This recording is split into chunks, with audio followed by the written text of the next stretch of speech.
Now, I worked as a fire lookout, and one of the most scary things that happened to me was while I was actually away from work for a day. I had a family emergency and couldn't actually be at this post that day. Now, when I returned, the whole fire tower was actually on its side and had collapsed. Apparently there was a design flaw that nobody knew about, and luckily the person covering the tower that day had actually stepped out on a patrol and wasn't present. But it's safe to say whoever would have been in it would 100% have died if they were there at the time of it collapsing.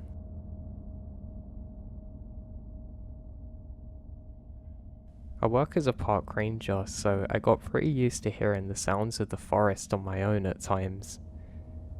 Now, there was one particular time that I kept on hearing somebody's name being called out, but I couldn't figure out exactly where it was coming from.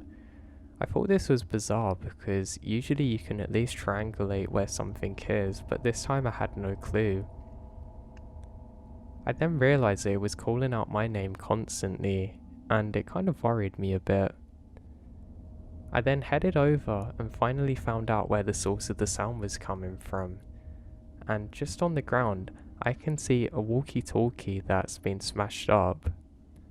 I pick it up and inspect it, thinking maybe this is the source of the sound, but I still can't figure out exactly where it's coming from. I look off, and to the side up in a tree is a Bluetooth speaker constantly repeating out my name on a loop.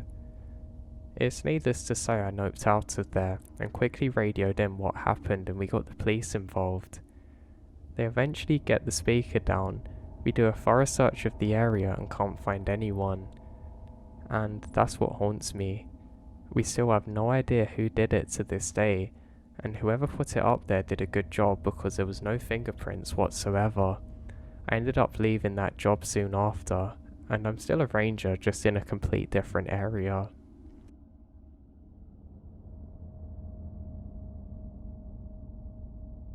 I'm a fire lookout, and I have a story I'd like to share with you all from a good few years ago. One day while I was on the job, I headed down to go and get some more water, and I ran into another hiker. He seemed a bit dazed and confused to see people, looking like he'd been out in the forest for a long time. I said hey and he said hey, asking if I knew directions to a certain part of the area we're in. I said yeah and guided him over there. He said oh thanks, and quickly scurried off. I didn't think much of it, thinking it was just a normal hiker out there. Well, about 3 years later I was watching the news when I saw his face flash on the screen. He'd just been captured for evading the police for a good few months in the area that I was working in, living out in the forest. He had been known to kill multiple people, and I ran into him that day.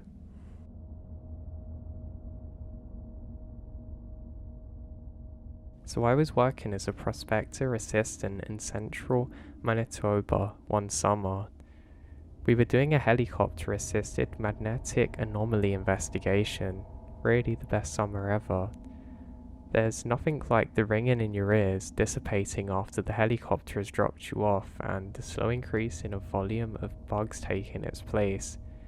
You for sure know that you're in the middle of nowhere. It was the last day of our campaign. There was a little piece of property close to the edge of the road that we didn't need a helicopter for. It was a low priority target that we saved until the end. Now we really did so well during that we're happy to have an easy in and out of the bush. Around 9 AM, we heard yelling in one bush. Odd, nothing should be there. We kept on grabbing samples and it's in the back of our mind.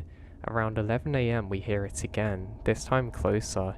We call back yet it's silent. Now though, during our travels of this 30-kilometer piece of property, we come across many pieces of animal evidence, deer, moose, rabbit droppings everywhere. A few other things here and there, even bear tracks and feces, but nothing prepares us for what's next. Around noon, we're in an old blast hole from the 80s. Prospector Dave told me he used to have a blasting license and blow stuff up in the middle of the forest while drinking beer as one of his favourite pastimes. Now that's until they changed the laws after a couple mini forest fires. Now we're facing due west with our GPS on some rocks getting the most precise UMT it could. We then hear an earth-shattering, bone-chilling howl. I look at Dave and he turns white. I picked up the GPS and put it in my belt and unclipped the bear spray for safety. Then, at our 9 o'clock facing due west, another wolf.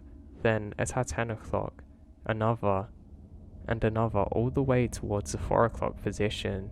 Dave calmly said, "We need to leave, but you can't run, or you die." We left most of our sampling stuff there. We also carried these modified steel sledgehammers for breaking up rocks and stuff. Most useful thing ever, really.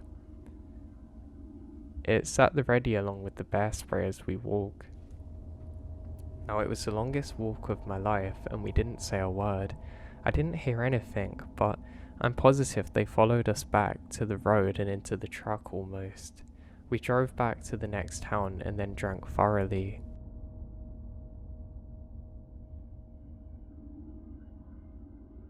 I worked as a tree planter in northern Ontario, living in tents in very remote parts of the forest, like hours away from civilization, which was only accessible by logging roads. The strangest thing, however, was from a fellow planter who found a backpack in the middle of his area with shoes, clothes, a wallet, school ID and camera. How it ended up getting there is a total mystery to us. The scariest for myself was waking up to see that my tent had collapsed and finding a large bear paw rip apparently happening while I slept, as well as turning a corner to see a large wolf about 10 feet away and returning to a spot I'd been about 5 minutes earlier to find fresh mama bear and cub prints, realizing a bear family had basically surrounded me, then turned away while I was sleeping.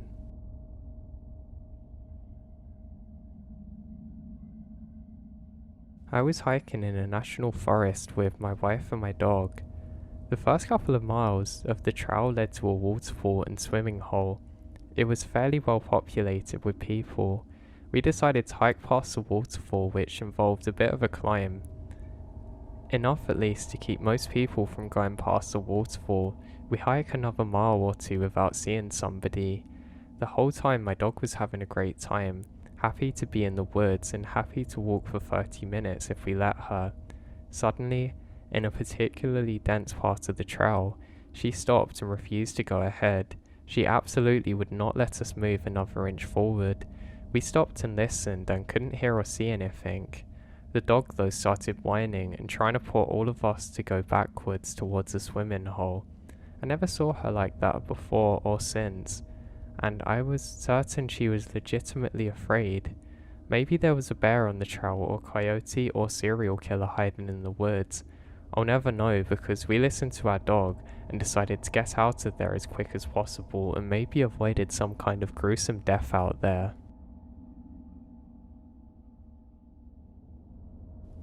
This story happened to me several days ago and it's mostly fresh in my mind, so I'd like to share it. I live in southern Oregon. My county is huge and sparsely populated. It's mountainous to the north, desert to the south and east. My buddy Donnie lived about half an hour from town, about 10 minutes from a resort on a lake in a heavily forested area. On this evening, I had driven out to hang out with Donnie, my friend. We had plans to take my Land Cruiser down some dirt roads.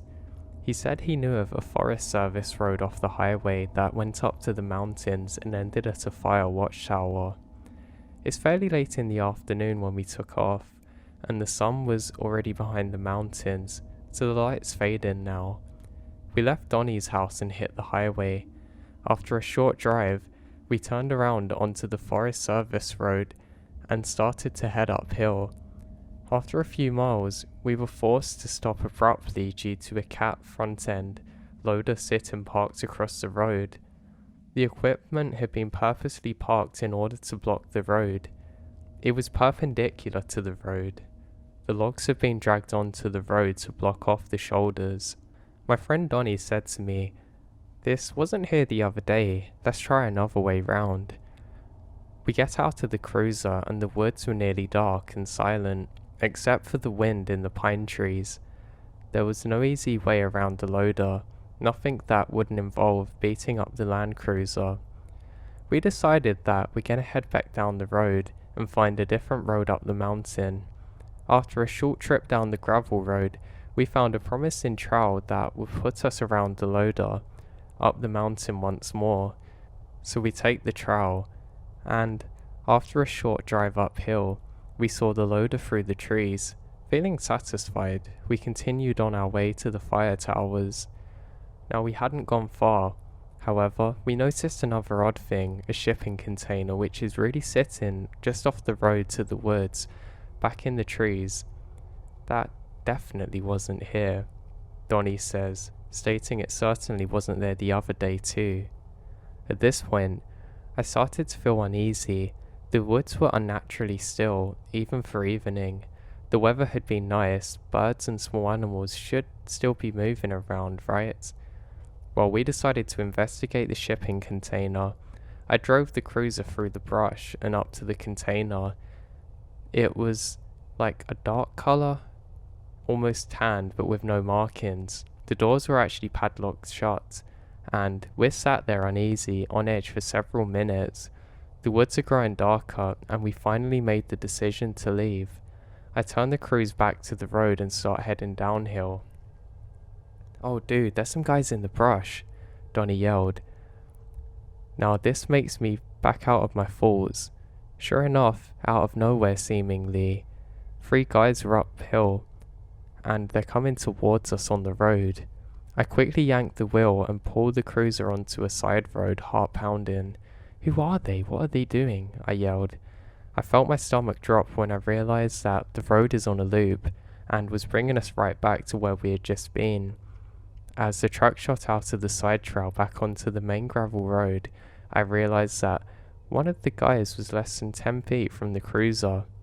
These guys know the woods, and the guys also knew that the trail would bring me back to them. "Hang on," I yell as I yank it into reverse. I managed to just dodge the man in the road with his companions running too. I pushed the Land Cruiser for all I could get from its engine. Now the engine's actually a bit old and I'm a bit worried about it. We're very careful while driving because the trees are literally whizzing past us and we go back towards a paved road. We finally hit the highway and decide not to drive towards Donnie's house. Instead, we took the highway back towards town. "Where did they come from?" Donnie said. Thinking back, I've actually not seen any other trucks or anything in that area like this just parked up and suddenly appearing. And they just appeared, running out of the brush. Now by this particular moment, we've actually gone several miles when I noticed lights coming up behind us on the highway. They were still quite far back, but coming up fast enough that they would catch up in a minute or so. I accelerated, determined not to be caught. We rounded a slight bend and I slammed on the brakes and drove the truck into the woods once again and turned off the lights. Moments later, a truck went flying down the highway past where we're hiding. We waited a few moments longer and then drove onto the highway, heading back to Donnie's house by taking many back roads. We didn't get followed now, and we didn't see anything out of the ordinary when we drove past the same spot on the highway where we originally turned. Now I'm really not sure what those guys were doing out there, or why they chased us. 2 things are for sure though, they didn't want us there and they weren't planning on letting us go back there in the future. Now I live in a beach community with a maritime forest nearby, and while hiking about 40 years ago, found a massive sea turtle hanging from a tree. I bet the shell was 4 feet across. I figured somebody was hoping to recover the shell after the poor thing had deceased, but I have no idea how it got up there. Now, working in a rainforest in Southeast Asia many years ago, one of the things we did was trap moths at night. You sit in front of a big white sheet with a lamp in front of it powered by a generator, and then periodically go and see what insects had actually been attracted to the sheet. Incidentally, the insects attracted frogs, which then attracted snakes and whatnot. Due to the noise at night, the trap was about a mile away from camp, so you'd be there at 3 a.m, all alone in the middle of the jungle. One cloudy night, after there wasn't much happening on the 1 a.m. to 3 a.m. shift, I heard rustling besides me, and that wasn't unusual, but it was a bit bigger than I was used to hearing. The rustling got closer, and I started to get tense. It got closer still, and I was thinking that I'm gonna get eaten by a tiger. Suddenly, a disembodied face broke out of the tree line screaming in an unintelligible language. I have a heart attack, scream a little, and the disembodied face disappeared back into the woods, while simultaneously issuing high-pitched giggles. It was only after my heart slowed down that I realized that it's probably someone trying to scare me, but I'm still not sure.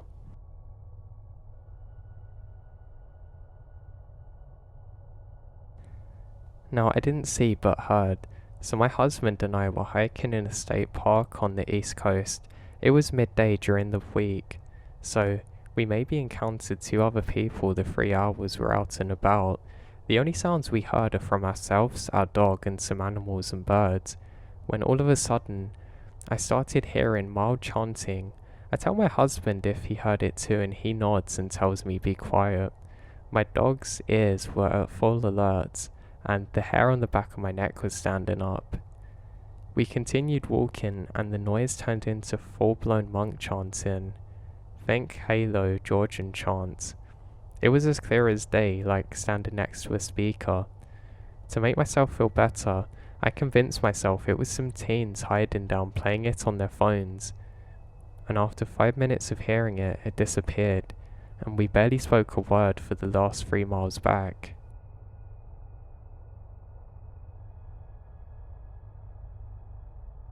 While working as a park ranger, there was one thing that a couple of us could never explain. Every so often, we would hear a strange calling out in the forest. Not like a normal sound, more like a chanting sound, but animalistic, if that makes sense. One day there was a couple of us going out on a patrol when we hear this sound again. My friend laughs and says, maybe it's our time to finally see Bigfoot, which we all laughed at.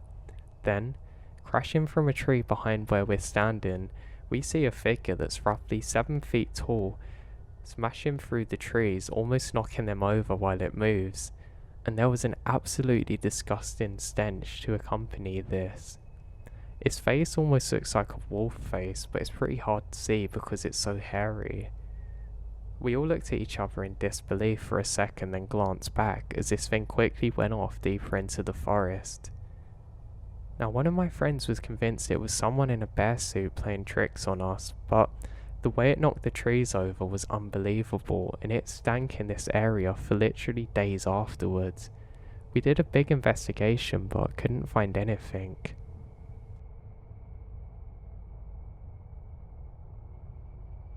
Now, I worked in fire lookout towers for a couple of years. It's a job that I had thoroughly enjoyed, and I remember one particular event that I'd like to share with everyone. It's scary for different reasons than other stories that you're probably used to hearing on here, but let me explain. This happened during one beautiful summer's day.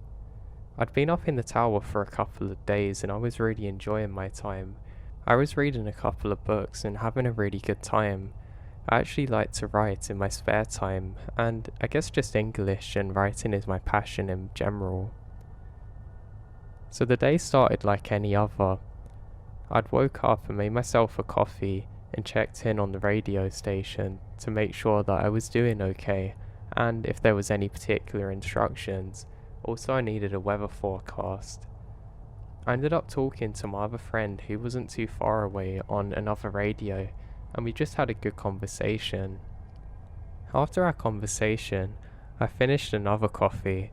I used the first one to make me wake up and the second one to enjoy it, and I used the toilet, as you can imagine from drinking so much coffee. I had some breakfast and needed to set out for a while. I had certain things I needed to go and inspect to make sure everything was normal. I count my way down the steps, which is something I always do just out of habit. I make it to the bottom of the tower and double check that I've actually closed the door and everything. And I can't remember exactly if I locked it or not, but I'm not too worried. I haven't seen anyone out here for a while. I then set out on the gravelly path. Now the path itself is actually pretty nice because we have some gravelled areas, which is a lot better for your feet than walking over the true forest land. There's quite a lot of trees that have been downed, and I really have bad times slipping on these because I'm not necessarily too careful. I'm always taking in what's just ahead of me.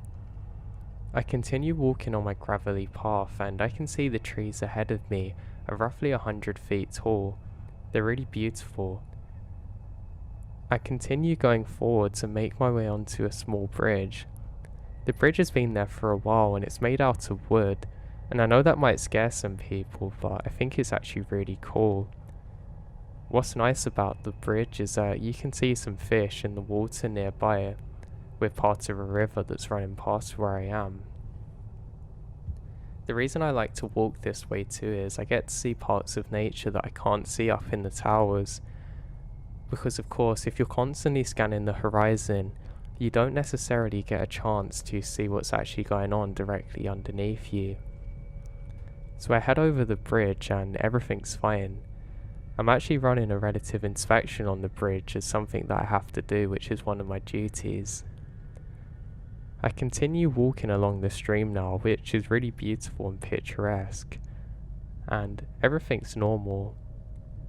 I don't actually have my radio with me at the time though, because I just want to enjoy this part of the day, and to be truthfully honest, I've actually forgotten it. I'm not too worried though, because I've never had a radio call very early in the morning, and I'm pretty confident being out here on my own. I continue on my trek and make notes that nobody's been around here, and there's one area that I have to check out because there's been reports of people loitering around, but I can't really see anyone. I do find a strange kind of clearing that looks like people have been there recently, but there's no signs of life whatsoever. I think most likely it's some kind of animals that people have seen in the night time and mistaken them for people, so I just put it down as nothing. Now the whole time that I'm doing this, I'm constantly taking notes of my surroundings, making sure that everything's okay.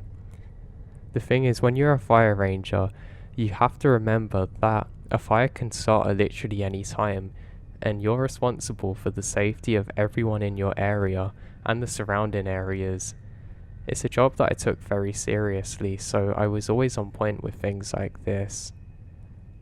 I continue on my short trek, and the trees actually changed slightly.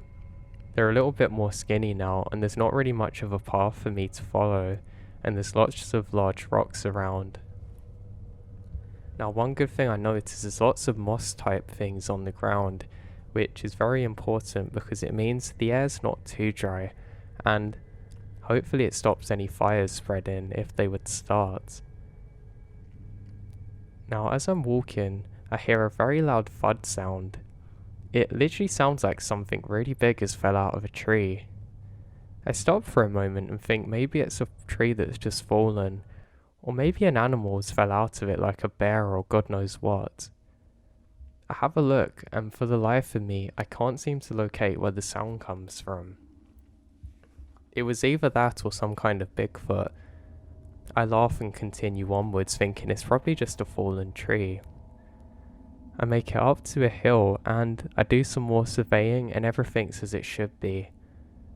I've now completed this part of my duties, and I'm heading back towards the tower. I'm actually pretty happy now. The first part of the morning's actually always my favourite, and I like knowing that I'm out here mostly on my own. I've got another 2 or 3 days ahead of me up here, so I need to make sure I keep my mind occupied. So I decide to do some reading. I speak on the radio once again to my friend, and I tell him that I actually heard a strange sound, which was like something really heavy falling, but I can't figure out exactly where it's from. My friend laughs and says he's actually heard the same before, but not to worry about it. It's probably just some trees falling down where their time's come.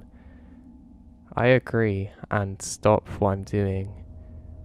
I hear another sound outside that sounds very similar to what I was just speaking about to my friend. I tell him there's something I need to check out and I'll be back soon. He says roger that. Over. I say over and head out. Now, I wasn't really sure what I heard this time because obviously I was talking to my friend and I wasn't necessarily engaged with what was happening around so much. And I realised that whatever it was must have been coming from near the stream. I think it's quite odd, and I'm worried that maybe it's somebody out here that's in trouble. It could also be from a fire where a tree's fallen, but I would know if it was a fire, and this sounded different. I ended up making my way along the rocks to roughly where I thought that I heard the sound from. I take a moment, pause, taking everything, but yet find nothing. Now just off ahead of me, I'm certain that I can see a person just off the other side of the forest, dressed in virtually all black, just going behind a tree. I think, oh, so that's a bear, so I probably need to get back now. I don't have any bear spray or anything like that with me because I've come out very quickly to investigate. I'm pretty worried because if this is a baby bear, then mama bear's going to be pretty angry, and God knows how many there are, and I'm not really ready to fight them. I think they were probably trying to get some fish in the water, or I don't know, so I decide to head back. I'm pretty careful to trace my steps and make sure that nothing's actually following me, and I can beeline back to the tower. I ended up making it back and I put a small barrier over the bottom of my tower. Now this is something that we had been told to do just in case of situations like this, but to be honest, I don't think it's going to make any difference at all really if a bear comes, but it's what I was doing. I'd made sure I disposed of all my food correctly too, so I knew they probably weren't coming up for food, so this meant they were probably angry at me for going into their territory. And then make my way back up to the top and I report to my friend and the other station that I think there's bears, and just to let the other guys keep a watch out, and that if I don't report back in time, to assume the worst. They say that's completely fine and they don't want me to investigate further, thankfully. I do keep an eye out however with my binoculars though. I'm now back doing my job looking for fires again, and it's starting to get a little bit dark now. I think this is good, because it means that the bears are probably going to eventually go off and do other things and try and get sleep or whatever they do, and I can have some more rest now. It's almost coming up to the part of the shift where I can sleep, so I'm pretty happy about this. Basically, another worker's going to take over from a nearby station that can overlook my area, and I can get some sleep. So, forgetting about the events from the day, I go into my bed and I have a really nice sleep.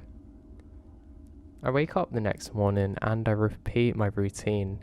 I have a coffee where the first one's basically to help me wake up and the other one's something that I can enjoy. I still have to repeat the same things as yesterday and make sure nobody's loitering around or camping where they shouldn't be, so I grab my things and my radio this time and step down, counting my steps as I go. I go through the gate and I stop in my heels. That's odd. I was certain I left the barrier up that stops things going up into the station.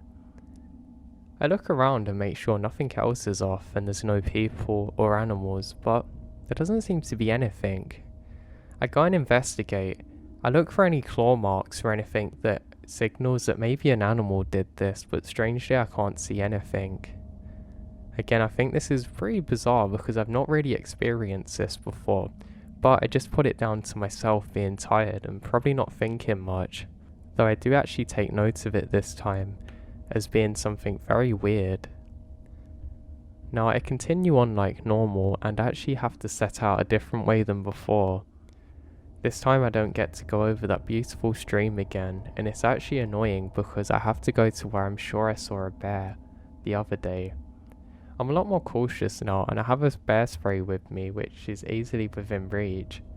I'm also armed with a weapon, but I'd rather not use it and actually save the bear if possible. But of course, if the bear spray doesn't work, then I'm definitely going to use it. So I head out again, and this time, it's a little bit different from yesterday because now, in fact, there are signs of life and people being here recently.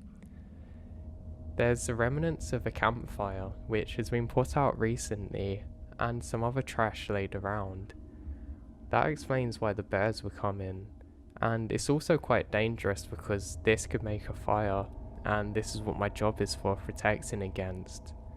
So, I quickly report it in on the radio and make a note of it myself. One annoying thing is I now have to keep an eye out in case anybody's messing around, but who would do it that close to a station, I wonder? That's something that freaks me out a little bit. I think it's very bizarre that they don't care that I'm there and they have their own fire going. I think this is odd, but I put it down to being nothing, and I continued looking for further signs of life around, human specifically. I hear somebody talking on the radio now, and I tone in on it. I can hear people talking. They're saying, yeah, he's still moving around, we'll have to go and find him later. It's quite hard to make out exactly what they're saying, but some of the other fire workers or park rangers have obviously found some people messing around here that shouldn't be and are trying to locate them. I think this is good because at least I'm not doing this all on my own now. I ended up switching off to another channel, which is my main one, and I continue on. I don't find any other signs of life now, but every so often I am certain that I can see a tall silhouette figure in all black just off in the distance, just far enough that I can actually doubt what I'm seeing. I'm pretty sure this is a bear, but the weird thing is it was standing up straight now. So it means it wasn't a bear, but I don't know what else it could have been. I think this is pretty odd, and I just put it down to my mind messing with me a bit because of being out here for a while alone. I've now completed the main thing I need to do for the day and can actually head back again and just relax a little bit. Now when I get back to the tower, I'm sure that something's off. I can't describe exactly what it is, but the atmosphere just feels different. I once again put the gate down and I make sure that I'm 100% certain I've done this correctly, so I don't have to second guess and doubt myself like I did before. I have one look around for bears or other animals and I don't see anything and make my way up the stairs. Now when I get to the very top, I can just about make out a light coming from the area that I checked out the other day. Bingo, I think. This is it. A fire. I can go and report it in. I quickly go and grab my binoculars and take a closer look. I can just make out a red amber glow with the binoculars. Just as I go to radio it in, it goes out, like it didn't start. I begin questioning what I'm actually seeing, and I decide to actually step out from inside of the cabin thing at the top onto the balcony. I have my coffee in hand, and I realise that there's nothing actually there, but it's something I should probably investigate. I radio in what I'm seeing and that I'm going to investigate it, thinking there's a potential cause of fire not far from where I am, and head down.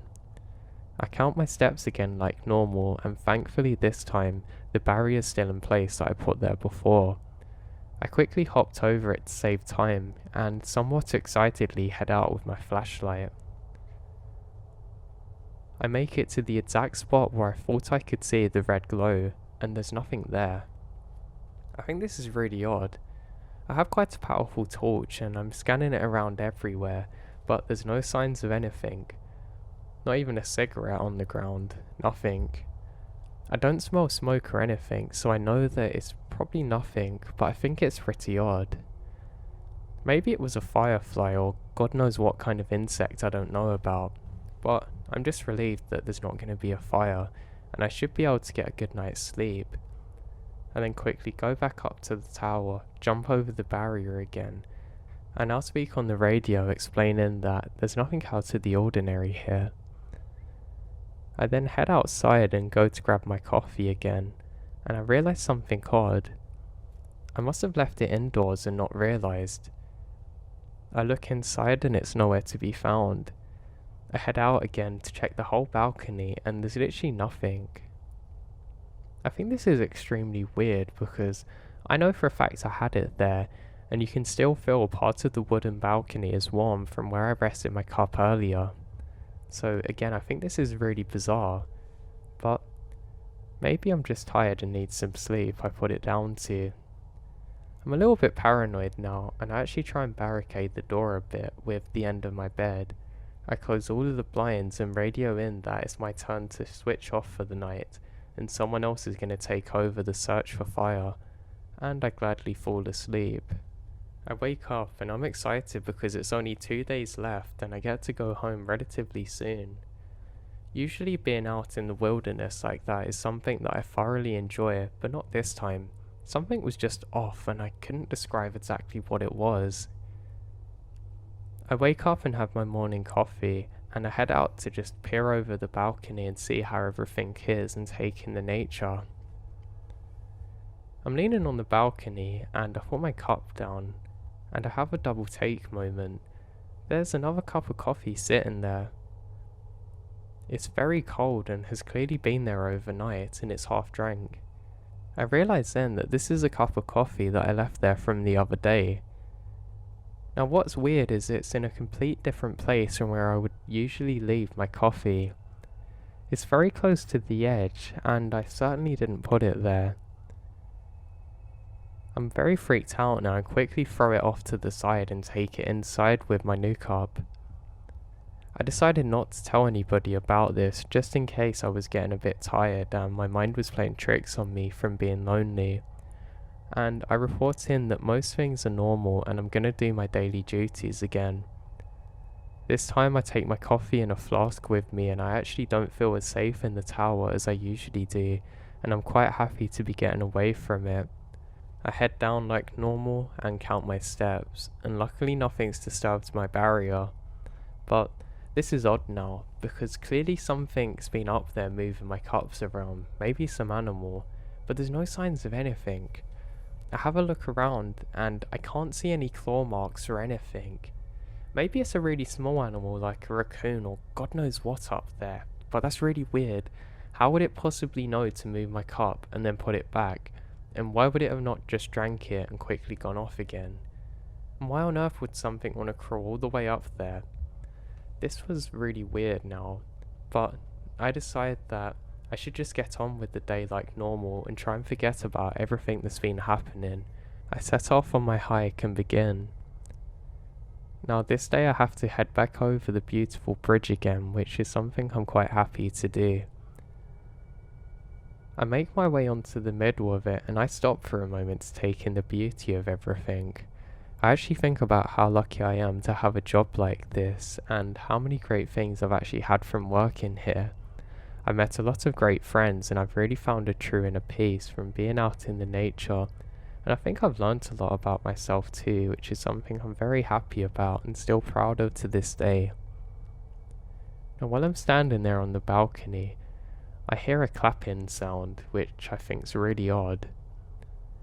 I laugh to myself thinking, oh, maybe somebody heard my speech and thinking aloud, when I look up on the horizon and I can see a figure standing there, once again, dressed in all black, completely motionless, just out of sight of where I can clearly make out who they are or what they're doing. I shout out, hey, this time really frustrated, saying, what are you doing here? You know you're not supposed to be here. Who are you? And there's no reply. I explain who I am and say that I'm about to radio this in, and the boys are gonna come and find you. You're not supposed to be camping here. This is your last warning. Now this figure does not move at all, which starts to make me question whether it's an animal or not. I think, God, maybe Bigfoot is real. I've seen a UFO before and I doubted them, so maybe a Sasquatch is about to come and get me. Now I can clearly see this figure raising its hand to its mouth, then slowly sidestepping into the trees. I'm pretty convinced now this isn't a bear or normal animal, but who could possibly be out here and why the hell are they doing this to me? What's worse is that I try and radio this in, but I can't get reception for some reason. I know my best bet now is to hike off a little bit up to a hill, and this is actually where I need to go. I feel confident enough that I should be able to hold my own if it comes to it in a conflict, because I'm relatively big and I've done some martial arts before, and I'm armed. But this is weird. I don't really have a choice now other than to go to the hill and radio in what I've seen. Now, I'd like to say I did this fairly confidently, but I basically half sprinted and jogged all the way up to the hill. I quickly get onto the radio and say what's happened, and, would you believe it? The controller tells me that I need to be 100% confident that this is a person and not an animal, and that I have to investigate. I say, are you kidding me? And I explain everything that's happened, and he says this is pretty bizarre, and to check in a couple of hours. I say a couple of hours, I might not have that long. What if there's a group of people out here? He laughs and says, don't be silly. Come on, you've only got a couple more days left, and this is probably just your mind going a bit funny as it's near the end of your shift. I'll tell you what, you can go early tomorrow if you like. I reluctantly declined though, because I don't want to have to call this early and have them thinking I'm crazy and my reputation going. I quickly fill out the notes saying I've done all the checks I need, but I didn't. I didn't really look properly at anything when I was running up this hill. I'm just happy to be up the hill and speaking to another person again. I open my coffee and start drinking it, and it tastes pretty weird because it's been so shaken up by my jogging. But I'm pretty happy I can sit and enjoy this for a moment, and to be honest, I pretty much forgot about what happened. I start to calm myself down and say, you know what, maybe the controller was right. Maybe this is just my mind playing tricks on me and there's nothing for me to worry about and it's all in my head. I now take it one step at a time and somehow convince myself into continuing the rest of my checks. Now, I actually finished my searches without finding anything out of the ordinary. Call it Dutch courage or I don't know what because I didn't drink any alcohol, but the coffee seemed to give me some energy to investigate a little. I ended up going right to where I saw this figure standing and stopping for a moment to be still, to take in the surroundings. I can't see anything. Now, what I think is bizarre too is that I was a long way from that bridge, and I don't know how anything could have actually heard me up there. I could barely hear anything other than the running water now, and I think this is really bizarre. I take a moment to look around and my ears start ringing. I learnt later that this is out of fear and stress, but at the time I didn't know why it was happening.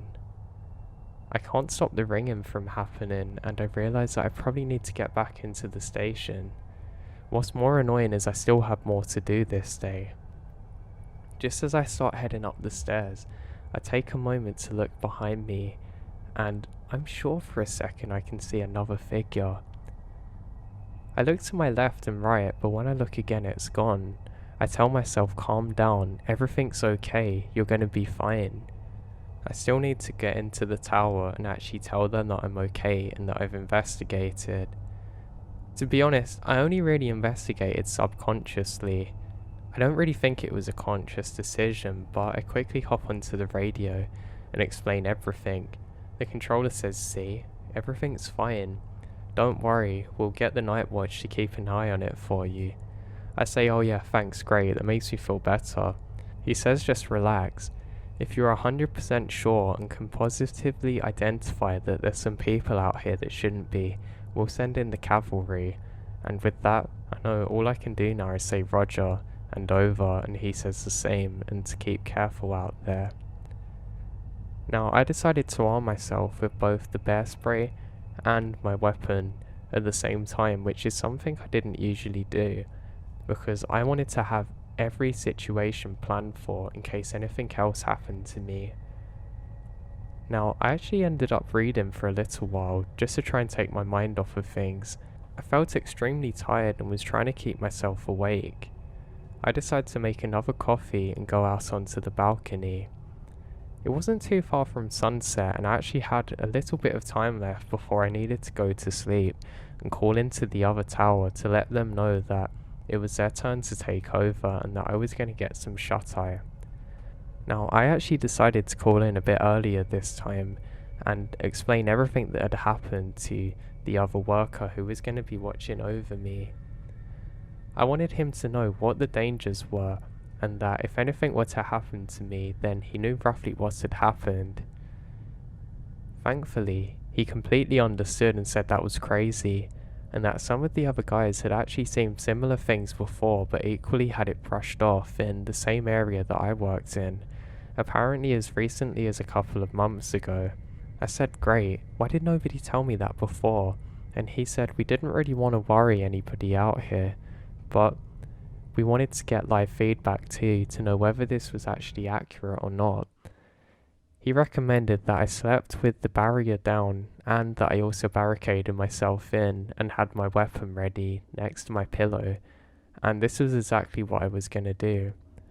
I thanked him for the positive encouragement and actually believing me about what I was saying, and he actually said, without saying it directly, that they had some problems with the controller not necessarily believing what they were saying to them, and that the moment there was anything weird to give him a call and he'd be right over.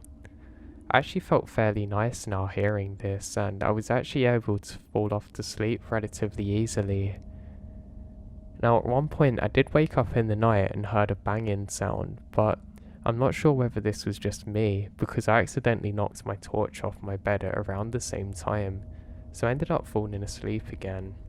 This time when I fell asleep, I actually felt pretty good, and I felt very happy waking up knowing that this was going to be my last day out here, and I didn't really have too much to worry about.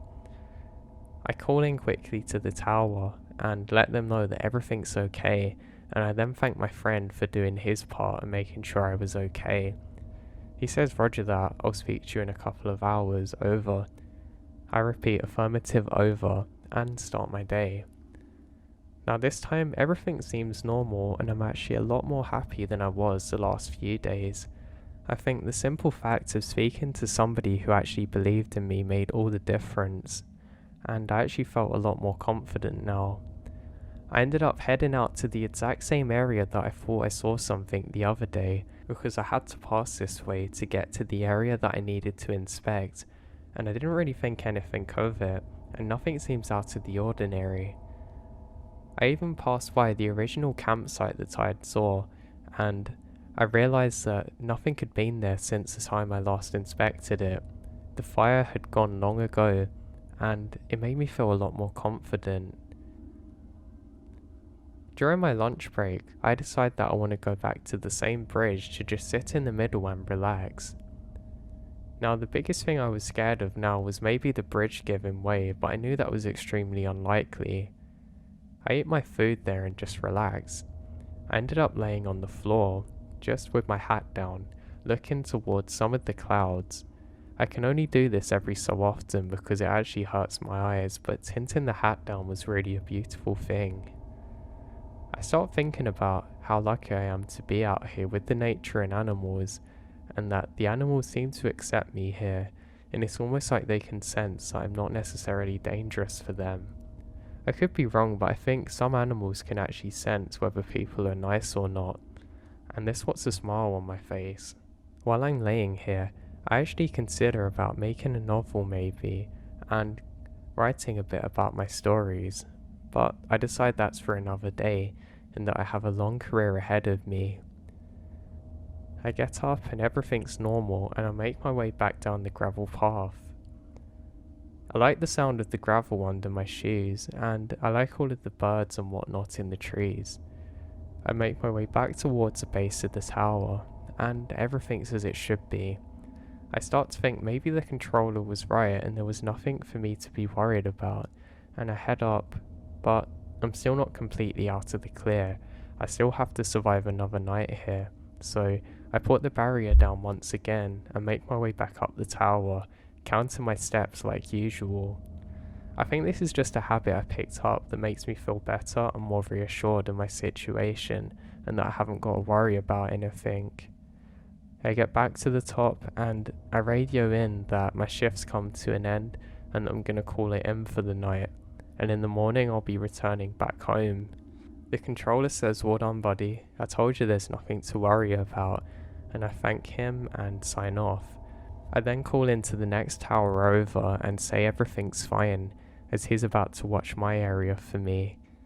I take one last look with my binoculars for extra measure to make sure there's no signs of fire, and I now head in to my bed, once again fortifying myself here. Now I didn't want to fall asleep too quickly, so I leave my torch on above me so I can read. I'm reading a really nice novel that I picked up a couple of weeks ago, and I actually destroyed a few pages in my bag, and I was kind of making up in my head what the rest of the story should be. I didn't bother taping it up. I decided it was better that way. It's sort of become a part of me in a sense, if that makes sense. I have a good time, and before you know it, I was sound off asleep. I seem to fall into a very deep sleep this time because I don't actually remember dreaming or much of anything. I do remember waking up to a glow outside. I feel pretty happy because it means that my shift is over and that I'm about to head off home. I put my socks on and start boiling the kettle, then I take a moment to look outside. I realise it must be the very start of sunrise because I can't see much else illuminated. I start making my coffee and I realise something's off. I can't exactly put my finger on it, but maybe, just maybe, there's something not right here. I glance down at my clock quickly to get my bearings and it says 3 AM. Something's definitely wrong now. Why am I seeing any light at this time? Oh no, it must be a fire, I've realised quickly, and I suddenly feel with adrenaline. I quickly call into the tower that there's a fire very close to me and they ask for the bearings, but I don't have them yet. I say I'm about to find out and to stay on the line. I quickly grab the binoculars and I look to where the glow is and I can see the start of a large fire. It's very close to the tower, so now I have to get out of here. I now scream over the necessary information about where the fire is and I go quickly to take another look. I look to the base of the fire and I'm trying to figure out exactly why this has started. I look to the left and realise that there's a large rock obstructing the view and a few other skinnier ones. I think this is odd because I haven't seen them before. I take a moment to let my eyes adjust and I realise there's 4 figures standing there in the fire. I let out a scream and to my horror, just through the fire I can make out one of them waving to me. I realise instantly that I need to get out of here as soon as possible. I quickly grab my radio and run downstairs. I get down as quick as I possibly can and jump over the barrier.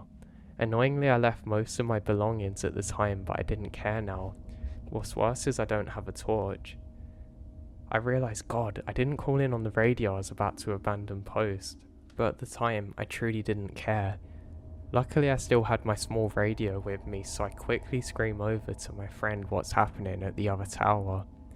He says he's going to let everyone know and just to make it over to him, which is great because that means at least a 2-kilometer hike. The worst thing is I don't have my torch, so I can't figure out exactly where I need to go. I look towards where the fire is after about a minute of running, and just as I approach the bridge, I realise I can't see any figures now, but the fire's spreading pretty quick. I decide that I'm going to stay close to the water because as a last resort this can probably save me, and it should eventually be able to get me over to my friend. Now when I'm sprinting, I hear a clap sound again. At first I didn't turn around because I thought maybe it was the sound of branches snapping from the fire. I continue jogging for another 30 seconds when I'm met with more clapping, just more distant. This time I'm almost frozen in horror and force myself to turn around, and I can see 4 figures standing on the bridge clapping me. I let out a scream and start sprinting again. I quickly hold onto the radio and scream what's happening, but I'm not met with anything other than silence. I try again and realise, God, I'm not at the area where I can get signal. I have to try and get over the hill at least. My feet actually feel like they're burning because they're not designed to go over terrain like this fast, but I keep going. Luckily, I'm relatively fit and I can keep up quite a decent pace. I run for a number of minutes and stop again to try and see if anyone's following me. I stop for a good couple of minutes until I can see a torch just off the path where I'd been not too long ago. I'm pretty certain I'm being followed now, and I have basically tumbled down the hill. I didn't mean to, and I ended up really hurting my legs doing so, but I basically slipped down the whole thing. I busted up my arm pretty bad too in the process. As I come to a stop at the bottom of the hill, I can no longer see the fire because it's out of the line of view. This is good for two reasons. One, it calms me down a bit, and two, it means my friend isn't that far away and help. I go to call in on the radio, but I realise that I've lost it in the tumble. I say, "God, I can't believe you've lost this," to myself as I force myself back to my feet. What's worse though is I've had to adopt a kind of slow hikey pace to try and make it out to where my friend is because of my injuries.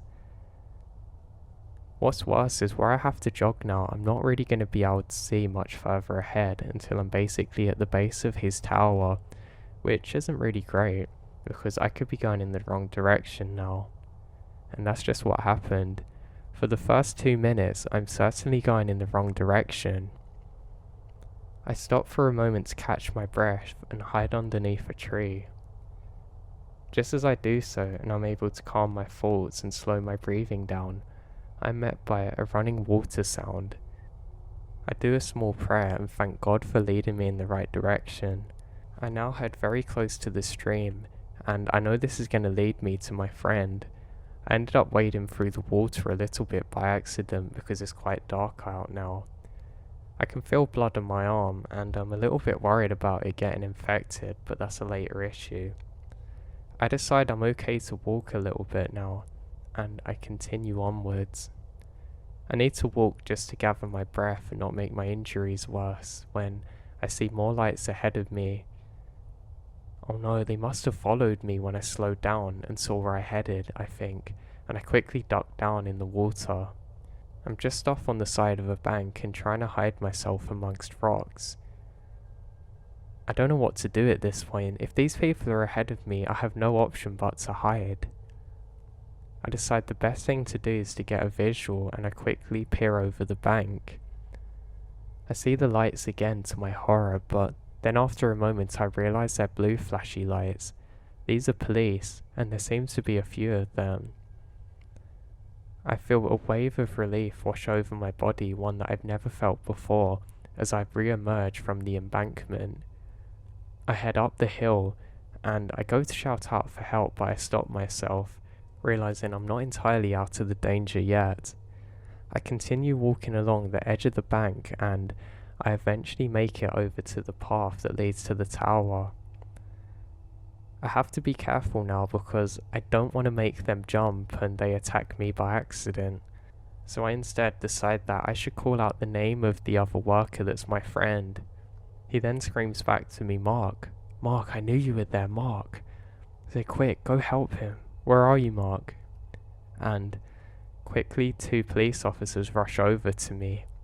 I ended up collapsing to the floor and slowly telling them what has happened.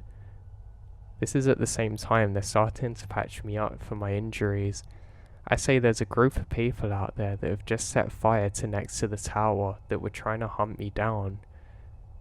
They ended up calling it in to get more support and some other rangers to come and help out with the search. My buddy gave me a big cup of coffee and quickly put a blanket over me, helping me get into the car where I was driven off to get help for my injuries. The police were happy with the information I'd given them, and they decided not to bother me too much because clearly I was in a state of shock. In the drive over there, I remember just putting my head on the window and slowly drifting asleep. It turned out that I had sprained my arm and twisted my ankle, and I had a large cut, but luckily the police had done a really good job of helping patch that up, and I didn't end up needing to go to the hospital. I was taken home where I was able to recover, and the police took some more details from me. I thanked them for the help and they left. A couple of hours later, Mark came to join me. He gave me a big hug and said sorry for everything that happened to me. I explained everything and he said I did the right thing and not to worry, that I could have however much time off I needed from work. He then explained that the police did a large search and so did some of the rangers. He didn't end up helping out with it because he still had to cover his area, but he was very worried about me.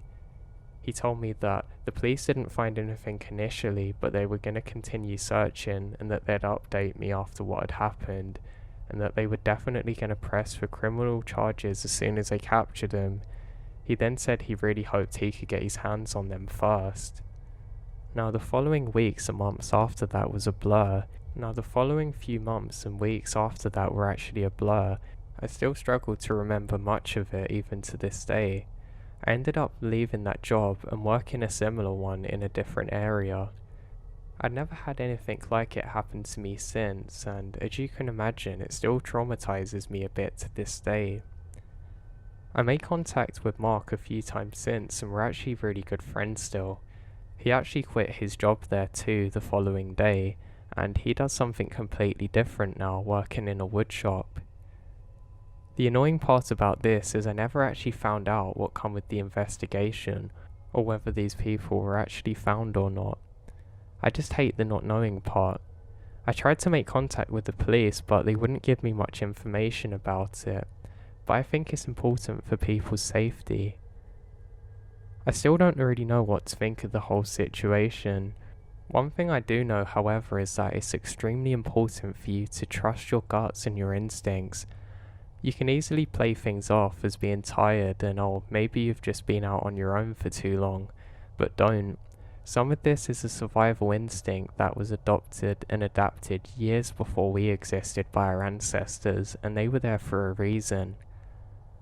I don't know what would have happened too if I hadn't have actually woke up in time. Most likely the base of the tower would have set fire and it would have either collapsed or trapped me in there, and I wouldn't be telling you this story today.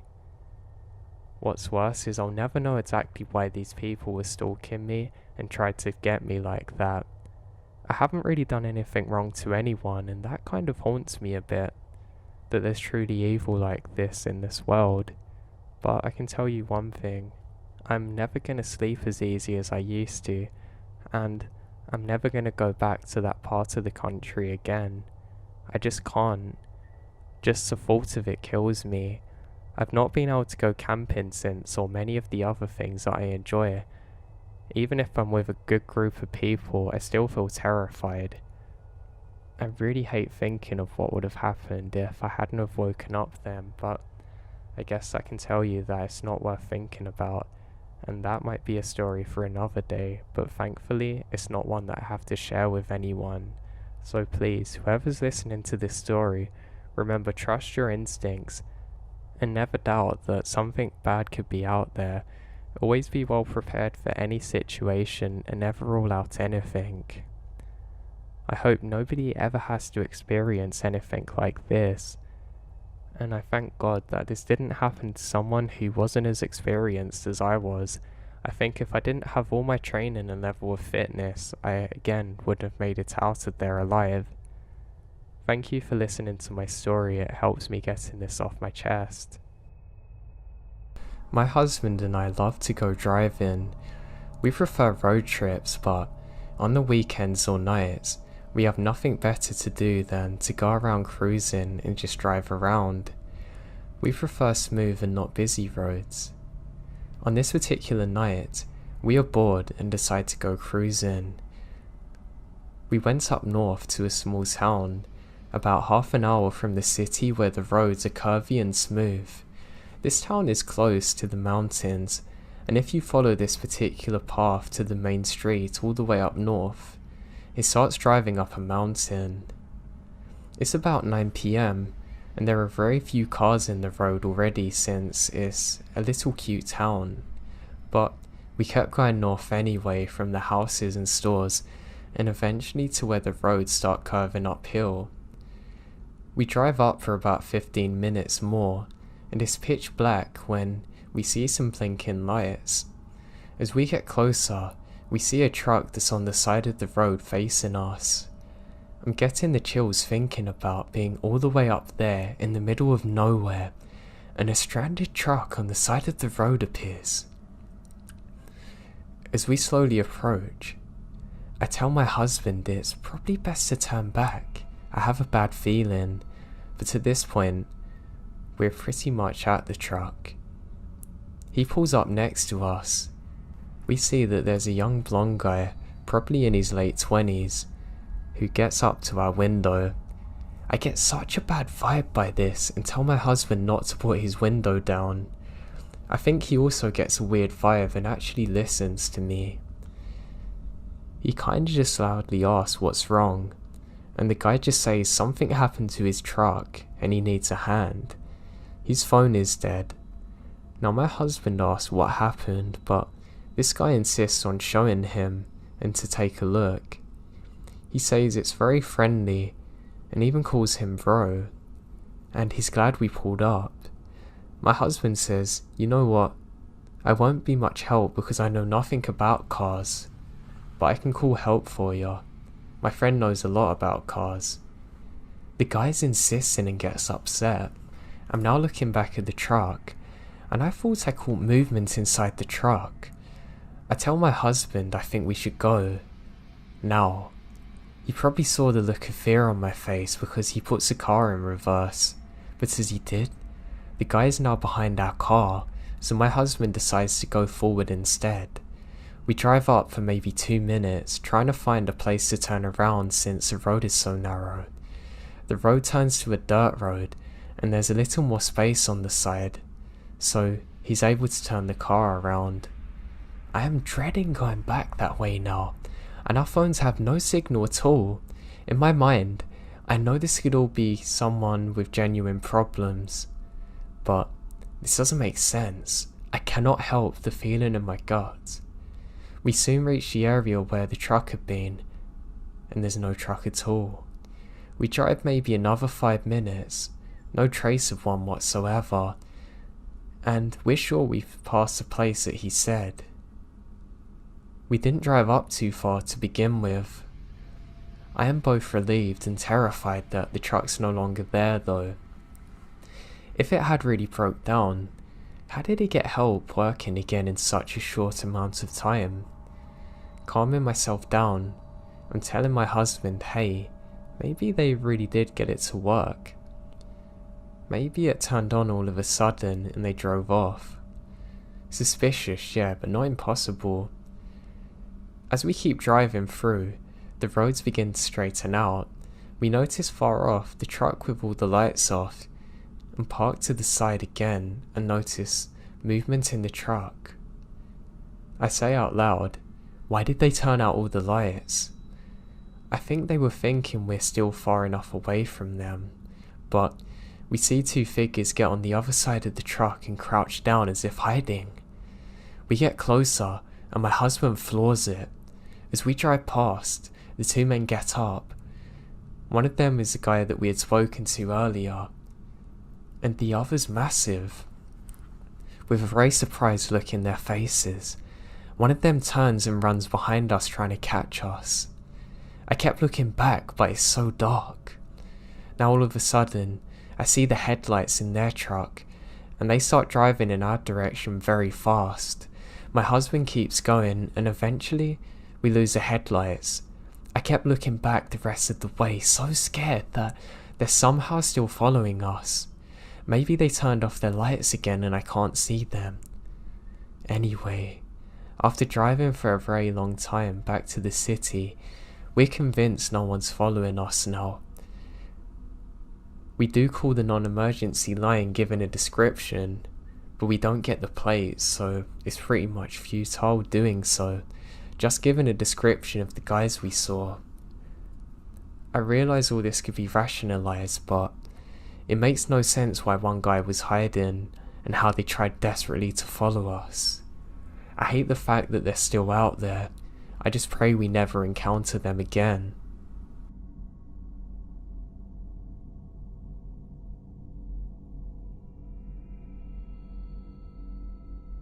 I don't know if this is an Eastern Coast thing, but in my little town, there's a twice the ice station, Basically, you fill up water jugs and get ice bags for cheaper than you can in the grocery store. I went out a few nights ago to get some water, because hey, who wants to be drinking tap water? My husband was home, and because I'm kind of heavily pregnant, he insisted that he go instead, but I really wish that he would have done. I was out at 1 AM, and it's dark for miles in the middle of nowhere. As I get out of my car, I open the back seat to get the gallon jugs and close the door. The moment I do, a dark blue truck van pulls up behind me. I presume that they're doing the same thing as me, and I don't really think too much of it. However, alarm bells start going off, and the alarm bells start screaming at me when the slide door opens up and two large men step out. It's about a 20-foot distance between me and them, so the first thing I do is pull out my phone and start making a pretend phone call saying, "Yeah, I'm almost home." As soon as they see me answer, one guy says "crap," and they both get in there, tires literally screeching as they bolt out of there. I throw the jugs into my car, empty, and lock all the doors a million times before I broke down calling my husband. He told me to write down the make and model of the car and colour, and we'd go to the police station first thing tomorrow. Now I don't know if they targeted me because I was a woman alone in the middle of nowhere, but deep down, I know they targeted me because I was pregnant, and I don't want to think what would have happened if they got me.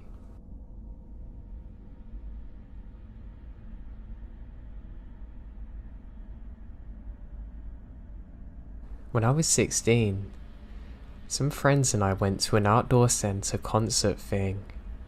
We parked at the mall and took a shuttle to the venue. For perspective, the mall is a 20-minute drive from our home, and the venue's another 20 minutes away in a different direction. During the concert, I end up losing my friends in the crowd. I don't care though, as I wanted to get to the front, and I could just call them after the concert ends.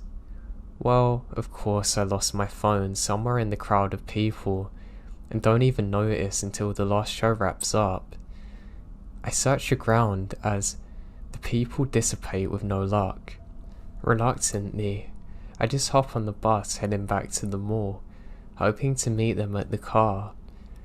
The car is gone, and I start to freak out a little. But it's 10 PM when I head to the bus station to see when the next bus is coming. Just my luck, it's a special holiday, so no buses until 10 AM. I borrow a stranger's phone and call the two numbers I know, my mum and brother. My mum doesn't answer, but my brother does. He basically gives me the suck it up talk and hangs up. So I'm alone, scared, and a little drunk in a city I don't know. I try walking but quickly give up when I realise I'm basically walking down a random highway towards God knows where. Back at the station, I'm just staring at the map when a stranger creeps up behind me. He asks me where I'm heading and I say the truth. He is conveniently going to the same city, asking if I take a split to a cab. Realising this is my only option, as I said I don't have my own money, we get in the car. Turns out he has less than I do. We barely have enough to get to the heart of the city, which is a 10-minute drive from my home, but at least I know my way from there. During the drive, this guy gets progressively more creepy. He's aware that I'm 16 and he's 25. He scoots closer every minute, touching me, insisting I come back with him, even writing his number on my leg. As we get there, I realise the situation I'm in. We're about to get out at a quiet area at 2 AM and the cabbie's going to drive off, leaving no one to hear me scream. The second he gets out, I turn to the driver begging him to take me further, so I can at least put some distance between us. The cab driver said he hadn't heard a word the whole way, but definitely heard something odd. He asked me for my address and takes me all the way home. and the creeper stares in frustration as he drives off. When I got home, I offered to wake up my mum to pay him, but he declined, saying he's just glad I'm safe. I broke him through the kitchen window to get to bed and cried myself to sleep. I'm just glad the cab driver was so kind to me.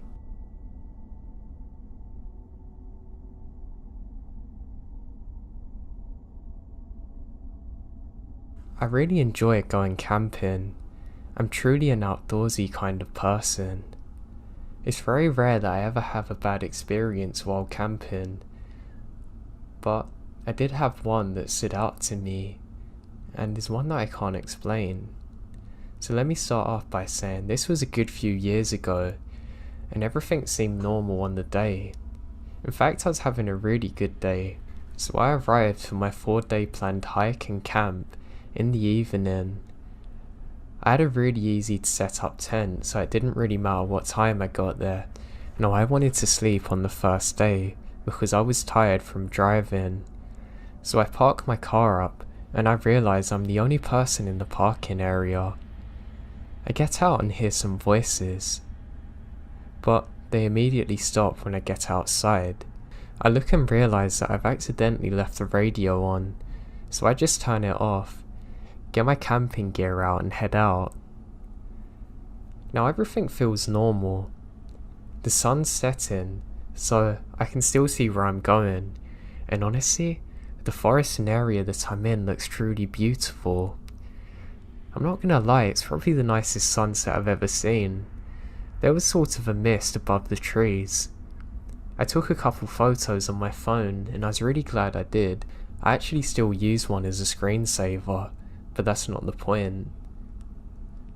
I find this beautiful spot that I've been to before. It's close to a lake. I set up my camp and equipment, and what's better to do than some night fishing? So I head off towards that. I have an inflatable raft that I can use for my fishing. I have a small Bluetooth speaker with me, and set that down and set off. I'm having a brilliant time. Unfortunately, I haven't caught anything, but I do have this strange feeling washing over me. It's almost like a paranoia that I can't quite describe. Now, the forests and wilderness can be a beautiful area during the day, but at night, even for an avid camper like me, it can be pretty scary. I stay still for a second, and I'm sure I can hear the same kind of voices from before. That's odd. I turn off my speaker so I can concentrate more. I know it's definitely not from what I was listening to previously, but I put my mind on fishing. I want to catch some dinner. Now as I'm fishing, I hear the strange thumping sound like someone slamming something on a tree. It's odd, it's almost like someone's taken a metal hammer to an old oak tree and is smashing it. It's in a very rhythmic manner though, stopping for a few seconds and starting again. Now, needless to say, this confuses the hell out of me, and I begin to hear more voices. I can't tell exactly what they're saying, but I decide that, you know what, I think it's better to be out in my camping site at least. That's where I have my weapons if I really need it, that I've buried now under some leaves. The thought flashed across my mind that, oh god, imagine if they found my site and my weapons, then I'd really be screwed, and I laughed to myself. So I start paddling back.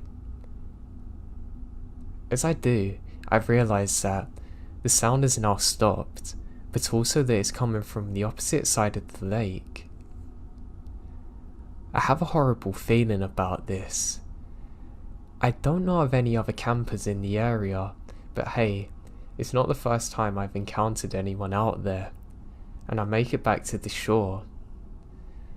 As I do so, I get my stuff together, leave my raft deflated on the side, knowing I can come back for it in the morning, and I head out.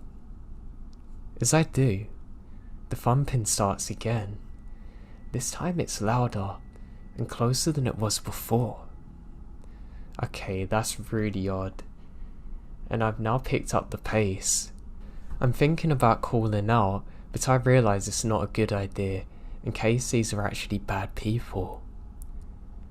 I glance behind me for a second, and I can just about make out the flash of a light before it cuts off the second I turn my head. Now, I don't need any more signs, and I literally start sprinting back to my campsite. As I do, I can't shake the feeling that I'm being watched and followed. The thudding sound slowly stops as I'm jogging, but I'm not going to wait around for it. I quickly pack up all my stuff. I decide I'm going to sleep in my car just until I figure out what's going on the next morning.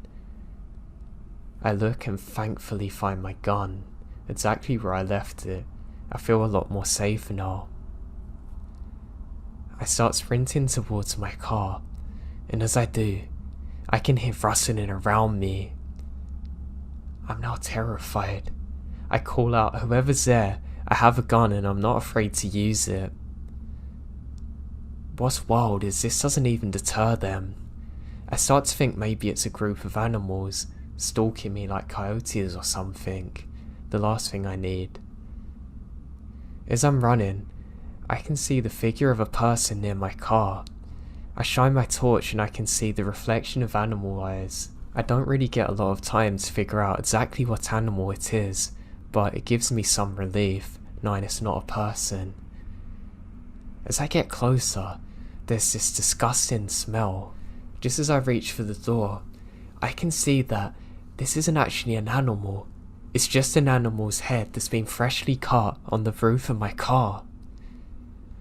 What the hell? I now let out a really loud scream that I don't even have to think about making. I quickly get in my car and turn on the lights.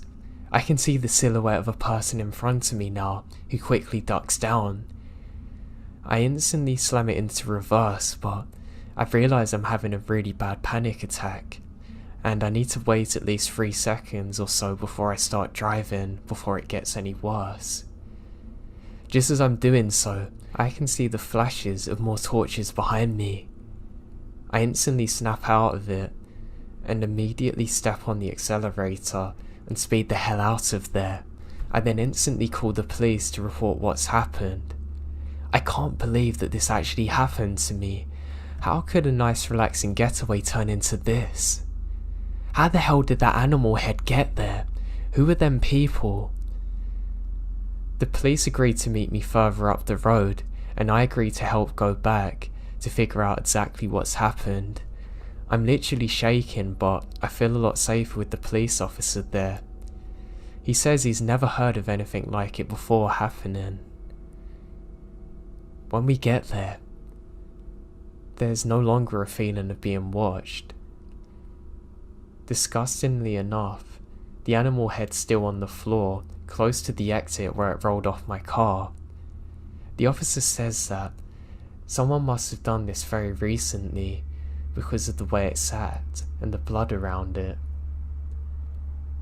He does a quick patrol and can't find anything in the area. I go to the lake and show him exactly where I saw the first torch. I'm now able to retrieve my raft too, but there's no signs of anyone out there. He says he's literally never seen anything like this before, and that whoever done this is long gone, and I agreed to go back to the station with him to make a bigger report. Turns out, there's lots of reports of occultist activity in the area that neither me or the officer knew about previously. Apparently they make regular animal sacrifices, and worse, they attempt to kidnap people, and have done so before. Unfortunately for me, they never found exactly who did this, and I still have more questions than answers, and I never went back to that same area again.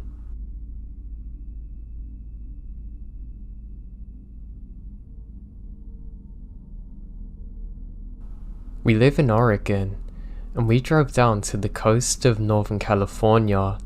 We had a late start leaving our houses, and arrived at a little beach south of the Redwoods just after 9 PM.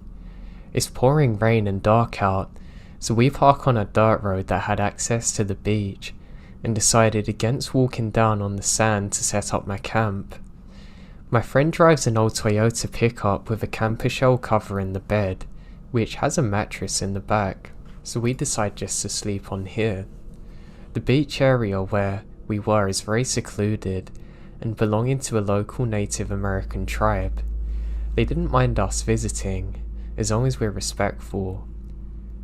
After talking for a while in the shelter of the truck canopy, my friend fell asleep before drifting off myself. I realised I had forgotten the passenger lock of the truck. All of our valuables were stored in the cab, so I hoped nobody would come along to rob us in our sleep. After a few dreamless hours, I heard the sound of the driver's side door handle of my friend's truck being lifted. That door happened to be locked, but I was awake, terrified that whoever had tried to open the door would now go around to unlock the side, or try to get in bed where we are. It was still dark out at this time, but I heard footsteps starting to walk around to the back. I grabbed my flashlight and shone it through the back window of the camper shell, in hopes of alerting the intruder that there's people here. I heard footsteps get a little further away. Then I heard the sounds of snapping twigs and something heavy being thrown. Then the man let out a long yell, screaming a swear word at the top of his lungs. It didn't take more than 2 or 3 yells before I woke up my friend. "Dude, there's a crazy guy outside. He tried getting in the truck, now he's walking around yelling," I blurt out as I shook his shoulder. We sat upright peering out of the windows, but it's still pitch black out. I check my phone and it's 5 AM. The sound of the man walking around the woods near the truck don't let up. He's still screaming now, and it seems to be getting louder. He would occasionally yell further away, but then appear closer. We sat huddled in fear for a good hour, unsure of what to do. His shout sounded as though he was full of rage, but he never attempted to get into the truck again. Eventually, the owners of the only other car parked there come to their vehicle and drove off as the sky started to lighten. We did not hear any more yelling or log throwing after that, and eventually we're both able to sleep for a bit, waking up at around 10 AM. It's hard to believe that during that terrifying hour we heard what we did, and it was so vivid. We still had no idea what the man was doing or why he was so angry, but the guy screaming profanities still remains a mystery to me.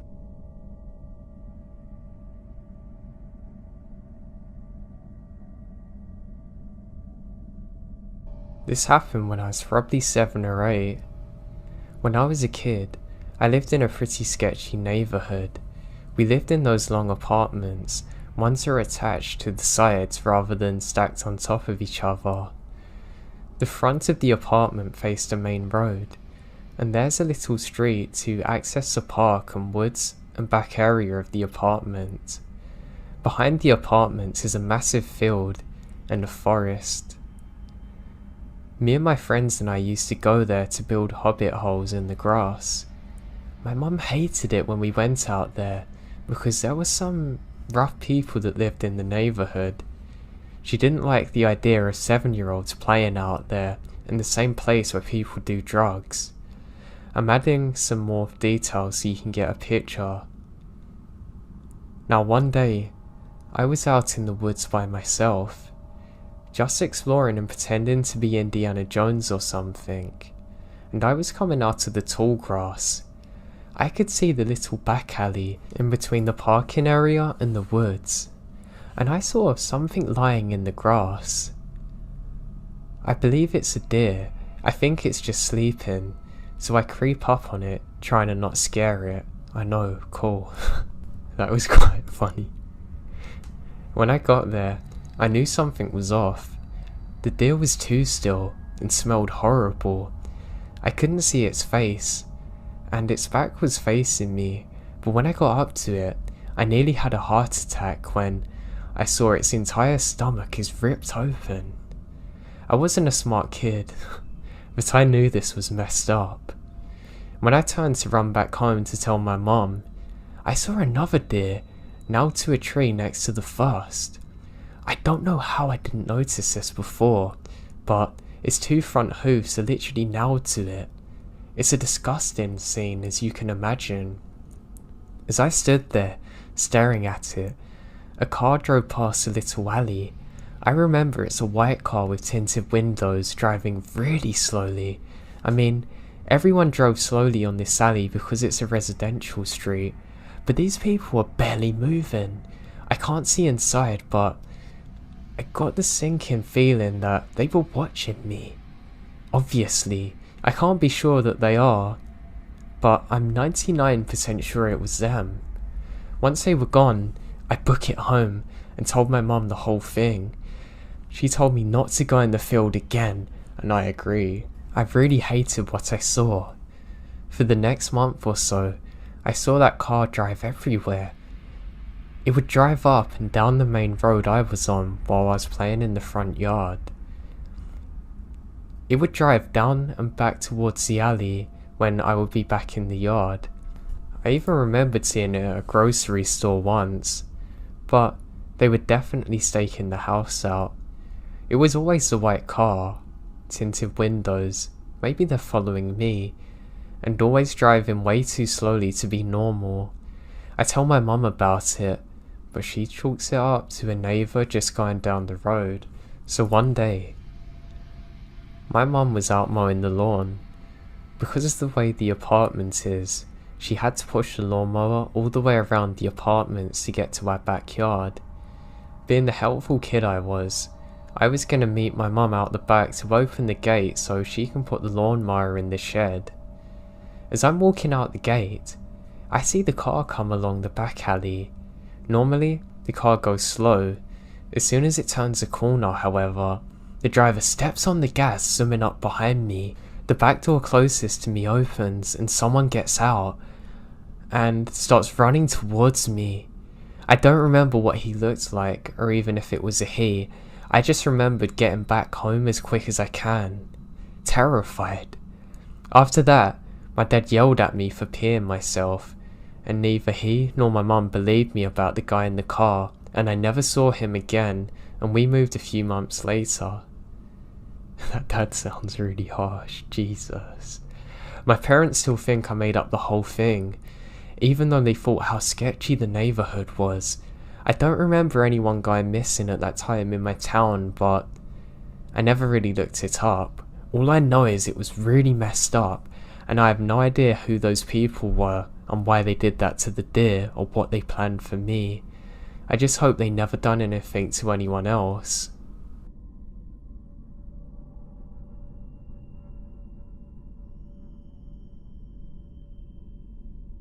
This happened a few years ago, and we didn't know exactly who this man was, but it still scared me senselessly. When I was about 13, I used to have my bed right under my bedroom window. It was also around the time my dog was brought inside because she got too old to stay out.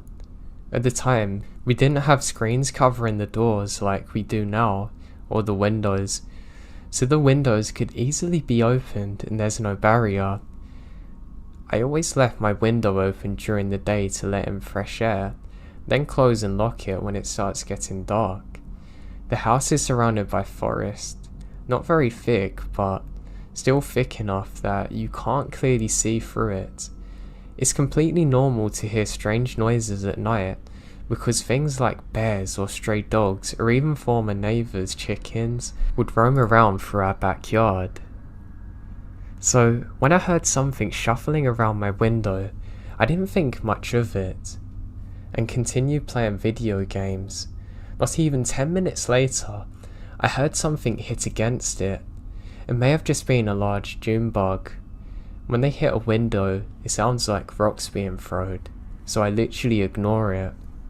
The knocking kept going, but I just kept ignoring it until finally it stopped. Fast forward until around 2 AM. I was finally settling down and going to sleep when I hear breathing. Very faint, enough to miss if my room wasn't silent. I heard something drag down my window, like a stick or finger. I did it a few times, and that was enough for me. I jump out of bed, running to my dad's room. I told him that there was something at my window, and he immediately came to look. We turned on the lights, and nothing's there. I told him what I heard, and he said he's gonna look in the morning. We did just that, and my stomach churned. Under my window, there were two completely different foot tracks, one back and forth besides the generator, looking directly under my window. There's even cigarette butts laying on the floor, and ashes. Like they've been there for a while. The foot tracks led towards the woods, and seemed to stop there. We have no idea who this was, and to this day even thinking of this terrifies me. Afterward we put locks on the windows and screens up, but I'll never forget that day.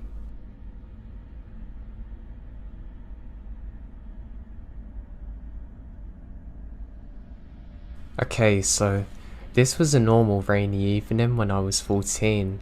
I played games until my mum come in and told me to go to sleep. But before I get to the creepy parts, I'll give you an overview of our home. Our house is located on a hill.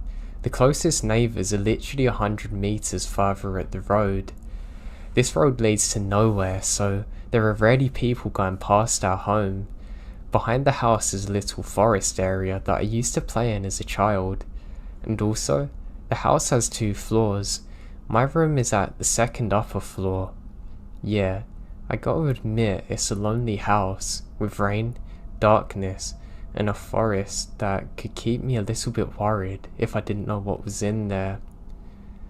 So I went to sleep as usual at 11 PM. I fell asleep very quickly. However, at 3 AM I woke up, and I didn't do that so often. I think I had to go to the bathroom or something, so I went to pee and look through the window and do my thing. But it wasn't that relaxing nightly forest that I saw. My eyes glued on a specific character in the darkness. A man wearing dark clothes was just standing at the path of the forest. I don't know what he was doing. I started to panic, of course, and switched off the bathroom lights really quick. I sneak up to my parents downstairs, and I've never felt so afraid moving in my home in my life. We had alarms on, but it didn't calm me. I took a look at my parents. They're asleep.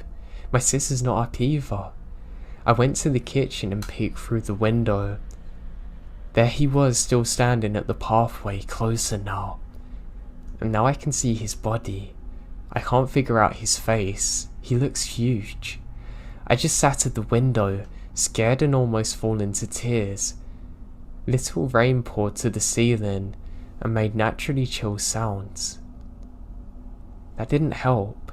I peeked through the window again, and I almost jump out of my skin when he's standing in the yard now. I can see his face. He looks terrifying. I now ran to my parents to wake them up. My father ran out the back door, but my mum said that he could be dangerous and might be armed. She calls the police. Movement inside the house made the guy move, and he runs towards the road and the forest.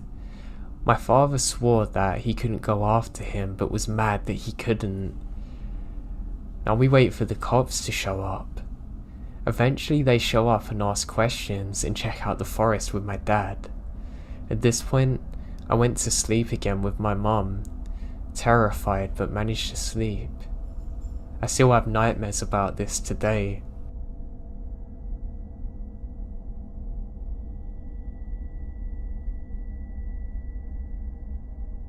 When I was young, me and my brother loved to go and play and explore in the forest near where we lived. We had a group of neighbourhood friends that we'd also do this with, and to be honest, those were some of my best memories. However, this would all change one day, and everything seems like normal. We set off on a normal summer's evening, and we decide we're going to play hide and seek. Now to get to where we play, we have to walk through a bit of a swampland. I say swamp, it's not really a swamp, but it feels very similar to one. So we're walking through this, stumbling around, and finally make it to the giant tree. This is the exact tree that marks the spot where we play. So, I have to look for people unfortunately, but it's my turn, so that's fine. I hide behind this tree and start counting. I finally get to 1 and say I'm ready for you lot. And I burst out laughing when I see one of my stupid friends has literally climbed on top of the tree, hid directly above me, got caught instantly, then starts panicking that he can't get down. I help him down and I say, "You search the left side, I'm gonna go a bit deeper and find these." He says fine. To be honest, more than anything, I can't wait to tell the others how stupid he was. As I'm walking, I see something up ahead. It's a dark figure. I laugh and start sprinting up there. I stumble on the way and hurt my knee though, so I was quite annoyed about this. But by the time I get there, the figure's moved. Now I'm looking around and something feels very odd. It feels like I'm being watched, but not like in hide and seek. This is almost like a much darker, ominous presence is there. I've literally never had a feeling like it since then. So I look around when I see part of a hand. Well, it's not a hand, it's a stick that looks like a hand, but I can make out what it is in the shadows. As I get closer, I see it's holding something. I think that's really odd.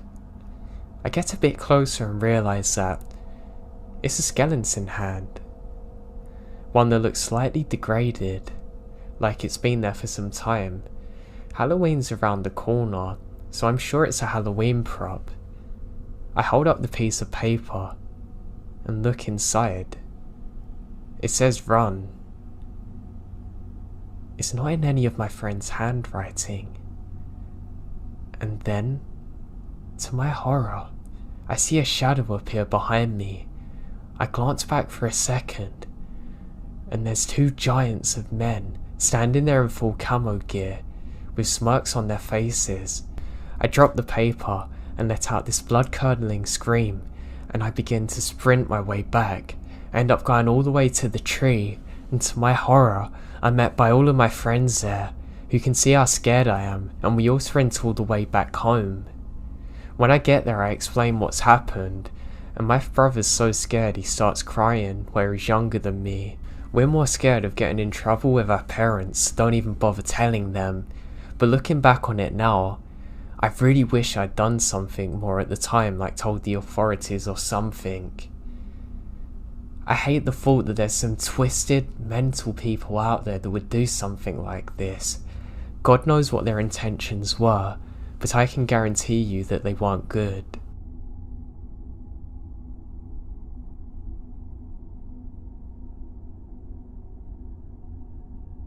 A little backstory first.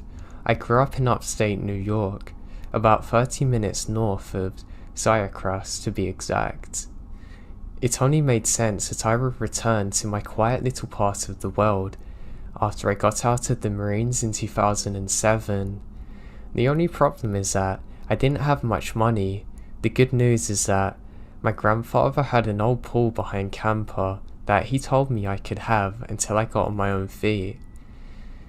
So, being on my own, I decided I'd spend about a year in the pool, behind on a few acres of woods that I bought from a friend of mine while I was in the Marines.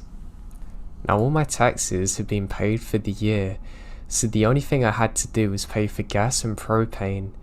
I managed to avoid looking like a crazy mountain man by showering and washing my clothes at a local truck stop / diner, even getting a pretty decent job working security.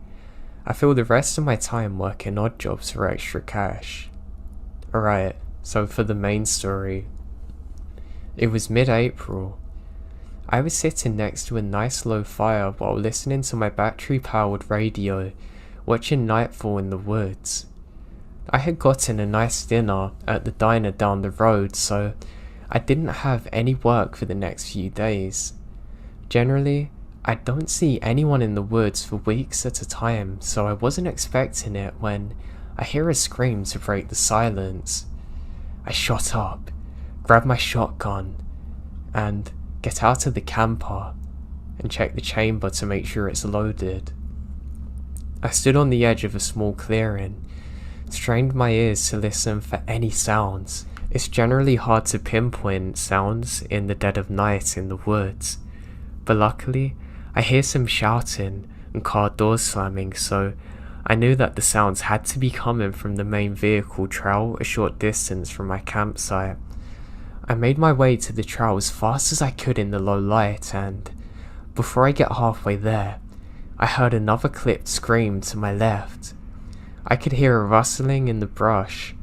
I slowly made my way there, and to where I think the noise is coming from, I come out of the woods right next to a man who had a woman pinned to the ground, just standing over her. Shaking from adrenaline, I leveled the shotgun at the top of the guy, and the woman growled at him to get off. Now I'm a big guy, but I have no doubt that the shotgun was the deciding factor in this whole situation. Each of these guys easily had a solid 30 pounds of muscle on me when I was a 200-pound Marine. I ushered the two idiots back, so I was between them. The woman's now getting to her feet. It was about now I realised we have another problem. My cell phone was cheap and didn't get reception in the woods, and hers had been broken by these two sickos. There wasn't much I could do other than march these two back to their jeep under the threat of shotgun. I get the license number, and I'm sure it was fake, and a description of them and their vehicle. Before the driver gets in the vehicle, I lower the shotgun to his crotch and made sure he understood what a 3-inch 12-gauge shell loaded would do. They took off in one direction. Me and the woman made our way back to my campsite. We drove to the DEC station and reported it as quick as possible. It turns out that the guy I'd threatened was the young girl's now ex-boyfriend. They'd been out having a few drinks when the third wheel in the situation got a little too handsy for her liking. When she said something to her boyfriend, he basically told her to stop and get on with it for once. When she refused, the boyfriend smashed her phone and pushed her to the ground. They both pushed her into the truck and drove her deep into the woods. She had waited for them to become complacent before throwing the back door open and jumping out and taking off. Luckily, the Jeep was crap and the back door didn't lock. It was a stroke of luck that I happened to be outside when she escaped. Fast forward 7 months, and that woman I helped is now my wife, and we moved into our first house using the money I saved up living in the woods. We've been married for 8 years now, and I have 2 kids, a 6-year-old boy and a 4-year-old girl. I still go out to camp every year to hunt and haven't seen the Jeep or the guys again. We heard through the grapevine that they had been arrested and actually got jail time. I'm assuming they moved to a different area because I never saw them again.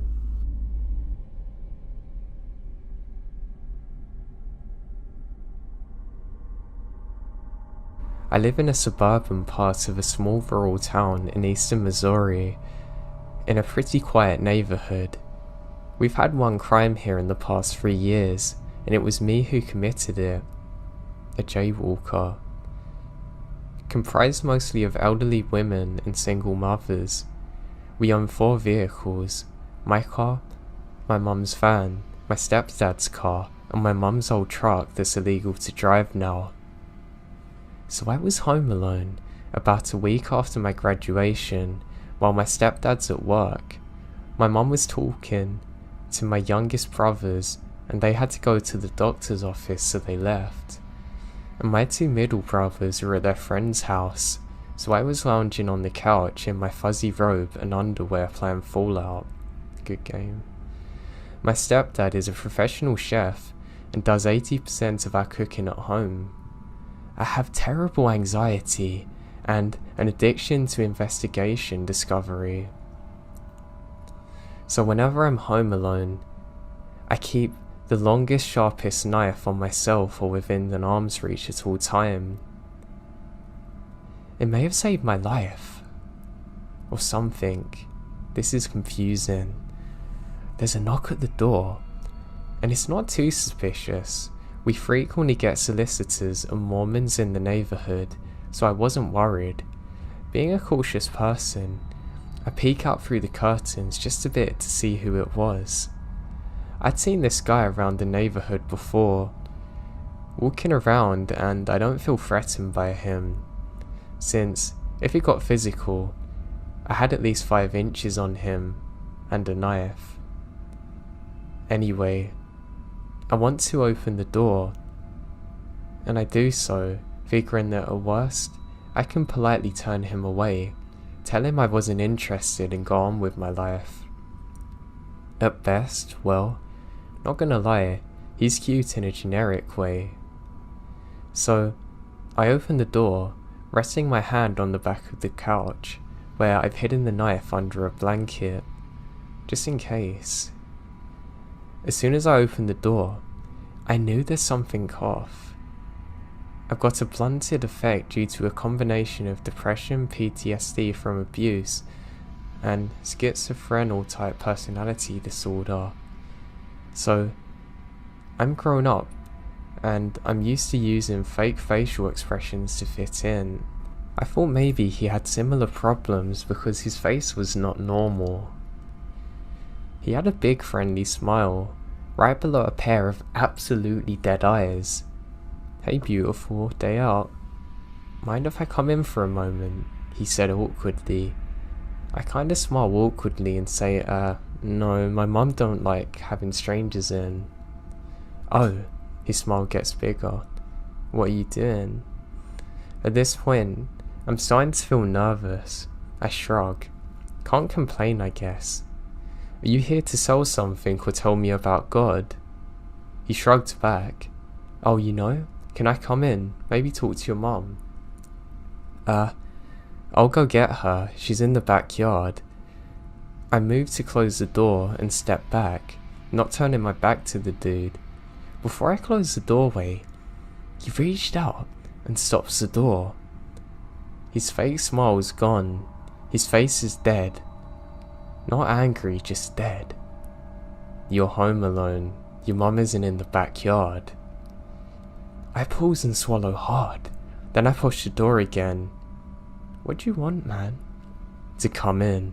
Please let me in." I reach over, quickly sliding the knife from under my blanket and pointing it at him, saying, "I'm not gonna let you in. Leave." He looks down at the knife, back up at me, blinks rapidly, then asphyxiated the smile to his face again, saying, "Oh, no problem. Goodbye." I watched him turn around and walk back down the street until he turned the corner. Then I locked and deadbolted every door and window in the house, got the dog out of my mum's bedroom and resumed my gaming. I ended up calling my aunt's boyfriend, the only cop I trust, let him know what happened, stayed on the phone with him until my mum got home from the doctors.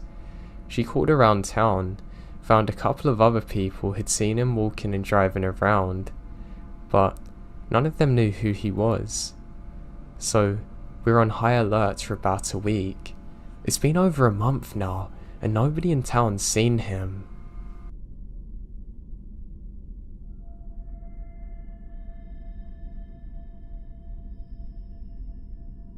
This old memory of mine, I've been talking about a lot because of the recent news of the Delefi murders.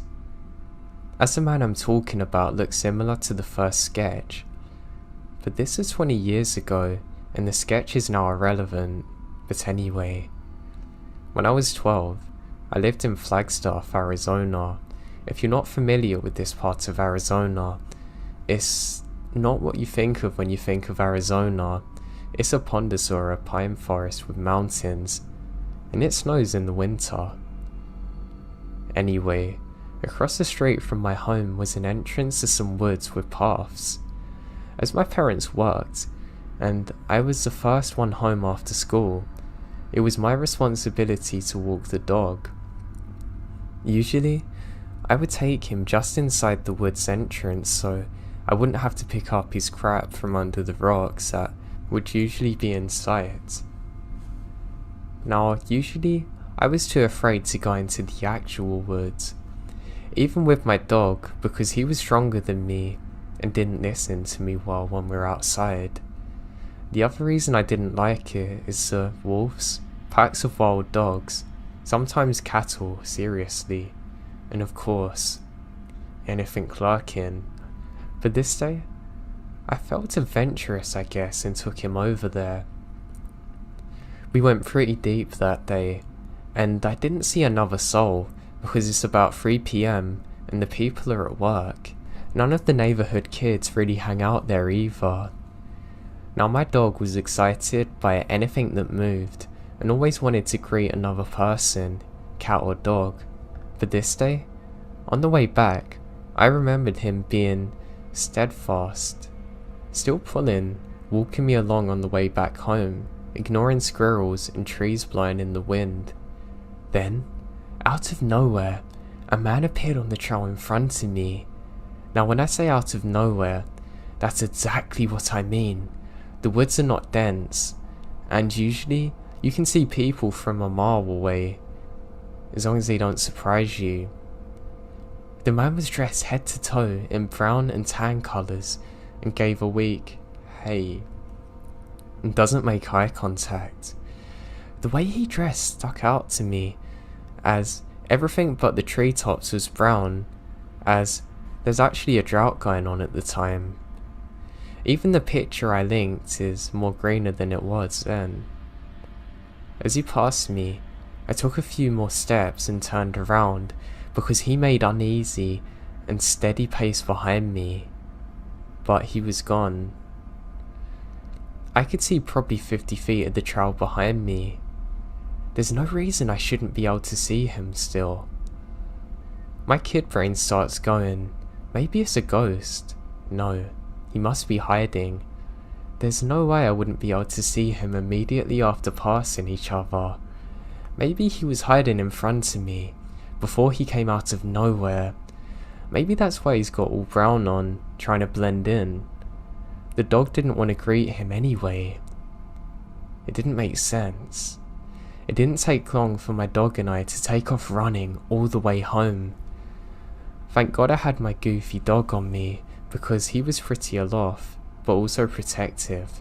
For all I know, maybe the disappearing woodsman watched me take my dog out every day, saw me wander in that day. I know I let my dog crap in the yard a few weeks afterwards. The reason it was so weird is that he was pretty much in perfect camouflage, and he had no dog on him or reason to be out there. I'm not sure exactly who it was. It definitely wasn't a hunter either, because hunting's illegal, and that's what creeps me out. Why on earth would anyone be in camouflage in the woods where hunting's illegal?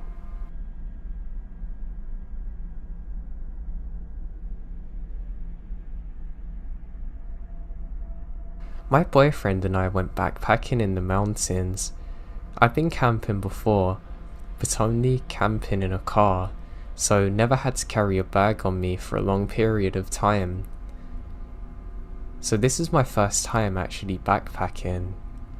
Now after getting lost trying to find a parking lot, the map swore there was, but there actually wasn't. We drove around the mountains, finally finding a parking lot we could stay at. We'd planned to walk down the mountain, camp, then walk back up the following day. About an hour in, it's maybe 6 PM, and we come across this guy sitting off the side of the trail, cooking in a cheap stove. He said to us if we know why we're there and where we're at, and saying can we point him in the direction of a certain place on the mountain. He says he's parked there. He continues talking about how he had a friend drop him off who was going to pick him up at point A, and then changes his story to that he's parked at point B, and then said another friend dropped him off and went to hike somewhere else, and that he needed a map or something to get to point C. Yeah, I'm confused, and I don't like his story. We finally bid the dude good luck, saying we can't help, and continue down the trail. Now the trail is poorly marked and doesn't correspond with the map we found online, so we're really confused when we come to a horse trail with no markings to tell us if we're on the right path still. We decide to go down the trail and see if we can find a place to camp for the night and find our way out in the morning. Both sides of the trail are lined with barbed wire, preventing us from being able to camp there. Eventually, we run into a huge puddle in the middle of the trail. We decide to turn back and go back to the part of the trail before it turns into a horse trail. That way, we can camp there for the night, because it's really dark and we're tired. About 20 feet behind us, we see the man from earlier. He talks to us again, and through conversation, we learned he had heavy narcotics, including fentanyl, and another one I don't remember the name of. By this time, there's so many red flags, so we took off, deciding to go back to the car and just drive home now. We live 4 hours away, and we're about 6 miles from the car, so we take off up the trail as fast as we can go. I got severely dehydrated on the way and was struggling. I have lots of water, but it's very hot out, and we're practically running up the mountain now. Eventually, I start hallucinating, thinking I'm vomiting blood, which is red Gatorade, or there was blood coming from my shoes, which is sweat, and there may or may not have been a bear somewhere nearby, but I could have hallucinated it also. We ended up doing the full 6 miles up the mountain in only 2 hours. We reached a parking lot, and that's when I gave up. I decided to wait on a branch while my boyfriend got in the car. The parking lot was curved, so we're out of sight from each other. But he finally came back down to me with the car and helped me in. We found a gas station and slept for a little while before heading home. As we're driving out the park, we see a warning sign saying there may be an escaped convict in the area.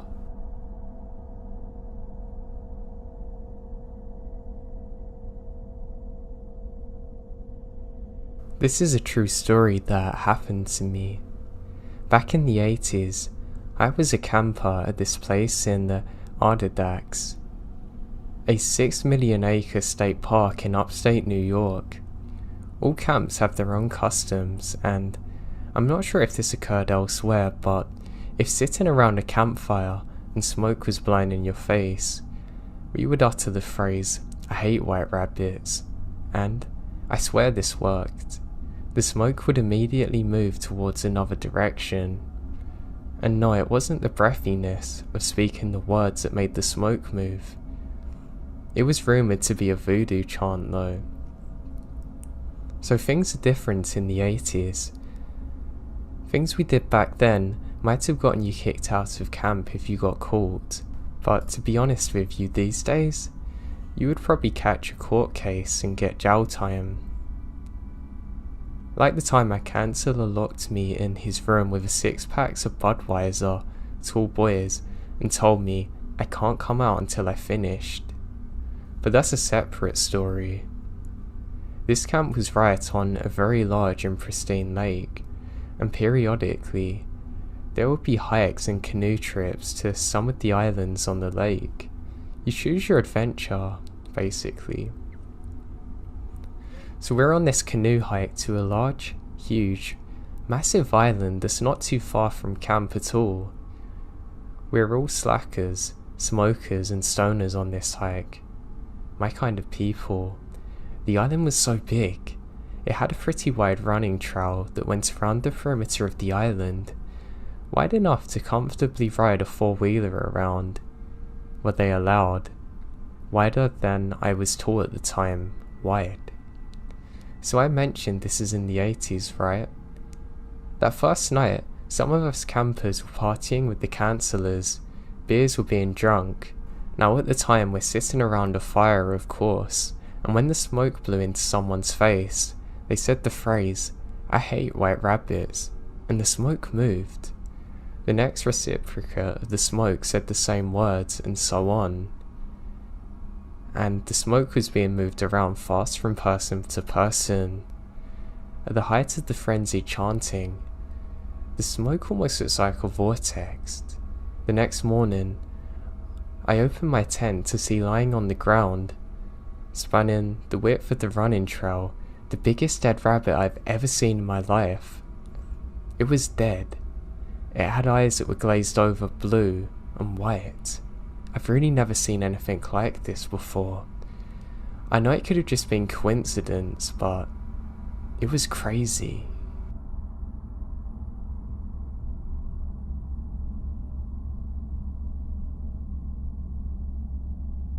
This happened a couple of years ago. I wanted to go to the local wildlife trail to walk in the woods. I'd gone several times to hike and jog. I normally went with my boyfriend at the time, but he was working and I wanted to go, so I decided to go by myself. I felt pretty comfortable going. I park at the far end of the parking lot in case anyone else appears. The trail continues straight from the parking lot for about a mile until it curves up a large hill. Where I wanted to go was the abandoned parking lot with a lake. The turn off to this part of the trail was about 400 yards down to the left. Once you turn left, you have about 200 yards of flat trail before it inclines. This inclined section is loose gravel and it's quite noisy when you walk up it. The last section is about 100 yards. I felt pretty at ease going along the straight trail before I turned left. When I hit the incline, I began to feel uneasy. I brushed it off as being overly paranoid and continued. As I went about halfway up the incline, I began to hear crunching and snapping of twigs in the woods to my right. It sounded about 100 yards off. It was just far enough into the woods that I couldn't see what's making the noise. I froze in my tracks and the hair on the back of my neck stood up. I stood still as I heard the crunching stop. Stupidly, I brushed it off as a deer or bobcat. I continue up the path until I hit the end of the incline. That's when I heard this thing in the woods beginning to run at me. I froze in fear, my heart beating 1,000,000 miles an hour.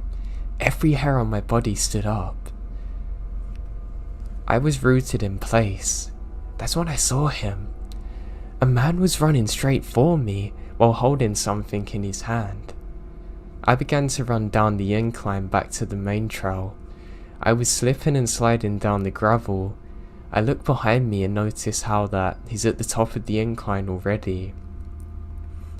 He had this evil look in his eyes. I noticed the item in his hands was a knife. I almost slipped up due to me looking back at the man. He called out to me, "Get back here now." His tone was malicious. I sprinted as fast as I could and took a hard right back onto the main path. When I hit the parking lot, I didn't look back. I unlocked my car and started as quick as I can. Right as I was backing up, he emerges from the trail entrance.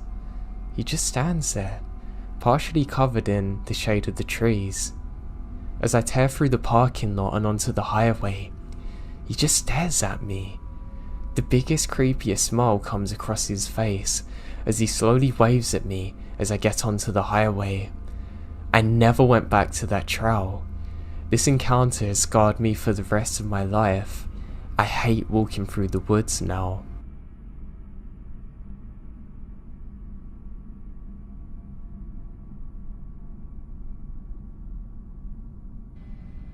Okay, so I have no idea exactly what I saw that night. I have searched everywhere for sightings or even myths around that area we saw it and found nothing. If anyone has any idea of what we saw, please let me know. My husband and I think it could have well been a Wendigo, but I don't know. I haven't heard anyone else say they've seen anything like it. I guess more than anything, I want to know what I saw and have some closure. So anyway, my friends and I go camping a lot, and my favourite place is the Red River Gorge, Kentucky. We go there often. I've been going there since I was an infant. I'm 28 now, married with a kid, and still go. It's the coolest place to go where I live, and you can actually see the Milky Way pretty much every night. I mean, it's perfect for stargazing, and I've seen a shooting star every clear night that I've been there. When we go there without our kid, we might have a hike and stargaze for hours. Our first experience happened when we were night hiking, and we would go on trails we knew well, and we used frequently during the day. Ones with log fences and gazebo resting places. The most used trail is in the National Bridge State Park that leads up to the Natural Bridge. The trail is around 2 miles uphill depending on where you're starting. Now I've done this trail every summer of my life and could do it blindfolded. It has wooden steps, carved rock steps, log handrails, multiple sitting points under a roof, trash cans, but after reaching the main trailhead there's no lights at all. It's used often, and while it's uphill and the difficulty is low, as long as you have a good grip on your shoes and water, you'll be fine. My friends have done it with me multiple times and we're confident as hell at it. Hiking this trail at night is not allowed, but the woods have never really been a problem for me, and no one really cared about the closure times. When we use this main trail to hike to the top, we would park in a lot designated for the Pool and Hoedown Island. You walk across the road that leads to the pool, and you're at the first trail marker. You go up the gravel for a while and pass the Natural Bridge State Park Lodge. There's a waterfall and some lights, so it was best to go fast and watch out for rangers that would tell us to leave. Then walk across another road and there's a mini shelter to sit on or a small rock where you can rest your legs. Then it's the beginning of the top of the trail. The night was weird to begin with. As soon as we started the hike, the clouds took over and it appeared we'd be walking for nothing even to stargaze at. But we went anyway, just in case it cleared out by the time we get there. In the beginning, it was normal, and paranoia was kinda setting in, but eased up a little. You know you've reached the bottom of the bridge when you see a giant limestone wall. Now during this time, there was a gazebo that sat to the right of this wall, and the trail continued and followed next to the wall. When you come far, there's a fairly steep part of the trail and the gazebo is welcomed. Now my husband, my best friend at the time, and I all sit on the gazebo steps. The bench is under a roof and even darker than the rest of the outside, so we just stayed on the steps, facing to where we're looking downhill at the trail that follows the limestone wall. We each have a bright LED headlamp and a handheld flashlight. We don't usually look at each other when we night hike because the lights are so bright. We sit in a line like the Lord's Supper and walk in a line staggered so we don't blind each other. It's after hours at this point, so no ski lift rides had gone on for hours, and the rangers had already done the sweep and left before we could get there. We left no time between them making sure the trail and the top were clear and start our hike. The ski lifts takes you to the top, but there are workers that stay and do counts and only leave after it's clear. I guess I have to make these points because that's what I was thinking when what seemed out of nowhere, a girl with a headlamp begins to walk down the trail. This is kind of odd really. She's in a sundress and flip-flops. This hike is uphill, and while it's fairly easy to hike up, it's not easy to do without real shoes or water. She'd have to have hiked up and down to get to this point without food or water, which is a massive challenge. Her light seemed almost blinding too. When she reached where the trail turns from in front of the gazebo to down where we came from, she stopped. She just stood there, how a human is presented in an anatomical drawing. She was looking directly at us all, sitting there, and her light made me bring my head up. It was so bright that I literally had to shield my eyes. She didn't turn away from our light at all, or even seem bothered. She had 6 LEDs shining directly at her face. I say hello. She said, kind of with a pause between every word, something like, hello, how are you? I said something like good, how are you? And she took an even longer pause before saying, oh, I'm fine. And she just stood there with her hands to her side, facing down, staring at us. Her light made it impossible to really see her face. It was unnaturally bright. I had my hand up the entire time to not be blinded still, until she turned and slowly walked down the trail part we just came up. She got to the part where the trail turned, and we saw her light just stay in that one spot for a minute, until she turned and the light faded out of sight. We wait for a while before continuing up. I kept making comments about how weird that was, and had anybody else just seen this? And was I being overly paranoid with my fear? And why did no one come after her? Why had she done this all alone at night? And somehow without being found by any ranger. We got up after a bit and started back up to the top. It felt like it took much longer than it ever had in the past, but we made it to the top. There's stone steps named Fat Man Squeeze that you get to at the top of the bridge, and you can walk across it and whatever. Going up and being on the top, we can hear twigs snapping, almost alternating from left to right. We lay down and stargaze, but the clouds are thicker now. It was miserably hot, and we can hear voices at the same time. My husband kept checking for people. He never saw anyone. We see a flashlight, but we never see anyone attached to it. And then we hear a bird call. It wasn't like a real bird noise at all. It was like someone making bird calls, rhythmic and not natural. I'm convinced now that we're not alone, and hadn't been alone at all during this. And to say this is a lot because I'm not easily spooked. I asked to leave as soon as they're done. They then tell me that they're ready to go right then and there, and that scared me. It showed that I wasn't imagining all of this and they're just as scared as I am. We began going down the way we came from, and it felt like it was taking so long. We are going steady and quick, and it was downhill, but we were not making any ground, it seems. It's hard to explain, but it was so weird to the point that I said aloud, "This feels much longer than it should be," and everyone agrees with me. I keep looking behind me with the flashlight, and my husband kept looking out to the sides. I kept feeling watched and couldn't figure out where the footsteps were coming from. It sounded as though they're coming from all directions.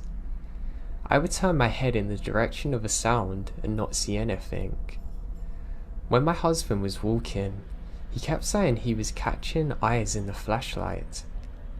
Usually you catch a raccoon's eyes spying on you. But he was afraid maybe it's a bigger animal like a bear or something. And even weirder is that he never seemed to catch contact with it truly when his flashlight went over it. Now by now, we're hiking down a semi-flattish area, compared to the downhill hike we've been doing at least. The log fence or handrail or whatever it's called is on our right side. Now, we're walking in a row within reaching distance of this barrier, and my husband just stops walking altogether and says, "What's that?" But the question is more of an alert than a question. I move my headlamp in that direction and don't see anything at first. Then, both of his lights catch a shape, and then my headlamp also does the same. I move my headlamp to the center and catch it while my friend simultaneously finds it in her lights as well. All six shine on a kind of reflective grey creature. It's bent in a crouching position, kneeling on its front leg, and it starts turning towards us. It starts to turn slowly, and my mind is racing. It looks like a human, but it's too big. People mistake human shapes for what's actually bears, but this is skinny. It's thin and big, and almost white. It's so light grey. Its skin resembles that of a dolphin. There's a shine to it, and our lights get reflected a little way when they're on it. It gradually comes to a standing position in front of us. Its head is long, and its eyes are in a human position on its face, not on the side like most animals. We can't see other facial features, just big, almost empty holes or pits where its eyes are. It looks directly at us in our lights. The way it stood is almost intimidating, almost like when a snake raises up and flexes their necks in a wild fashion to show how strong and smart they are. It was like it was stepping up for a fight, from crouching, then standing directly in front of us. The arms hung down so low, the hands seemed way too long. Its hands had to be by its knees easily. I guess it stood 9 feet or so, and not that far in front of us. No, it has no hair at all, and its head is large. I couldn't process what I was seeing. I was truly frozen. Then, I just feel my husband hitting me, yelling run. I start to understand we have to get away from this thing, and it pivots and runs to the right, going backwards on the trail so it could get around the barrier and onto the trail behind us. We take off running the rest of the way down the trail, knowing that this thing just took off much faster than us, and after it had crossed from behind the barrier, it would be gaining on us quick. We didn't talk at all because we tried to figure out what was going on and knew it wasn't good to draw attention to us. We kept running as fast as we could, but some areas are steep. It literally never feels as though we're out of sight from this creature. And we made it to the trail beginning with the gravel, and we can hear something to the side crashing down through the forest. We ran until we got to the car, then drove as fast as we could, and as soon as we got to the main road, we're finally out of there. When that thing looked at us, I knew it was smarter and faster than us. I knew that if we didn't react, something terrible would have happened. We made it back to where we were all staying, and all of us took out our phones and wrote a note of what we saw. We haven't spoke about it until after, and we all looked at each other's phones and the stories are all exactly the same.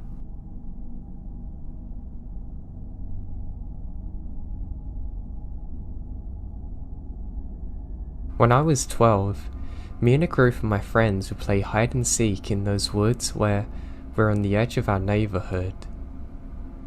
We would always play at around 6, but had to be home by 10:30 at the latest on a weekend, and we weren't allowed to go so far that we couldn't see our houses. Those are the only rules our parents had for us. Well, one Friday, we're out playing in the woods as usual, and I, for whatever reason, decide to go in the woods deeper. I can't remember how far I went into those woods, but I do remember coming across an old shack. I considered using it as a hiding place, but then I thought that they wouldn't come this deep into the woods to look for me, so I decided to head back. However, when I start to head back, I turn my head to look at the same shack one last time, and for a split second, I see someone peeking around the door. Whoever it was quickly turns their head back. When they saw me, and I don't pay much attention to it and head back, I'm about halfway through my walk when I hear, "Hey kid, come over here." I look back and see an old man hiding behind a tree, gesturing for me to come. I know better and took off running. While I was running, I heard him yelling, "Wait now, come back," and I could also hear the sounds of other footsteps accompanying him after me. When I got to the end of the woods, I ran into my friend's house, who was wondering where I was. I told them to get out of the woods, and we ran to our friend's house. I told them what happened, and eventually I told my mum what happened too. Our parents called the police to search for the woods, but they never found anything, and our parents never let us play out again after that. Old man living in the shack, you could still be out there. I just hope you get caught and haven't done anything worse.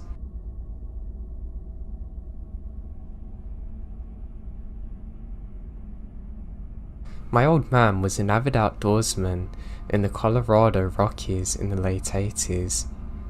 He'd go on week-long treks with his buds. One summer, they'd been out for a few days in the Pikes National Forest. They set up camp in a ravine they thought was safe.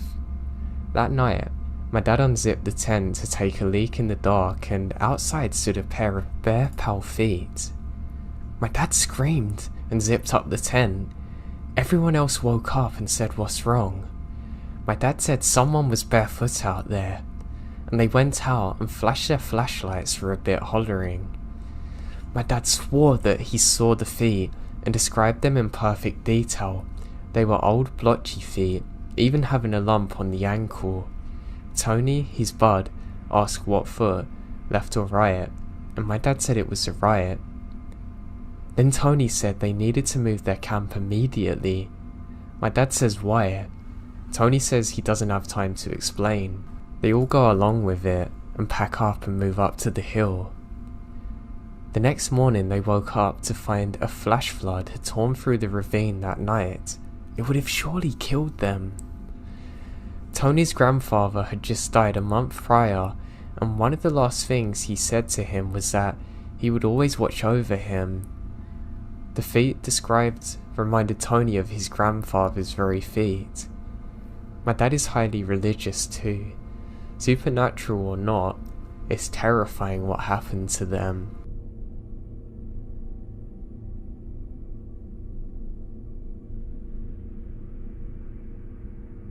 So this happened to me when I was about 7, and I lived in Portland with my grandparents.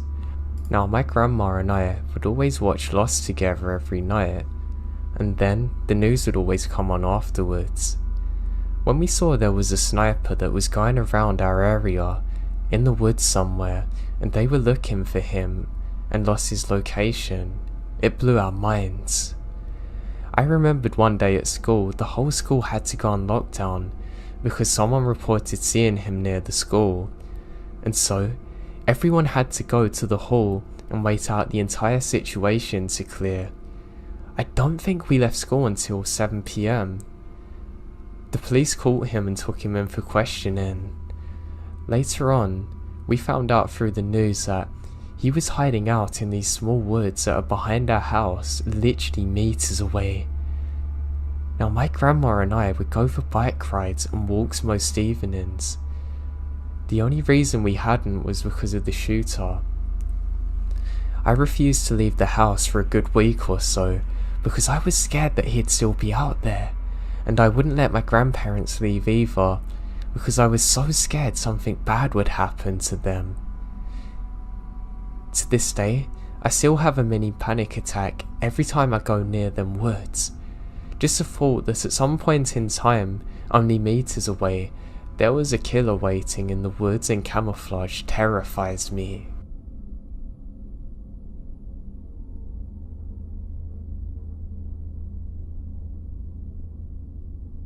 It was the end of my freshman year of college, so my friend and I spent a weekend at my family's cabin by ourselves to celebrate. The weekend was fairly uneventful. The most exciting things to happen were burning a pizza on a grill and a chipmunk trying to join me while I was in the outhouse. which is pretty funny. But then, we had to leave. Even though I'd gone to the cabin every summer since I was born, I still didn't know very well how to get from it. We had been using my friend's dad's GPS. It was pretty old and probably hadn't been updated in a while, which is likely why it took us where it did. The route we took was fairly unfamiliar to me, but what do I know? It's a GPS. I trusted it enough to bring us wherever we needed to go. It ended up taking us down a twisted side road that I knew was wrong, but I kept going, thinking that maybe going through the woods would be faster. That's when it told me to take a left. I obeyed, but was extremely confused because it looks to be a dirt road. I slow down to look at the GPS when my friend lets out a horrid, "Oh my god." I look up and realise we're not on the road at all. We're on someone's driveway. Then I saw the dolls. They were worn by the weather, full of dirt and faded from the sun. The ones I took note of were clowns, and bodiless and beheaded. There were so many, I can't even make out how many there actually are. Every single one's hanging from a tree. My friend and I were both shrieking at this point. Her yelling at me to back up and get out of there, me yelling what the hell over and over again. We safely got back to the main road and followed that until the GPS gave us a different route, which took us home without incident. Although I didn't see the person living in that rundown house, it was one of the most terrifying things that ever happened to me. It didn't even feel real when it was happening. It felt like I'd been dropped into the middle of a horror movie about a serial killer with some doll fetish or something. Sometimes, I wonder what would have happened if the person who lived there actually saw me pulling up. But I try not to let my imagination get the best of me. I hate to think of whoever's responsible for that house, if they still lived there.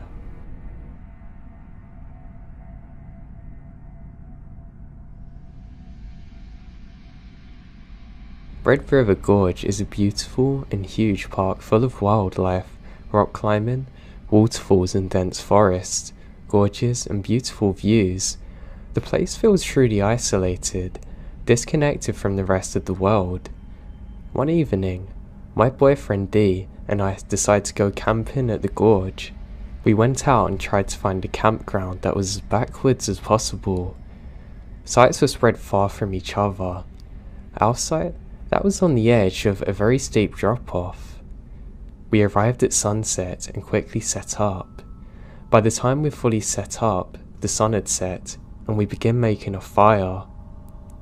About 20 minutes into relaxing, we began to hear howling that doesn't go away, and it doesn't sound like it's far from us.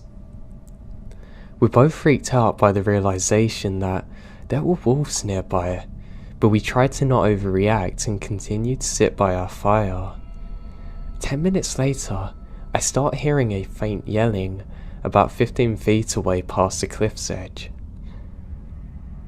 Now, I told Dee to be quiet and listen, and we're both frozen out of fear. A woman was now screaming. I couldn't make out any words at that point, but it was a deep, gurgling shriek, a noise that I've never heard a person make in my life before. Then I heard it. She was screaming, "Help, please someone help. Someone please help me," repeating this over and over again, howling at the top of her lungs. I'm terrified. She could have been turned around in the dark and fallen off the cliff. She could have been attacked by wolves or a bear or bitten by a snake. At this point we both sprinted into my car, frantically climbing inside, locking the doors. I tried calling the police but have no service. I threw the car in reverse and sped down the dirt road to find anyone that could help. The shrieks continued. I didn't make it far before I found 3 young men standing on the edge of the forest. I slowed down and cracked my window, still hearing that woman begging for help, and asking the men if they heard that. How could they have not heard it? I told them it was a young woman screaming in the forest. Then, Two of them went sprinting into the darkness. Without questioning me or anything, the other one just stood by my car, assuring me he had no idea what was happening. While the two men were somewhere in the forest, I drove further down the dirt road until I found a spot to turn around at. When I came back, the screaming had stopped, and the men were back by the side of the road. I slowed down and asked them where the woman was, and one of the men that had run into the woods said, "Don't worry, it was actually just a kid messing around." I just said okay. I drove back as quickly as possible. We left the campsite and went straight home. Once out of the woods, we called the local police station multiple times to no answer. I know it wasn't a child. I've never heard such primal screams in my life. It made my skin crawl and my heart race just thinking about it. What did those men do that night? What was I a witness to?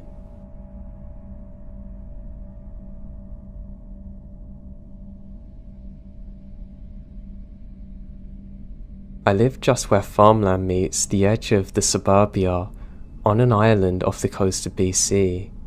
The climate here is sub-temperate rainforest, so the natural and untouched landscape is incredibly wild, dense and lush.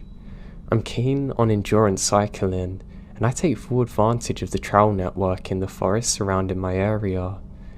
I work long hours, so most of my winter rides are in complete darkness with my trusty trail light. One section of my home trail winds through a rainforest bog full of hundreds of trees. They're huge. It's absolutely beautiful in daytime. It feels like a magical place with shafts of sunlight piercing the fog, hundreds of different species of flora, and there's so many wild animals out there. It's really beautiful. Now at nights, my gut starts tightening as the thought of passing through this mile-long section of trail appears.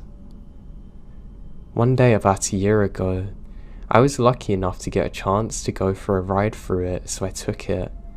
It was cold and very rainy, with few other people out on the trail. I had packed thermos of hot coffee in my backpack, and I thought the rainforest-style bog was the best place to take a rest as any.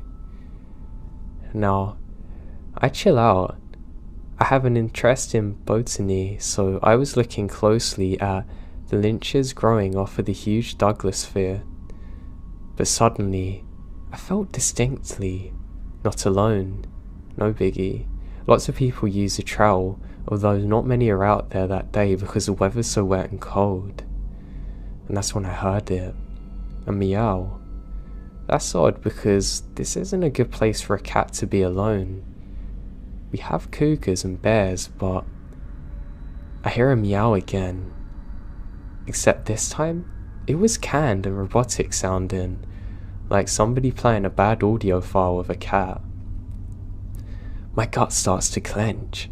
It just sounded wrong somehow, and I can't figure out why. My hands were shaking when I unzipped my backpack to put my coffee thermo back in. I felt waves of nausea roll over me, and the air suddenly felt dense and thick. I was in a rainforest surrounded by trees and moss, but I felt like I can't get enough oxygen. I hadn't seen anyone for at least 10 miles, and I was distinctly aware of how far I was, and I couldn't really get any cell reception here either. Now, I hear the same meow again, but this time closer. I've never heard a cat like this before.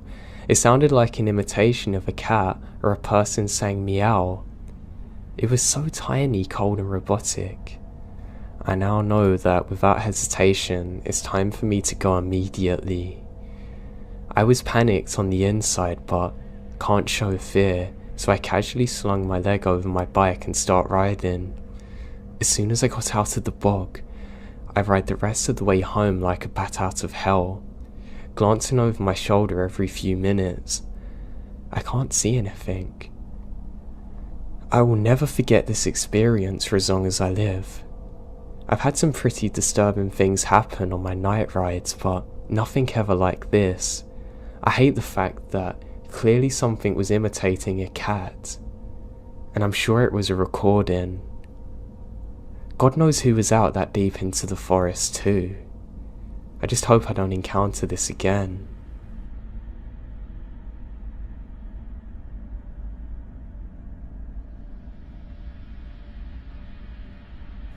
I used to love going for long hikes in the forest near where I live.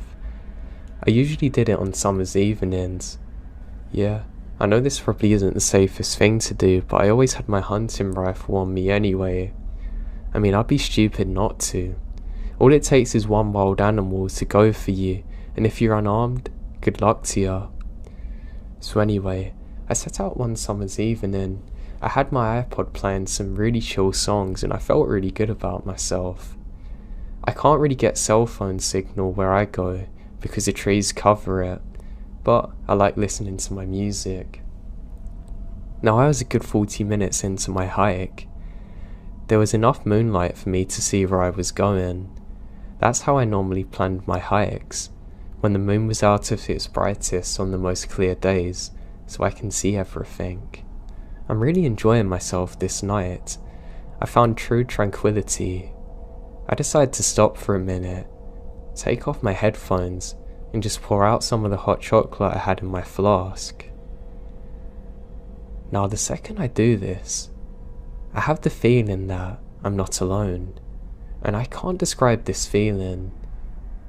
It's almost like I'm comfortable in my own presence, but I don't want to be joined by anyone else, and this unsettles me. I just think I'm just being a little paranoid. I say to myself, thank God I've got my rifle, and I could have sworn I heard a laugh afterwards. No, it must have been just an animal, surely. So I go about drinking my hot chocolate. As I do so, and I'll never forget this, I hear someone whisper behind me, "Mind if I have some?" And a terrifying laugh follow. Now the next few seconds is a complete blur as I fumble, fall over getting up, grab my rifle, and scream myself, and sprint in the complete opposite direction to where I heard the voice and back onto the trail. I try and scream out that I have a gun, but I can't get the words out. What's worse is I hear rustling behind me. I continue sprinting up the trail, only to slip temporarily again, and now on my back. I lay there wondering whether it's better to pretend I'm still. I look behind me, and I can see what appears to be the butt of a cigarette lit in the distance. Well, looks like I'm going to keep moving then. I get up again, and scream I have a gun and I'm not afraid to use it. What's worse, I'm sure I hear laughter in the distance after saying this. I sprint all the way back to my car. I don't even bother going back for my flask for anything.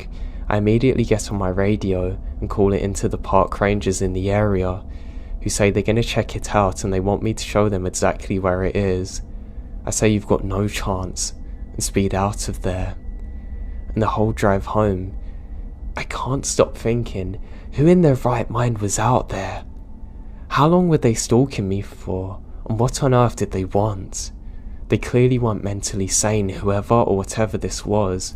Now I don't believe in the paranormal, but this could have easily been something like that, because why would you be out there with no torch or anything?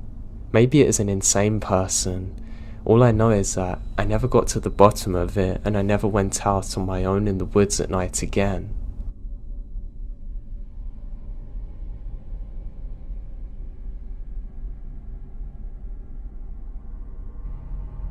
I come from a big country family. We live on a farm. We raise our own food and meat animals, and we hunt and process.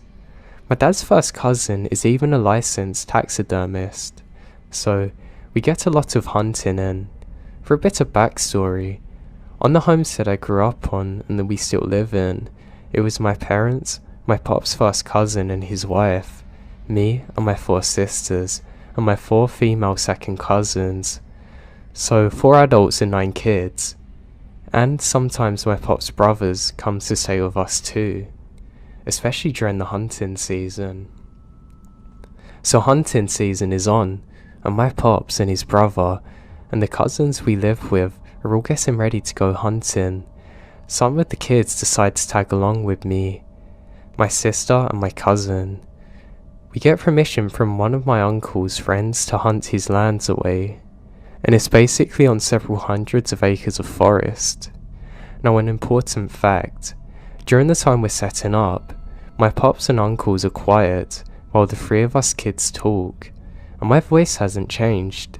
This is important. Us kids keep chatting away while the adults are just getting louder and feeling more energy while they check out the survival equipment, making sure the guns are clean and working, etc. Now there's a rustling in the thick brush around us, and suddenly, 3 creepy looking guys enter the clearing. They literally stop dead. One of them has a hand on his knife on his belt. They're clearly drunk as hell. They kept looking between A and S and my pops and uncle, like debating something. My pops and uncle stand up. Last bit of backstory, every guy in my family is huge. I'm 19 and 6'5". My dad is 6'10" and 280 pounds, Jesus. Just deeply intimidating men. And so are my uncles. The guys laugh nervously as my Uncle V picks up one of his rifles, pointing it at them. The dudes start running off into the clearing like the devil's after them. My pops immediately says we're clearing out. My uncles don't question it, and neither do we. We're freaking out, and we're totally scared now. I mean, we're taking things down really sloppily, but my pops doesn't say anything about us messing up the camping equipment. When we get back, we instantly call the police, who unfortunately don't take it serious. We also told the owner of the land to be careful of his kids. The craziest thing is that, at that moment I realised A and S and me, with my unchanged voices, are the only voices that these guys would have heard, so they clearly come across here, trying to find some children on their own.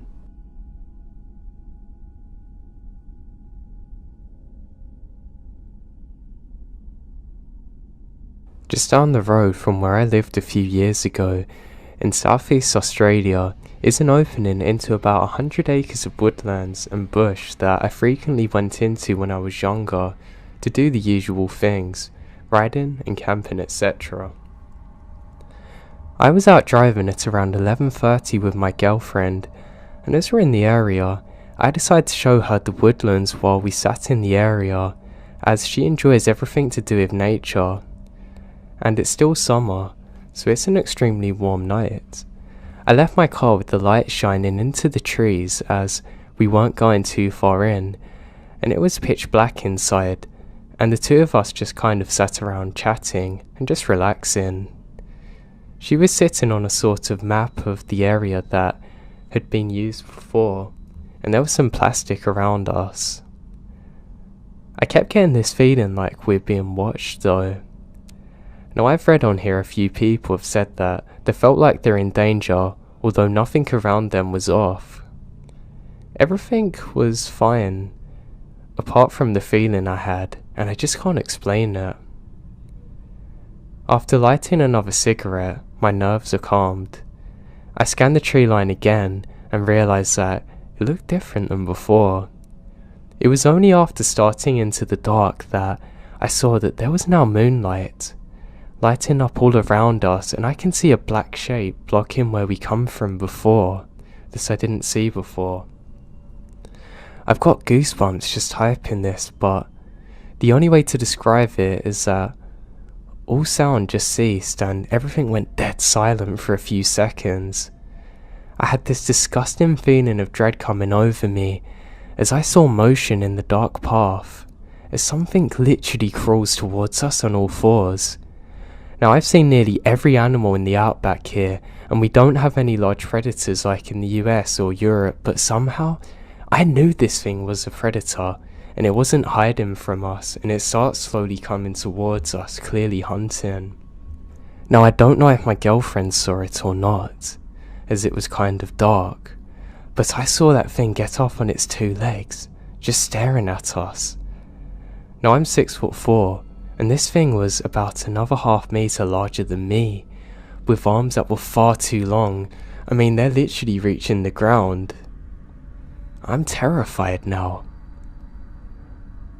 All I can make out was an off-white, almost yellowish fur colour it had, and a strange wolf-like head.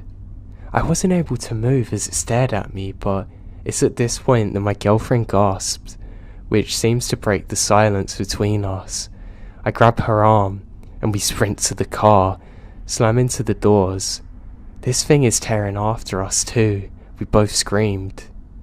We tear out of there quick, not even looking back. It took us half an hour to calm down enough to talk about what we had seen. We both discussed it many times and know what we saw wasn't fake. We still have no explanation to it to this day. It's really scared me and I've never went back to that area since.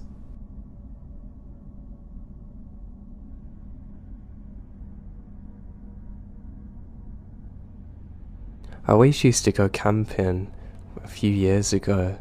I stopped doing it as much recently because of work, but I still get out there on the odd occasion, and I love it. I never had anything weird happen to me while I was actually camping. Some of the strangest things would happen when I was driving. It was never too bad, I'd just see strange lights in the sky, but I was sure that was just because I was tired. There was one thing I could never explain though, however. So I was driving back from a camping trip one summer's evening when I see somebody standing in the road. I don't know what they're doing, so I slowly drive up to them. They're not facing me, they're facing directly away from me. I turn my lights on to try and let them know that I'm there, but they don't move. I stop my car and get out and I say, "Hey bud, I need you to move out of the road for me please, is everything okay?" And I'm not kidding you, the second I finish my sentence, they fall to the ground. Well, I say they, all of their clothes do. It's almost like somebody just disappeared. I rub my eyes and I'm sure that I'm just sleep deprived and hallucinating, and I get back in my truck and slowly drive towards it. To my horror, I can see only a pool of blood exactly where I thought the person was standing, but it's dried blood like it's been there for weeks. I have no idea what it is. I immediately do a U-turn, scream to myself for what felt like an eternity, and get the hell out of there. To this day, I still have no idea what happened or who that was. There was nowhere for them to have run, and if they did, I would have saw footsteps in the dirt. There was neither.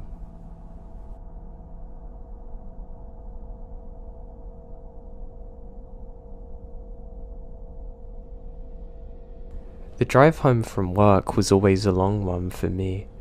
I had to drive through miles of woodland roads completely on my own. It was about an hour's drive, but I got used to it. I used to get finished on my night shift at about 10 o'clock, and I'd always turn on the radio and just enjoy my drive. There was one cold winter's night in December that really shook me up though, however.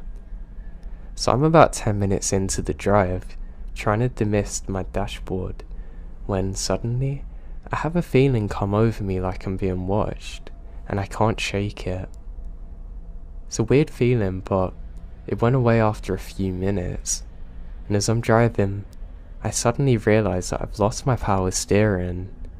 That's odd. It normally comes on again if this happens, which it rarely does, but then I see my lights go off and my engine cut out. It was almost like somebody let off an EMP in the atmosphere. Everything just stops, and I crawl to a halt. I'm confused out of my mind, but I'm not scared. And as I'm sitting there, I become aware of just how dark it is around me. It's literally pitch black because of the trees. 10 seconds later, the radio comes on, and I can hear a staticky voice saying, "Please don't be scared." And suddenly, my engine comes back on without me turning the ignition, and everything else goes back to normal. Needless to say that I was terrified in this moment. I drive back home as quick as I possibly can. Nothing like it ever happened since, and I still have no explanation to it to this day.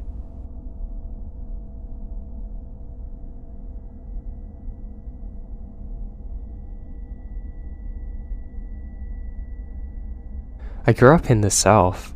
There's tons and tons of beautiful places to see that haven't been taken over by concrete yet. It's nice. But along with that, it's pretty boring. Being a teenager and wanting to go out and have fun led to mostly improvising with your buddies and hoping that something good can come out of the night. There wasn't really a local spot to go and hang out at, like a club or cool bar, and the places that were close to us were boring, because we'd went to them so often. I'm sure if you've ever lived in a rural area, you can understand it. Something that I found a ton of enjoyment in as a team was just cruising around super late at night listening to music. I would fill up my gas tank, grab something to drink, and I'd just drive off until the sun comes up. It was a way to clear my head and relax. Those country roads are always fun to drive down at 2 AM, and was just also the right amount of spooky. I don't know why that made me laugh. Well, one night, I absolutely got more than I bargained for.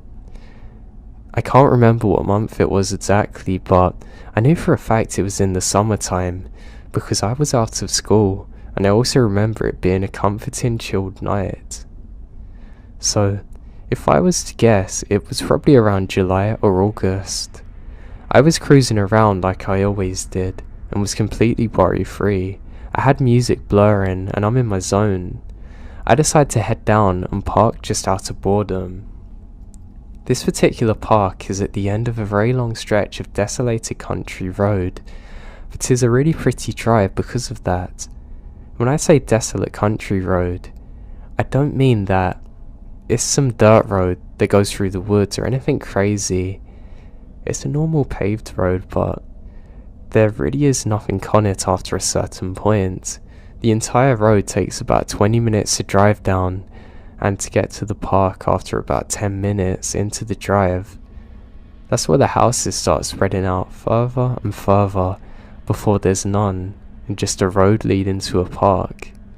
I think a lot of the reason I like this drive is, at night, it's so creepy, and there's really no getting over that. I love the adventure of it. Now, the park isn't open for camping or anything. It's mostly just lots of land with walking trails and biking trails set up through miles of woodland. So obviously at around 3 AM in the morning, it's pretty dead. I made it there and just did a slow normal loop around the park. The night before it stormed so badly, so I remember my parents and I had to take shelter because of the threat of a tornado. There ended up being no tornado, but the storms were pretty rough. Because of it, I come up on a fallen tree in the road that looped around to the exit of the park that must have been caused by the storm. It wasn't some massive tree or anything, but I knew for a fact that there was no way it could have gotten there from a car, obviously. It was pitch black everywhere besides the front of my car because of my headlights, and because of that, I immediately ruled out backing up the entire way. I just drove when I entered the park. I knew that this was super dangerous and there was no way. At this point on the road, there was flat land on each side of me. I figured that it would make the most sense just to back up to the grass beside me, just a little, and then drive back the way I come. It was a one-way loop around the park, but I wasn't really worried about going out and the wrong way because it's so late. So now I start to back off the road so I can get my car to turn around. All was good until I pull off onto the road. I totally didn't take into account how wet the grass was and the amount of mud there is. My car went absolutely nowhere. My back tyres are completely stuck and were spinning in places where I didn't think they could. I start getting scared now. It really isn't the most ideal of situations to be in. I immediately take my cell phone out of my pocket and saw that I had service, which comes as a massive relief. I call my parents and tell them what's happening and where I was. I'm pretty annoyed, but they said that they're gonna pay for the tow truck to get me. My parents both drove their small 4-door sedans, and they said that they would be zero help in the situation I'm in. It was about 45 minutes away from my home and most of human civilization, so I was pretty sure I'm going to be stuck there for at least an hour before someone comes to get me. It's a freaky feeling. But I try getting out of my head and just continue listening to music and playing on my phone. There's not really a lot I can do. After I kind of calmed down from the initial anger I had, I started to check out my surroundings. I didn't even notice at first because everything's going on, but in front of my car's placement was a field that's full of deer. It's the most I've ever seen in my life. There legitimately must have been 40 deer just walking around eating grass. The field wasn't directly in front of my car, but if I was to get out and throw a rock, I would have easily hit one. So if I'm gonna guess, they're probably about 30 yards away. I watch them for a little bit, but I'm quickly over it and start browsing through my socials on my phone. They seem to have been over it quicker than I was because they all go back to eating grass after figuring out I'm not going to attack them. After browsing my phone for 15 minutes, I finally get a call back from my parents letting me know that the tow truck guy's coming. He's about an hour and a half away. Still to this day, I remembered hearing that and thinking, "You've got to be kidding me." I understood that me and only me is the reason that I'm in this situation, so I can't complain. But I mean, come on. I decide that the smartest thing to do now is to make sure all the doors are locked and lay back and sleep for a bit. So that's what I do. Okay, here we go. So I wake up 45 minutes later to the feeling of being watched. I'm not sure if anyone has ever experienced it before. I don't know how common it is, but it's almost like a sixth sense was going off in my head telling me I need to wake up. Now. Waking up to that feeling in that situation is horrifying. I sit up and immediately check my surroundings to see nothing. I look through my car very quickly for any kind of weapon and find a pocket knife. A pocket knife. Great. I'm really scared now, even though I haven't saw or heard from anyone.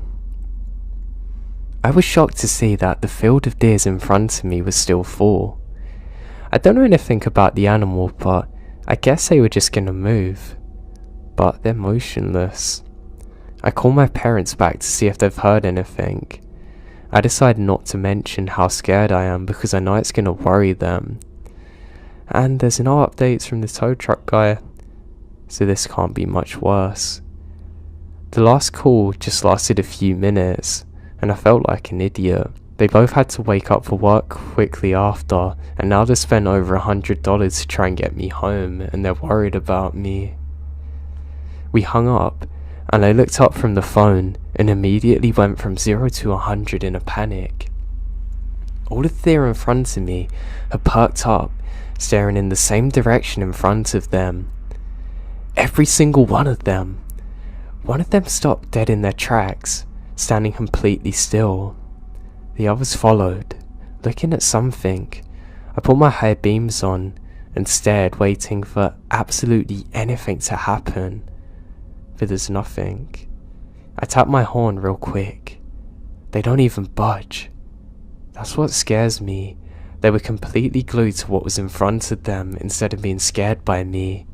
I know they were looking into the woods, but where I was, I can only see them. I can hear my heartbeat, and I grabbed my pocket knife and just waited for something to happen. I would say it was about a minute after I honked. Every single one of them in unison ran the opposite direction that I'm in. And now within 10 seconds, it's completely empty with just me in the field. I'm petrified in fear. I knew that staying in my car would be the safest thing, but I'm now stuck. My head is on a swivel. I'm freaking out in every possible way. I assumed that it's a bear or something, but it could have been absolutely anything. I was convinced at that point that it's the devil himself. I don't know what to do now. I knew that the tow truck was close by, but I have no idea where. I start shaking because of nerves, and just look around me to make sure nothing was by me, and focusing on the field in front of me.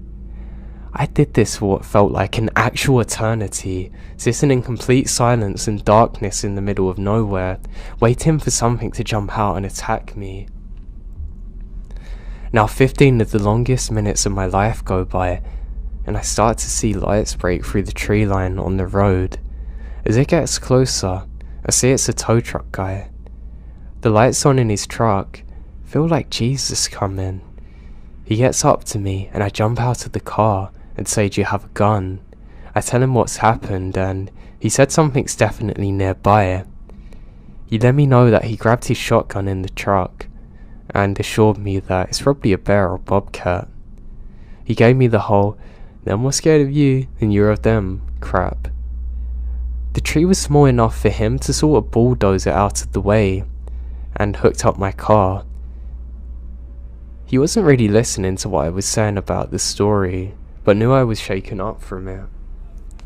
The whole time, I still had my eyes glued on the field looking for anything.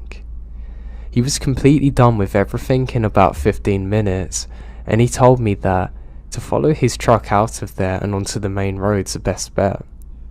I got in my car and was ready more than anything to get out of there. We start to move away from the spot I'm in, and I still had my head on a swivel, completely shaken up. As we're driving away, I look in my rear view, and just out of the way, I could see the partially lit up spot where I was from the vehicle lights. I watch in my rear view mirror as a man comes out of the tree line behind my car and walks into the middle of the road watching us. He's a huge person too. My heart stops. I legitimately start bawling out of fear. I can't see any details of the man. I don't care about that, honestly. The feeling when we're driving away was the worst of my life. He stands there the whole time. Now he was there watching me, creeping up on me when I'm completely alone for a very long time. Maybe even coming up to my window watching me sleep. That's a feeling that I can't quite put into words. The entire time we're driving off, as long as I can see him, he doesn't move. He just watches. A million things are racing through my mind now. I was scared that there might have been multiple people waiting for us. I was trying to figure out if I should start beating on my horn or what. I decide all I want to do though is get out of there, more than anything. The second we finally got out of the park and was able to be on two roads, I drive past the tow truck driver doing at least 70 miles per hour. I run inside, quickly saying sorry to my parents and nothing more, run into my room, not sleeping for a single second that night. I was searching everywhere for what could have happened, escaped convicts, whatever, and I've come to the conclusion that I'm never going to know who was out there or what they were planning to do to me. I never told my parents this story either until years after, and it freaked them out when I told them it, even in my older age. I never went back to that park ever again, and I never will for as long as I live.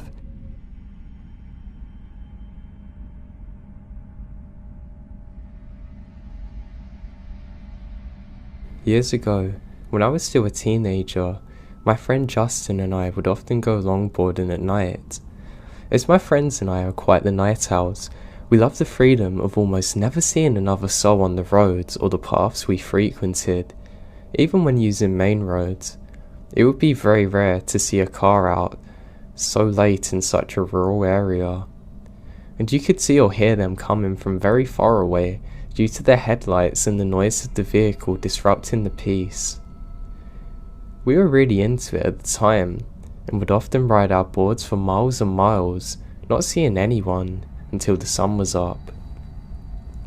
One particular night, We decided to ride a few miles away from our usual back roads to take one of our favourite hidden routes. It began with a narrow, paved path that was the only piece of land separating two sides of a long lake. It would often sink under due to rain, and we wanted to seize the opportunity to use it before it rained and went underwater again. It was roughly 2 miles long and extremely relaxing to ride through due to scenery.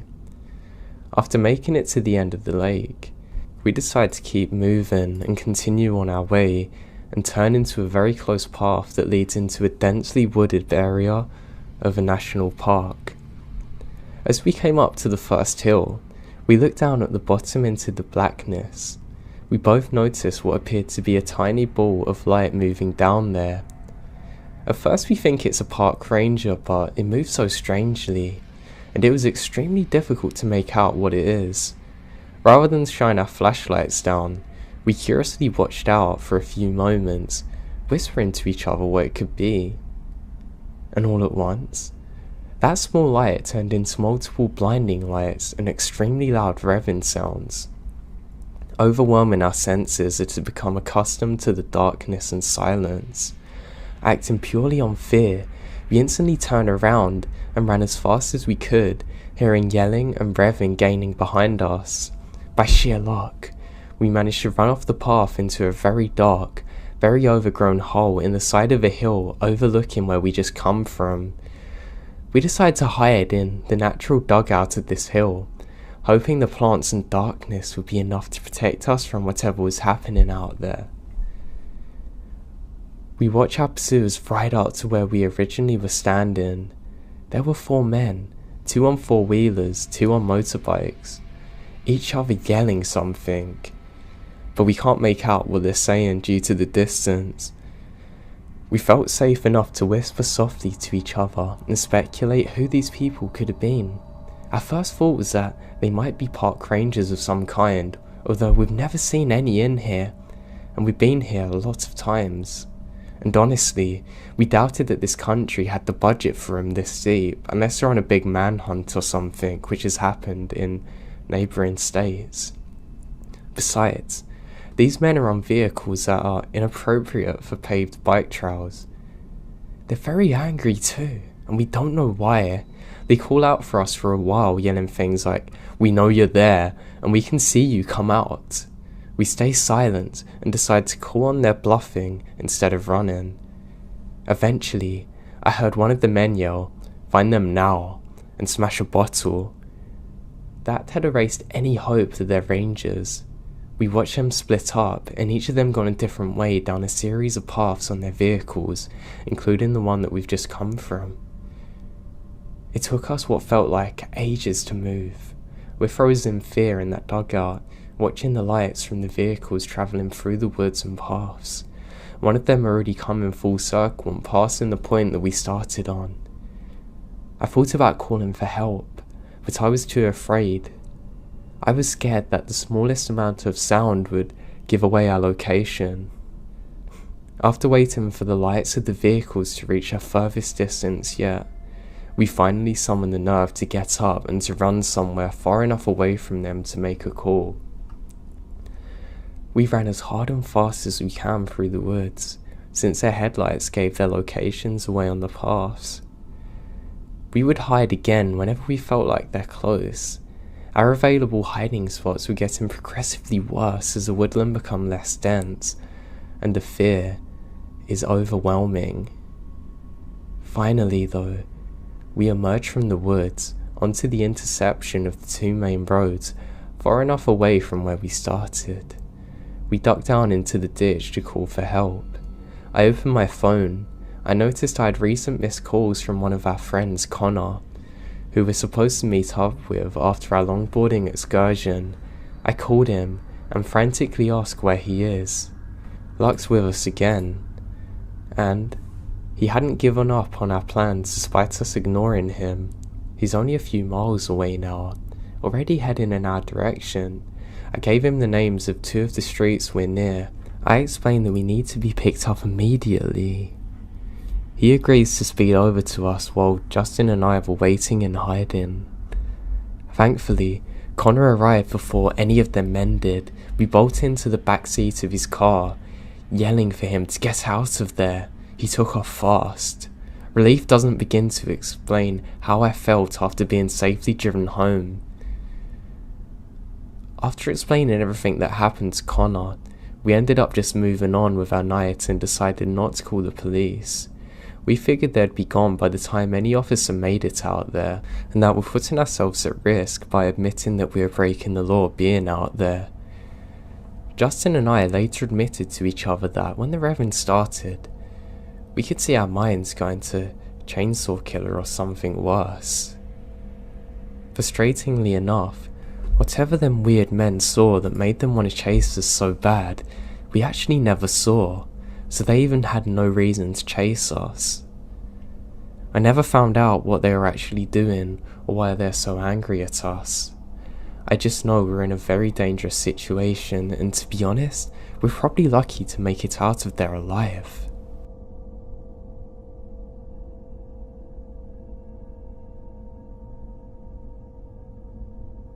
Me and my friend John loved to go for hikes in a national park that was a couple of hours drive away from where we lived. We'd often end up camping overnight. We'd always bring our camping gear in case we didn't make it back in time off the trail when it was dark. Now, we usually did this in summer evenings.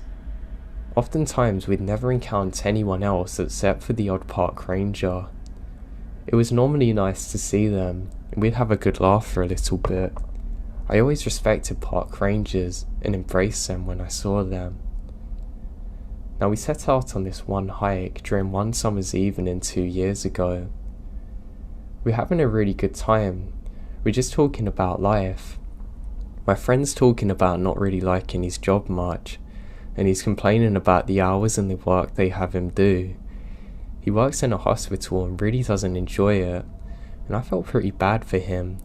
He's only starting and they're making him do all the dirty work pretty much. I wasn't too happy in my life either at the time. I had some big changes coming, and I was waiting on people, and I hate waiting. I really can't stand it. So we're talking about this for hours, and honestly, it's like a therapy session, and I really enjoy it.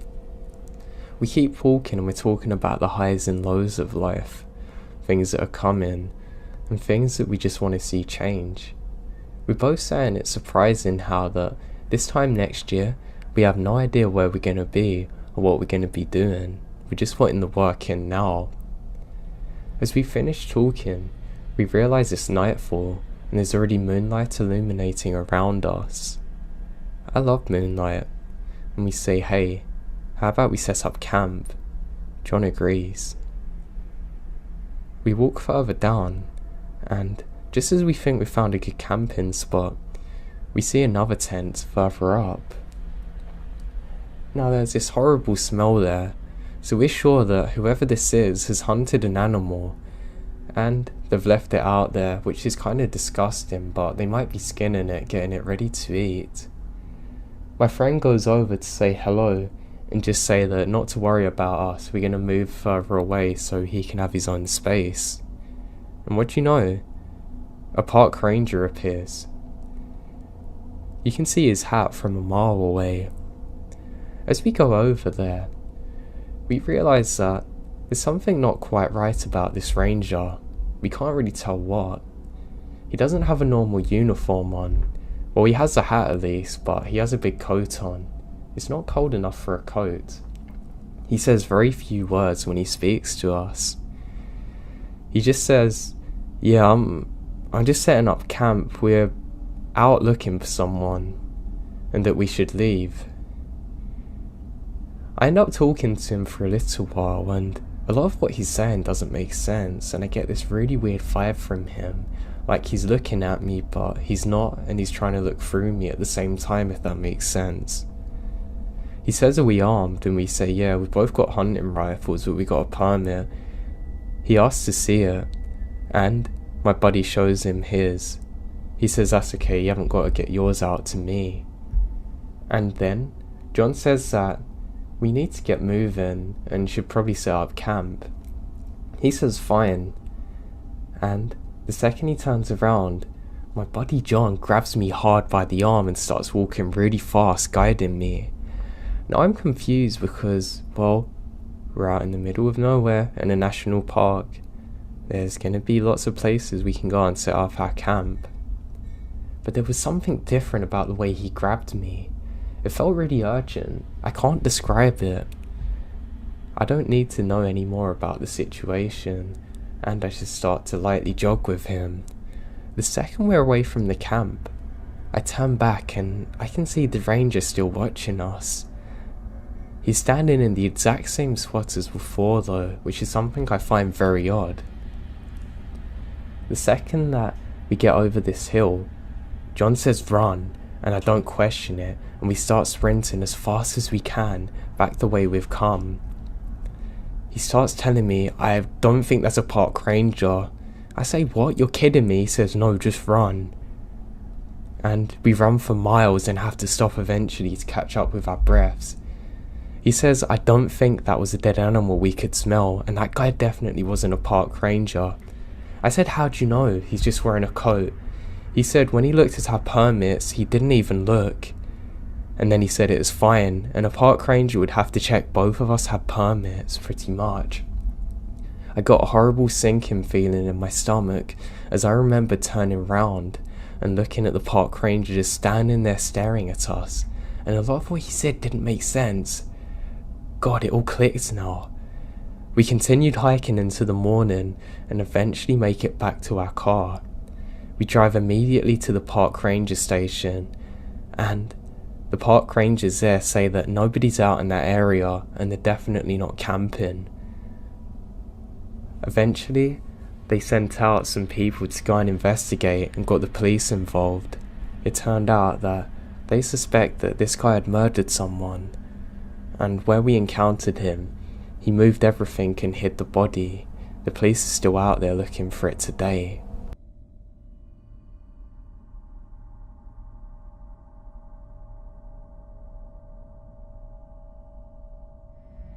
The story I'm going to share with you took place in the North Pole, Alaska, May 20.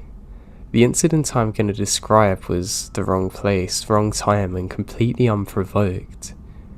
Another note, I was still only 20 when this incident occurred, and could not legally own a pistol yet. Also, I was in the army, and if you live in the barracks, you have to keep your weapons in the arms room. So it's not like it's convenient to get that out and carry it, as compared to a guy living off post who can keep his gun in his safe or in his closet. Anyway, it's on the night of Cinco de Mayo 20. I attended a party at a friend's house in the North Pole, AK. North Pole is about 20 or 30 minutes outside of Fairbanks. It is a somewhat rural area and community. Lots of houses at acre or 1 or 2 acre lot, mostly dirt roads off of the main roads. I was designated driver that drove 4 of my friends, but 3 of the friends I brought decided that they're going to spend the rest of the night at that person's house instead of going back to the barracks. Only one friend that wasn't drinking a lot decided he wanted to go back to the barracks when I was ready to go. We ended up leaving at about 1:30 AM. As we're pulling out in the front gate, I got a call that there had been a fight at the party. They said that after the fight, everyone was going home instead of staying the night and continued drinking. They said to me, can you come back and pick them up? But said they had to go in a different friend's house that lived in the same area because everyone had to leave after the fight. Well, the GPS doesn't work that well once you get out of Fairbanks and onto the main roads. You could get in the general area, but not the exact location. When we went to the address that was given, it came up as being in the middle of the road, so we took a turn down a side road to turn around and try and get service so that we could make a call to figure out where the house was. By this time it's around 2:30 AM. As we turn down the road, there's an old red minivan with fog lights mounted on the top, just idling there with 2 guys that look to be in their late 20s. I remembered thinking that it looked like something you'd see in a TV show or horror movie. Just a creepy looking van, especially at 3 AM in the morning. We had to pass them to turn around, and they looked at us in a way that really gave us a bad feeling. So we turned around and then had to pass them again to pull out onto the main road. As we passed them, the driver was leaning in his head and had it out to the window partially, like he wanted us to stop and say something. Being it's almost 3 AM, we know it's best to keep driving. My friend wasn't able to get a hold of anyone, so he tried mapping it out again. The GPS was delayed due to poor signal and we missed our turn again. We saw a small clearing to pull over, so we decided to pull over to the side of the road to verify where we're going. About 10 seconds later, the red minivan with fog lights pulled up next to us on my side and rolls down the windows. I roll down my window and they initiate conversation saying if we seen a white pickup Dodge truck. We say we hadn't and they say, alright, thanks. We then asked if they knew where Meadow Rue was, the street we're looking for. They said it's on the first street on the left, if we headed back the way we come. We was suspicious, but when we looked at the GPS, it showed that this is on the road that we're on. We now start heading towards Meadow Rue, which is about half a mile away, and saw them pull out and start heading that way behind us. We made the turn into what we thought was Meadow Rue, and this road is a bumpy dirt road and immediately forks off into two directions. One side goes straight up and the other goes up a hill. The other is to the side and left that drops down about 2 feet and flattens out. We turned left and dropped down the small incline. The road was narrow, only big enough for one car, and lined with trees on both sides for a good distance. Now the first thing we notice here is a dead end sign, and that's getting us a bit worried. We drove about 20 feet and then we see the minivan with fog lights turn in, dropping behind us. At this point, my blood goes cold and I feel a sinking feeling in my stomach. At this point, I know they're following us.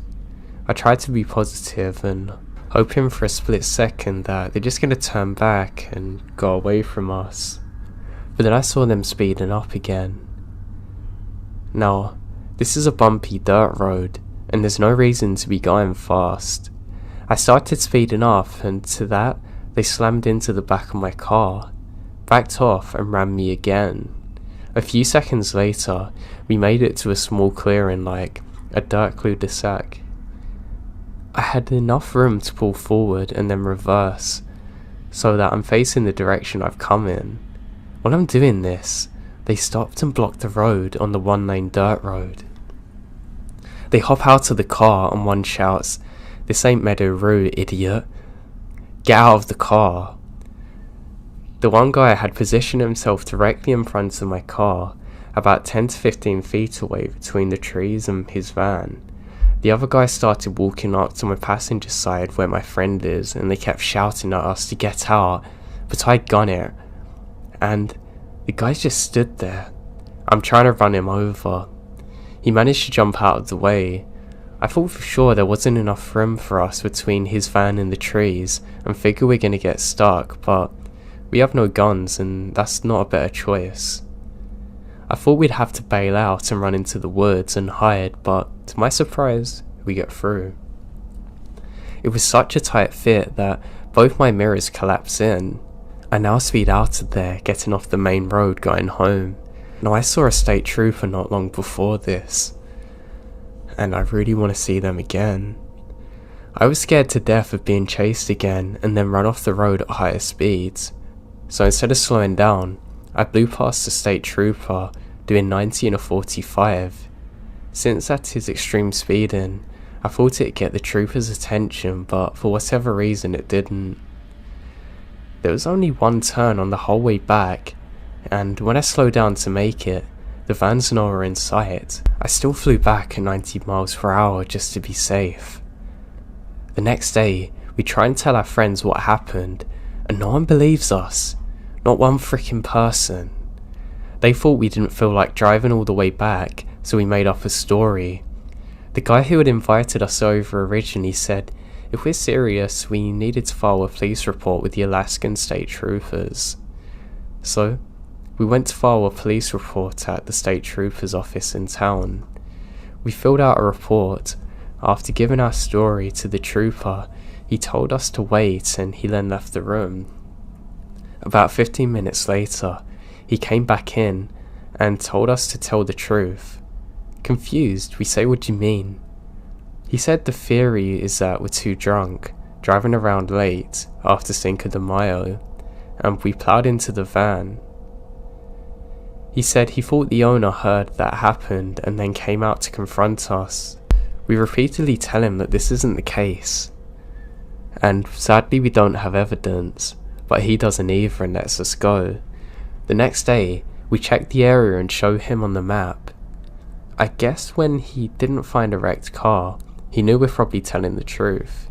He said to meet him again and verify the area, but we told him we didn't want to go near there. After 2 weeks, he called us again to come in and ID the vehicle.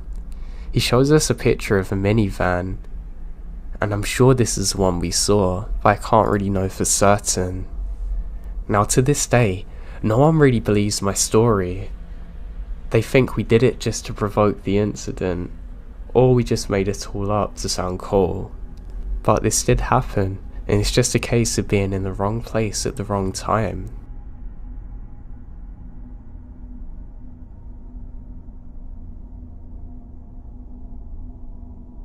Let's start with a little backstory.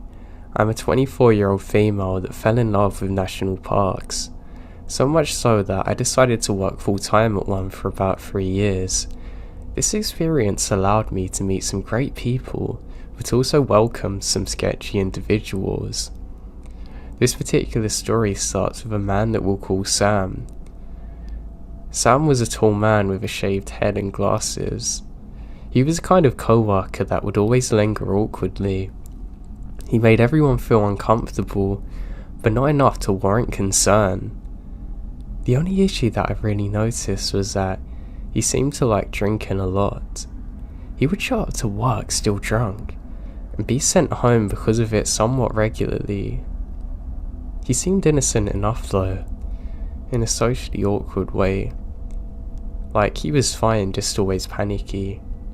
I only worked with him for a few months before I'm transferred to a new location. A few months after starting the new position, I was in the employee break room browsing my newsfeed when I get 5 new messages in 3 minutes. I didn't even realise people could type that fast. The messages are from Sam. Something caught me off guard because I never spoken to him outside of my last position. The messages consisted of vague threats regarding my friends and myself.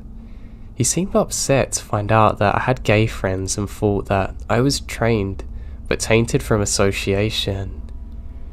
I was less upset at his foul perception of me and more annoyed that he targeted my friends, who are truly lovely. I am bad when it comes to taking the high road and decide to give him a piece of my mind. We weren't friends. I mean, hardly acquaintances. So I didn't feel that his behaviour was appropriate, and I quite frankly was angry. Through our exchange, the original rude context of the messages became obviously threatening. He told me I should go and die with my friends, and that he'd be happy to see our misery. I'm shocked. His anger didn't make sense to me, and I've realised that I wasn't going to be the reason that this lunatic ended up getting to HR. We worked within the same company, so I think my best route to prevent further harassment is this. HR advised me to block contact from him while they investigate, but also alert the authorities in case he acts out on his threats. Authorities are involved and are not fazed by the messages. They almost seem annoyed that I bothered them. I fill out a statement and was told to contact them if it progresses. The next day, I woke up to find trash all over my front steps. This is odd, but not too strange. I actually thought it's a raccoon since I'm in a national park. I then saw a piece of paper though with some words on it next to it. It says, "Watch your back." I look around, see the other neighbouring cabins, but nobody's watching. I clean up the mess but save the note. I wanted to show my sister who lived with me. When she got back home later that morning, I called her up on the previous night's events. She didn't even know Sam because, like I said, we're not friends. Why would I mention him in my personal life? I mean, God. I gave her a brief description of him in case she saw him lurking around and headed to work. Halfway throughout my shift, I get a phone call from Alexa. She sounds shaken when she tells me that a man matching Sam's description come to our cabin asking where I was. She plays dumb and pretended to not even know me. He then says, I'll be back later, and walks away. She said he sounded and acted like he'd been heavily drinking and had some intense coldness to him, like he could just kill and not care about it. I'm not messing around at this point, and have watched enough crime shows to know that you shouldn't underestimate someone. So I called the company's security team and asked to have someone check out on my sister and for her to be escorted home immediately. I'm home within 20 minutes of her phone call. She gave me some security information and they're able to find out which cabin he resided in. And great for me, it's only a 2-minute walk down our street, which is really unnerving. Park rangers are called again, and they get more statements from the both of us and decide to pay him a visit. They seem to be taking the situation more seriously now that he knows where I live. They come back after talking to his roommate. It's confirmed that he lives there, but he hasn't been home since the night before. Authorities put a word out to keep an eye out for Sam. They offer to have a unit keep an eye out for us, which we gladly accept and go to sleep. I then wake up to 34 messages from an unknown number. It's Sam again. He got very angry that HR and Rangers were involved. He said, "You're gonna pay for this. You mess with the wrong person, I'm gonna end you." I email HR presenting them screenshots of this, and I demand they resolve this immediately and want to set up a meeting with our directors to discuss termination. See, in national parks, you're hired and the company provides cheap housing on site, and when you're fired you have to leave the national park within 24 hours. So I thought this would be a resolution to the majority of my problems. They seem to agree with me and try to locate Sam for a meeting. No one has seen him since the first messages began 2 days prior, so the park's on a manhunt. The park is huge and it's easy to hide in if you don't want to be found. Thankfully for me, his roommate alerted officials when he stumbled in drunk the next day.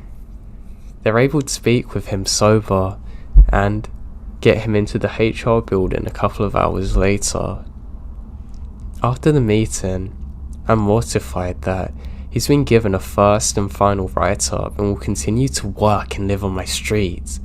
He's apparently given a sob-story about his personal issues and promises to leave me alone. I was baffled that, even with him threatening to kill me, they aren't gonna fire him. Thankfully, the Rangers are equally surprised and still offer surveillance just in case. I was quiet for 3 days. I thought it was actually over, and started feeling bad for him. I thought maybe he was going through stuff, and I was just his mental punching bag. I didn't agree with it, but I no longer felt as threatened, if that makes sense. This is until I get a knock on my door and find 2 Rangers wanting to speak with me. According to the Rangers, a few people from the HR department, Sam's roommate had to call the emergency line when he started acting bizarre after the meeting and tried to convince him to lure me to a secluded place so Sam could take care of me. Thankfully, his roommate wasn't a psycho and reported the situation immediately once Sam went to the bathroom. Rangers were on site within minutes and had him restrained in order to search the cabin. They ended up finding a loaded firearm and suspected suicide note that stated he was going to kill me, then himself. There was also enough evidence found to ban him from all national parks.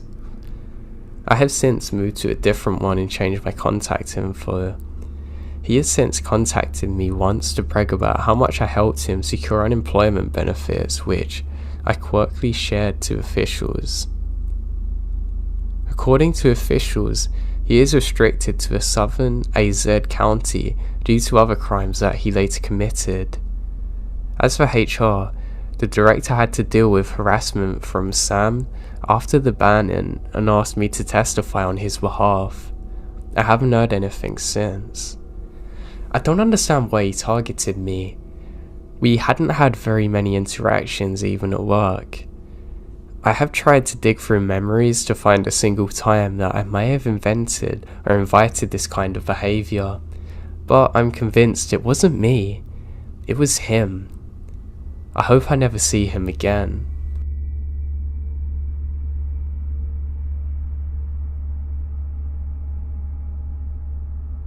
A number of years ago, I was up in the northern end of BC, in the islands out by Port Hardy.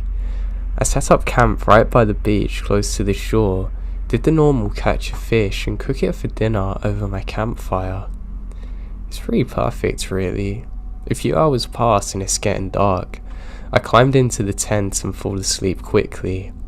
I get woken up by extremely heavy breathing on the beach from something big in the area of my fire, but the tide was in now, so the waves would have covered it. My first thought is that it's a bear, but on the islands where I was, bears aren't common at all, to the point that there hasn't been one documented ever. This is blasting through my mind. The thought of Bigfoot also runs through my mind. At this point, I'm like, yeah, there's no such thing as Bigfoot, so what the hell is it? I gain my courage and open my tent. I shine my flashlight around for a bit, but I don't see anything, so get out of my tent. I am shining my light around when I hear it again. This huge breath followed by a small splash. I focus my light on the beach when I see a massive orca rolling around, and it's near my fire. This behemoth of a marine mammal scared the life out of me, but it turned into being an amazing thing. It's a massive animal just playing in front of me. I noticed them just off the shore bobbing, probably half asleep. I still didn't sleep for the rest of the night.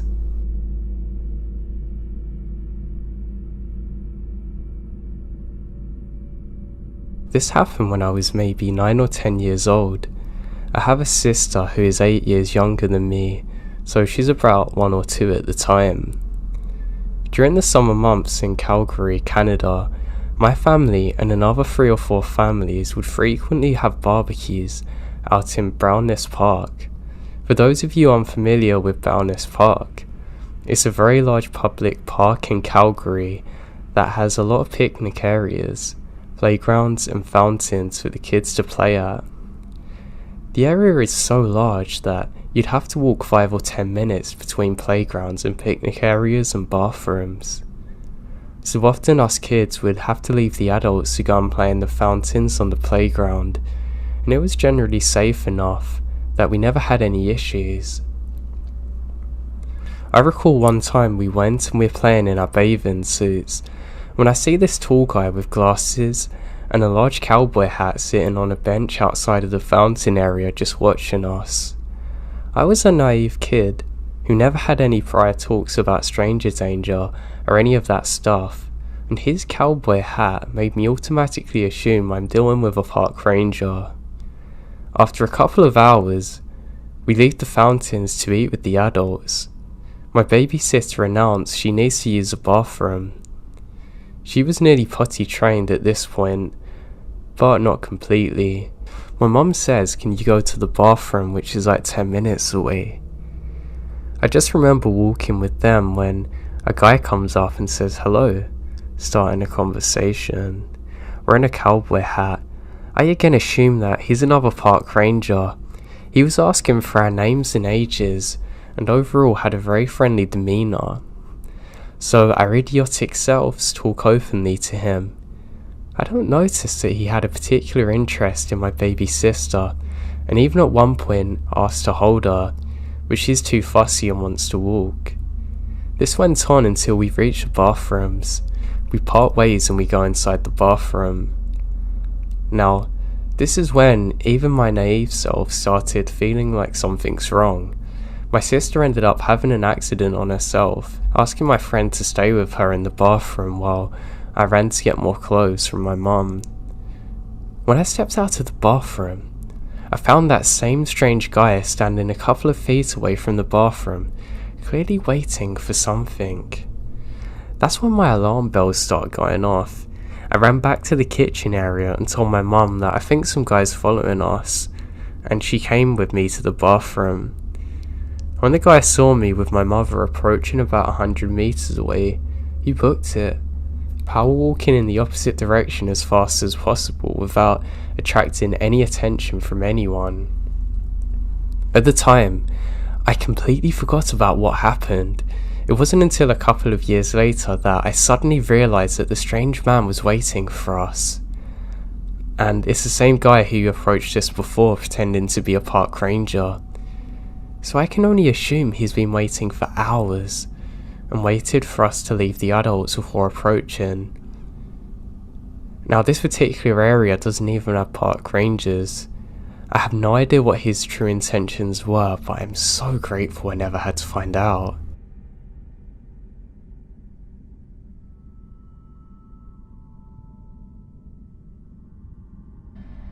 In December of 2002, one of my best friends, R, was getting married, and I had moved off the peninsula a couple of years ago and had never met her, but apparently they had been together for a while.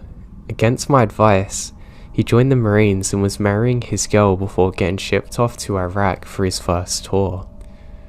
My other two friends, K and W, came back to our old hometown of Port Angels for the wedding as well. We had a good time the night before the wedding and woke up early to make the 50-hour drive to Forks for the ceremony at the courthouse. Things started out bad as a tyre on my car blew out early on the way there. We're forced to make the rest of the trip on my friend's spare tyre under 20 miles per hour.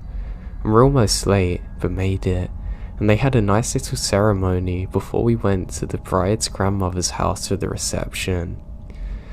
The festivities didn't end until well after dark. The drive back to Port Angels was risky to make with a spare tyre. It was overcast, foggy and pitch black. There are no street lamps on the highway between Forks and PA. My car was small and black, and we had almost been hit by speeding cars in the daytime. I wasn't going to be able to get back to PA until I had a new tyre, but there was nowhere left in Forks open to buy one at the time. We're going to have to find somewhere to bed down until the morning. The bride asked if we could crash at her grandma's, but the grandma said she's too afraid that we're going to do stuff to her, out of her mind clearly. It was way too cold to sleep in my car. I had spent too much money on the party the night before, being the best man and all, and we couldn't get money together for a room. The bride suggested her grandmother's cabin. Her other grandmother had passed away a few months ago, and the cabin she lived in is out towards LA Push was vacant. My friend Kay inexplicably said, "No way. I'm going to take the last bus back to PA, see ya," and walked out the door without another word. That should have been a huge sign that something was wrong, but I'm not going to be sleeping in my car. I grabbed my things out my car, and Dar and his wife drove us out to her grandmother's cabin about 15 minutes out of town. It was called a cabin because it's in the middle of nowhere, but it was really just a small 2-story house. There was a lamp in the driveway, but other than that, everything's pitch black out. Now R and his bride let W and I inside have a look around. Most of the furniture has already been removed. There was a card table and a couple of metal chairs in the kitchen and a wardrobe still in my bedroom. The wardrobe's completely empty, however. Its contents are in a pile in the middle of the room and formed a man-sized nest. My uncle uses this place as a hunting lodge sometimes. Now he's a bit crazy and hasn't got over my grandmother's death. She volunteers. If he finds you here, he'll be mad, so hide. Honestly, but we have lots of Pepsi and beer in the fridge, so help yourselves.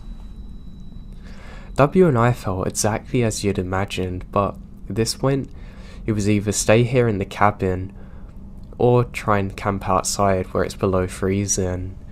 R and his wife went to have their wedding night while W and I figured out exactly where we was gonna hide if said uncle come finding us. There was a set of retractable stairs, and this went up to the attic where we found a couple of dusty, stained single mattresses covered with handmade quilts and husks of thousands and thousands of dead insects. We decided it's best to retract the chair and hide out in the attic for the night. Apparently, the crazy uncle preferred to sleep in a pile of his dead mother's clothes. The kitchen's devoid of knives, but I found a wood splitting maul on the back porch. We kept it upstairs just in case.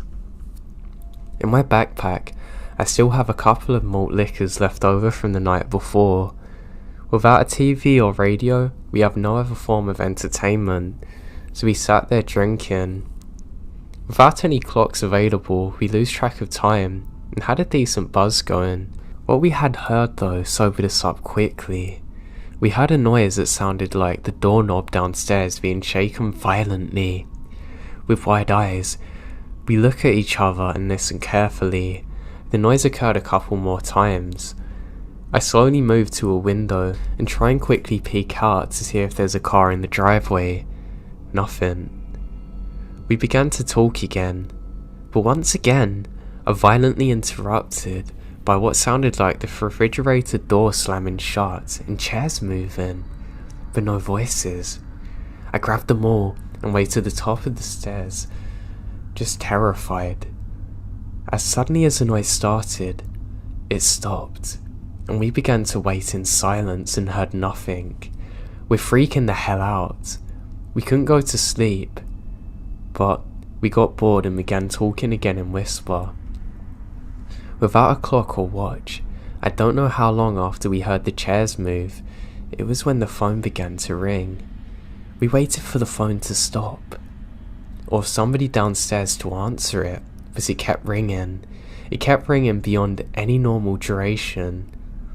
I figured the crazy uncle, if he is there, was gonna pick it up long ago, so we're probably alone. The only people we knew who were there was R and his wife. With the number of rings, I assumed it's an emergency, and I lowered the stairs and took them all with me just in case. I braced for an attack, but no one came. Nobody was waiting for me at the bottom. I could see the kitchen was clear. I walk over to the still ringing phone and pick it up. The ringing stopped, but there's not even a dialer tone. The phone's dead. I pick up the phone and looked at it. It wasn't plugged in at the wall. It was an old rotary phone with mechanical bells that looked like it had been made in the 60s, and it sits there in silence. I used the bathroom and went back upstairs and told W about the phone. He says I'm messing around. I say go and check. W's scared. He needed to take a leak but's too scared to go downstairs, and peed out of the second floor window instead. The window stuck open and was freezing. I was freaking mad and worried. The phone starts ringing again. We sat and counted the rings. It got up to 170. I wasn't going back downstairs to answer the unplugged phone. I lay on the mattress, listening to it until I passed out. In the morning, W and I woke up freezing. We had no idea when R would be coming up to us, but decided we would search around for a phone. The night before, I heard the unplugged phone. We can't find it now. There's only one phone in the property. It's still unplugged in the kitchen. I look over it. There's no batteries or anything, not even a dial or tone. Nothing.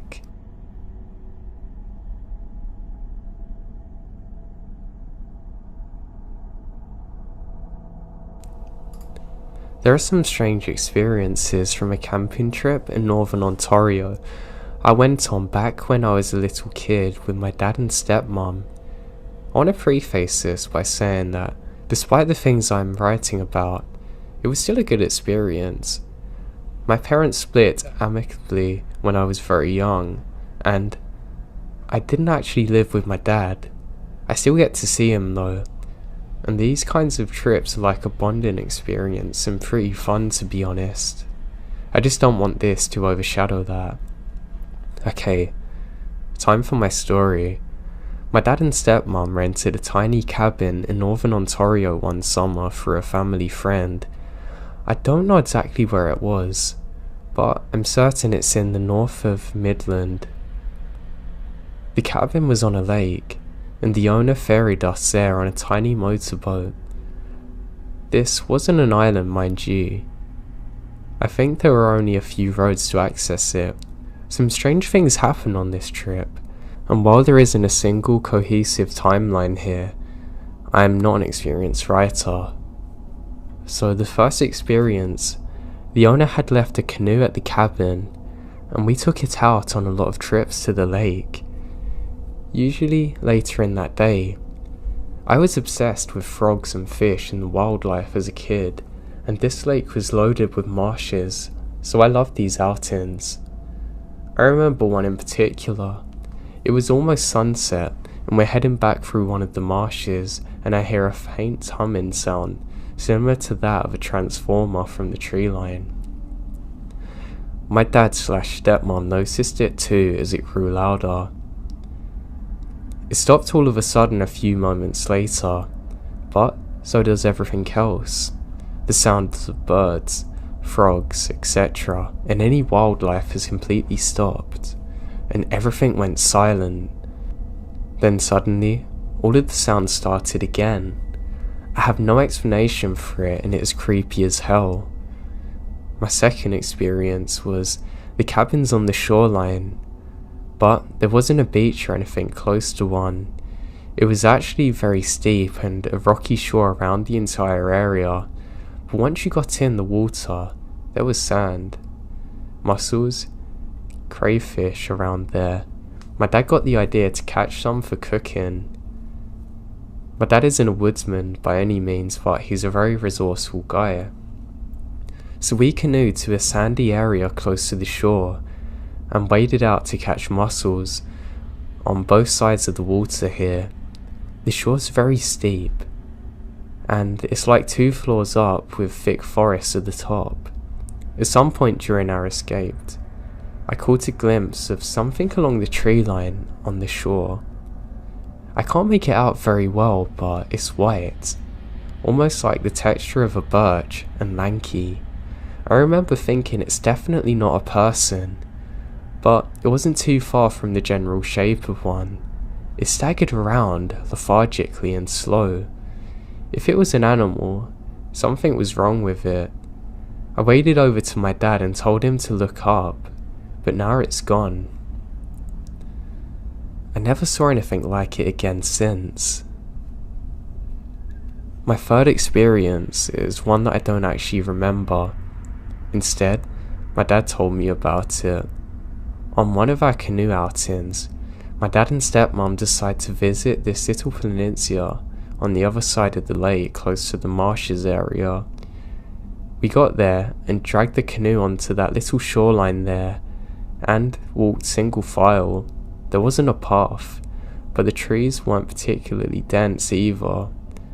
Enough so where you can see the water when you look back. Pretty soon after, he noticed that the entire place is covered in mushrooms, and live trees had given way to downed and dead trees further inland. This is unusual, because it didn't look like there had been a fire or anything. They're just dead. It also started smelling really bad. Not wanting to endanger us by going further, we all turned back. He didn't want to let on that he was very nervous, but he told me it seriously freaked him out and he never saw anything like it again or could ever locate that again after. On to the fourth. This is something my dad told me that happened to him during a trip a couple of years ago. He went hiking by himself at some point, and when he was deeper into the woods, everything around just stopped. No sound whatsoever. No movement. No wind or even leaves falling. And it all returns a minute later. And nothing else eventful happened for the rest of his hike. But it's one thing he's never been able to explain. The fifth is we spent most nights having fires outside. And on one night, my dad and I stayed up watching X-Files on this tiny black and white TV. I'm actually not sure of how this place even had power since it wasn't accessible by road. Maybe it had a generator, or even a small PV or battery setup for all I know. There wasn't much other than a couple of lights, that TV, and a small water pump at the lake. Anyway, I was young and X-Files was spooking me out. During one episode, we both heard that humming coming from outside. Like when we were on the canoe, it was faint but there. We go outside with flashlights to see if we can identify it, but we see nothing. We didn't want to go into the woods this late either or to canoe out, but it wasn't far away. We just went back inside. It wasn't intermittent throughout the rest of the night, sometimes getting louder and quieter. In the morning, our water wasn't working. My dad went out to investigate, and apparently, the cable into the pumps had been messed with. We don't know who done it. For my sixth experience, this is probably the most unsettling one that I remember. I'd woken up earlier than everyone else, because I was hyped to go out and catch toads and frogs and whatever else I could find. I even set a trap for the chipmunks there. I remember one morning, I had woken up just before sunrise and was still in bed. In the window adjacent to my bed, I saw something that usually wasn't there. It was half a face poking around the edge of the window, staring into the cabin. Sickly pale orange with giant black holes where the eyes are supposed to be. Obviously not human. I'm terrified and hide, and eventually fell back to sleep.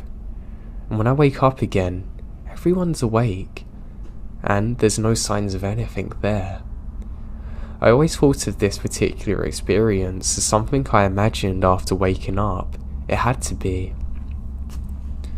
About a month ago, I met up with my dad while visiting my home city, and we got talking about this trip again. He mentioned that there were quite a few times when he felt uneasy. For example, my dad usually goes jogging early in the morning for exercise.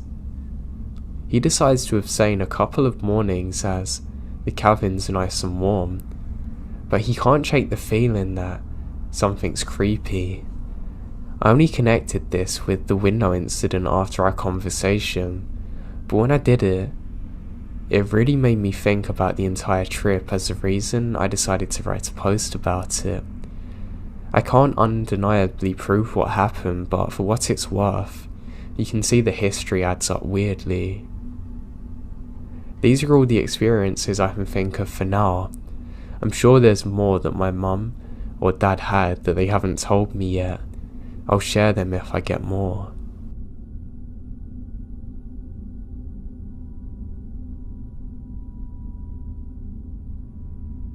So my story begins in the sticks of Missouri at an old campsite. For a few years, everyone on my mum's side of the family would meet and stay at the campsite owned by a family friend. It lies in Mississippi and is miles away from any town. It's on about 20 acres of overall mostly cleared land. but with woods lining the perimeter, and has a pool, cafeteria/mess hall, gymnasium, and about 10 cabins. It sits next to an old plantation house that was turned into a shop on the Underground Railroad. It has a secret room behind the fireplace that held people. Anyway, my mum, her siblings, and my grandmother all went to the camp when they were about 10 to 13 years old. So this place is about 90 years old.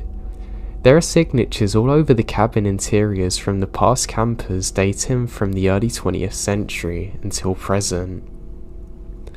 The aunts and female cousins stayed in one cabin while the men all stayed in another, and my brother and one cousin decided to be bold and stay in one up the hills by themselves.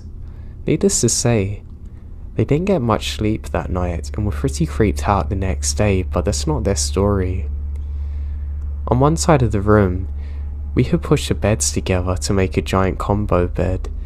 I was on the bottom of a bunk bed at the edge of the combo bed furthest from the screened wooden door. My cousin A was on the top bunk, and two other cousins were to my right in the next beds. So after the last day, we're all winding down from activities and fun, telling stories until eventually we fall asleep. A few hours later, I wake up for no apparent reason, but when I looked towards the screen, I saw a blonde/whitish hair bounce outside. I didn't think much of it because my cousins are blonde and have a blonde cousin. I figured they were just messing around and went back to sleep. A bit later, I woke up again and I saw a complete apparition of a woman standing in the centre of the cabin, rapidly surveying the rooms. She's almost completely opaque white, I'd say about 90%, and dressed in 19th century working class garbs. She was looking around the room, and to me, she seemed confused as to what we're all doing in there, but I don't feel any negative presence. At this point, I was still in a stupor from having been awoken in the middle of the night, so grabbed my flashlight, shining it on her, and said, "What?" in a whispered yell. Had I been completely conscious, this wouldn't have happened, but it's a reflex. As soon as the light hits her, she vanishes. When she vanished, I felt unable to comprehend what had happened, and I just rolled back to sleep.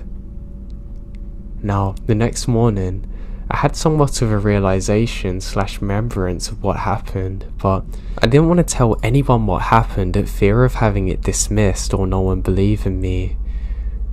We were all getting ready for the day and walking to the mess hall for lunch, when my cousin asked me if I'd seen anything weird. Shocked and relieved, I tell her the story. Apparently, she had woken up before and saw the woman in her room. Not knowing how to react, she slowly turned over and tried to fall asleep again. Moments later, she heard me click my flashlight and exclaimed. She said she also didn't feel that she was a negative presence, but was shocked by what she saw. We eventually went back over the story together, and it turns out we both experienced unexplainable things throughout our lives. We had just never talked to anyone about it, because we've assumed no one would understand or want to. She suggested we possess some sort of negativity or sensitive thing that makes us aware of presences and energies around us. I agree with it, and we don't often share these stories with anyone. We did tell the story to the rest of the family, but they never believed us.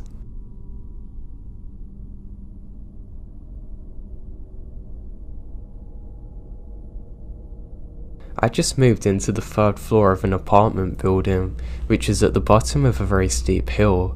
From my bedroom window, I could see an old wooden staircase through the trees. It wasn't easy to access, and there was nothing behind the apartment except for the hill, which began only a few feet away from the back of the building. It looked like the kind of steps you'd see on a nature trail, except they started several feet up on the bank of the hill, with no easy way to get there because of the climbing.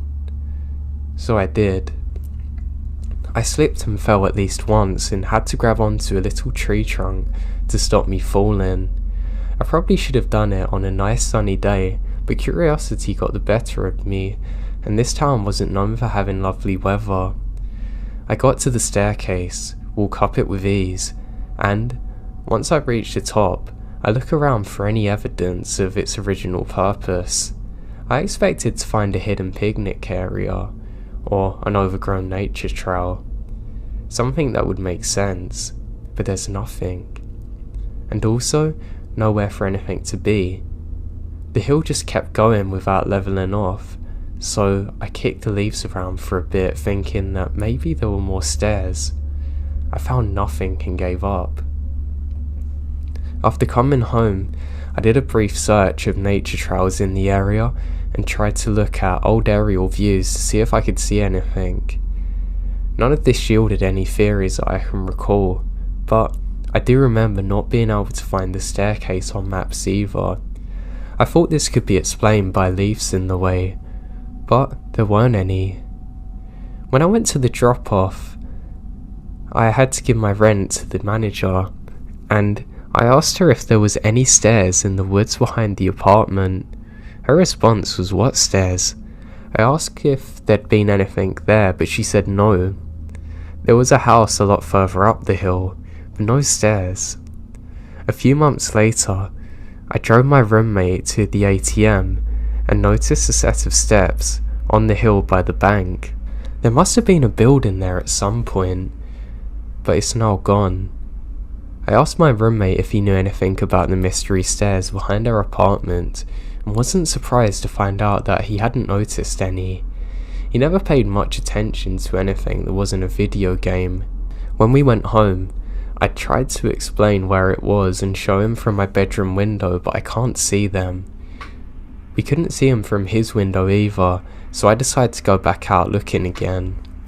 I walk around the back corner, looked up the hill and was confused when I don't see the stairs, since they've been in the woods. I figure they must have got covered up by leaves or debris, but that doesn't explain it. Let me know if you find them, my roommate says as he goes back inside, and I never found it. And to this day I have no logical explanation to where it possibly could have gone. Perhaps it was a temporary installation by an art student, but if there was an art student, you would have heard about it. Plus it looked like it had been there for years and there was no evidence left behind. I think I would have noticed if someone removed it too, and God, it would have been noisy. Seems like it would have taken a lot of time too. And then I would have found evidence also. I've heard about people finding strange things like stairs in the woods before, and I never thought I would see it either. But I really have no explanation for it. Creeps the hell out of me thinking about it.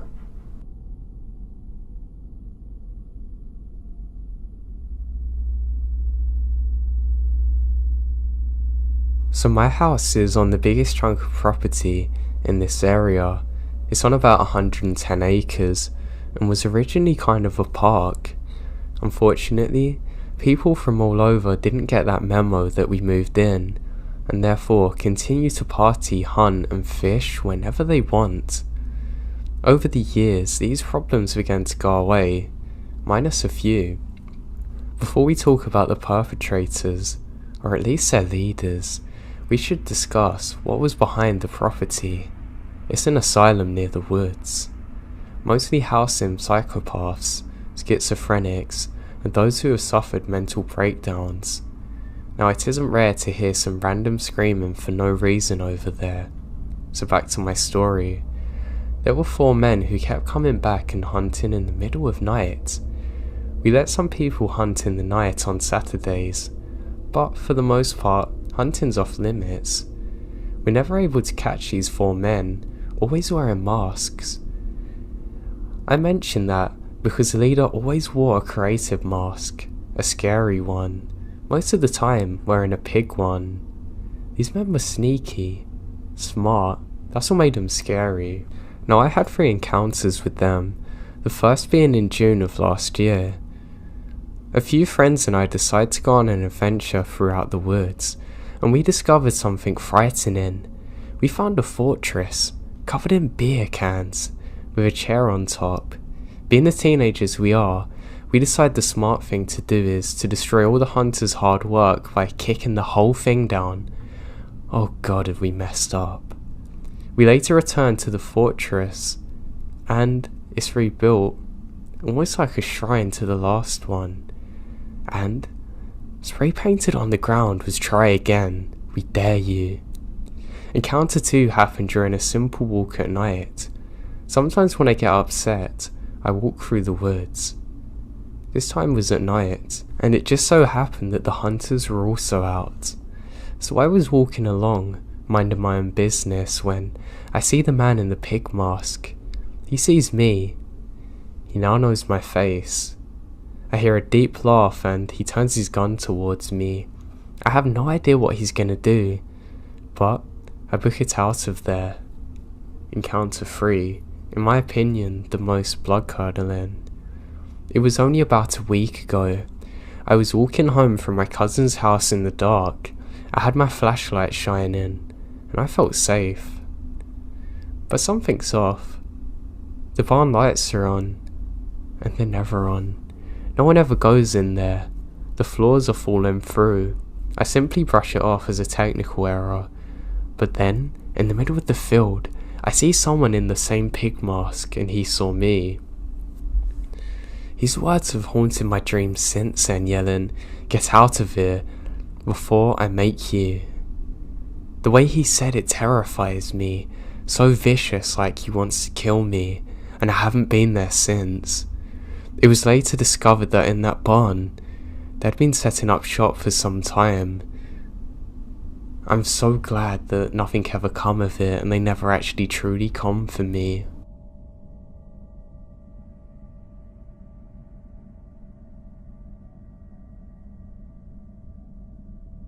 This happened to my mum, sister and me many years ago. I was about 8 then, I'm 37 now, and my sister is 5 years younger. Back then we lived in a city in the UK, in a not so nice part of town. Don't get me wrong, this wasn't the ghetto or Wild West, but there were nicer places to live. A bit of background information to the story.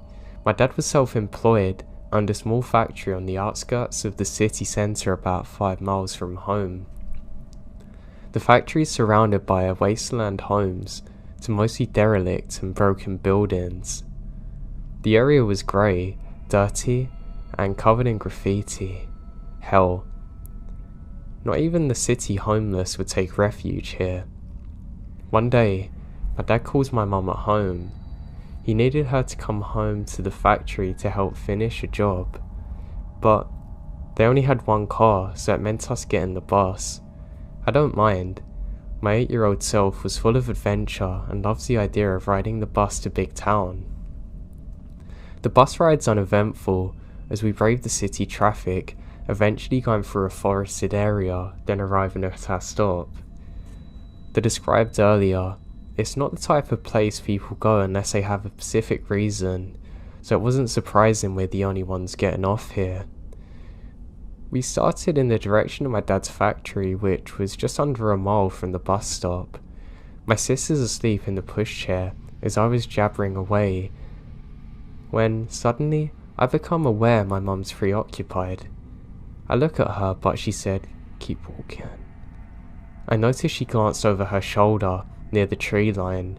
I slowed down, but she tugs my arm and says keep going. I remembered feeling anxious as my mum walks faster, pushchair bumping over uneven slabs. Then I heard him. First the footsteps, clumsy and heavy, then his raspy voice. He was muttering incoherently, having a conversation with, I guess, himself. Suddenly my mum crosses the road, holding my arm tightly, while steering the pushchair. He crosses the road too. My mum's cursing under her breath. We cross again. Whenever you think you're being followed, there's always a nagging doubt you're paranoid. But when we cross the same road for the 4th time in 5 minutes and this guy's still following us, I knew it was on. This was back in the 80s, no mobile phones, no internet and no SOS texts.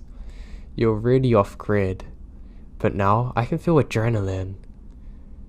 We're approaching a T-junction. My dad's factory is only around the corner, but it's about 500 yards away. If you didn't know where you were, you'd assume you're heading further into the ghost town. As we turn the corner, my mum told me to run as fast as I can to get my dad. I hear my mum in the pushchair thundering behind me. My heart is pounding. I ran like my life depended on it. My feet are crunching on broken glass. I don't dare slow down. I could see the small road ahead leading to a car park of the factory. I knew what I had to do. I shout for my dad as loud as I can. My throat is burning as I gulp for air. Hot tears stain my red cheeks. I burst in the door crying and my dad comes out running. He grabs the nearest object and ran towards the car park. I stood looking out there, watching my dad sprint across the car park. I see the pushchair too. My mum told my dad where we'd been followed and points in the direction, and my dad took off. He come back 10 minutes later. The creepy guy's nowhere to be seen. My dad said he probably ran off when he heard me shouting.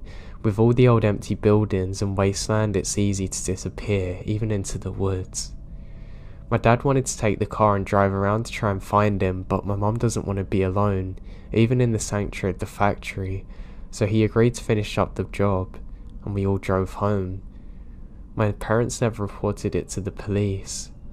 Living in a major city, you get all kinds of unsavoury characters, but the police wouldn't have done anything because he never harmed us. He never got the chance. We think he's probably very high or very unwell mentally. Either way, it scared the life out of us.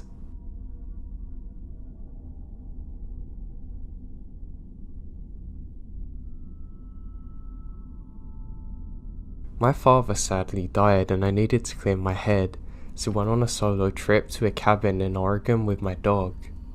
Now I had a couple of weird things happen. My Pop-Tart incident still trips me out, but I think I can write that one off as maybe someone messing with me. But here's my story. I'll be the first to say that all of this could have happened in my head, like with anything. The mind's a freaky place and can play tricks on you. Now whenever I was scared as a kid, my dad always told me that in life, you shouldn't be scared of ghosts. Fear the living, they'll hurt you.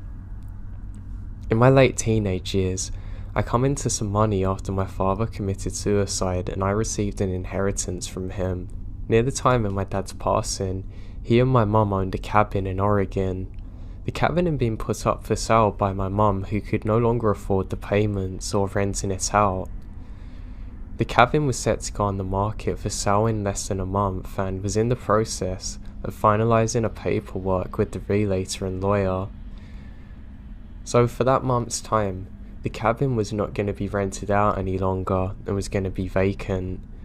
I saw this as a chance to get away for a while and clear my head in light of all things that were going on.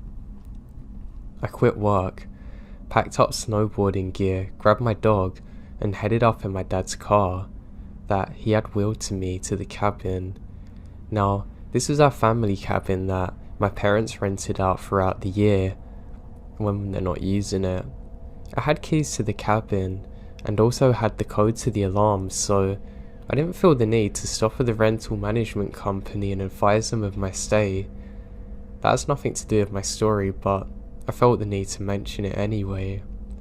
The first few days of the cabin are normal, and nothing seems unusual.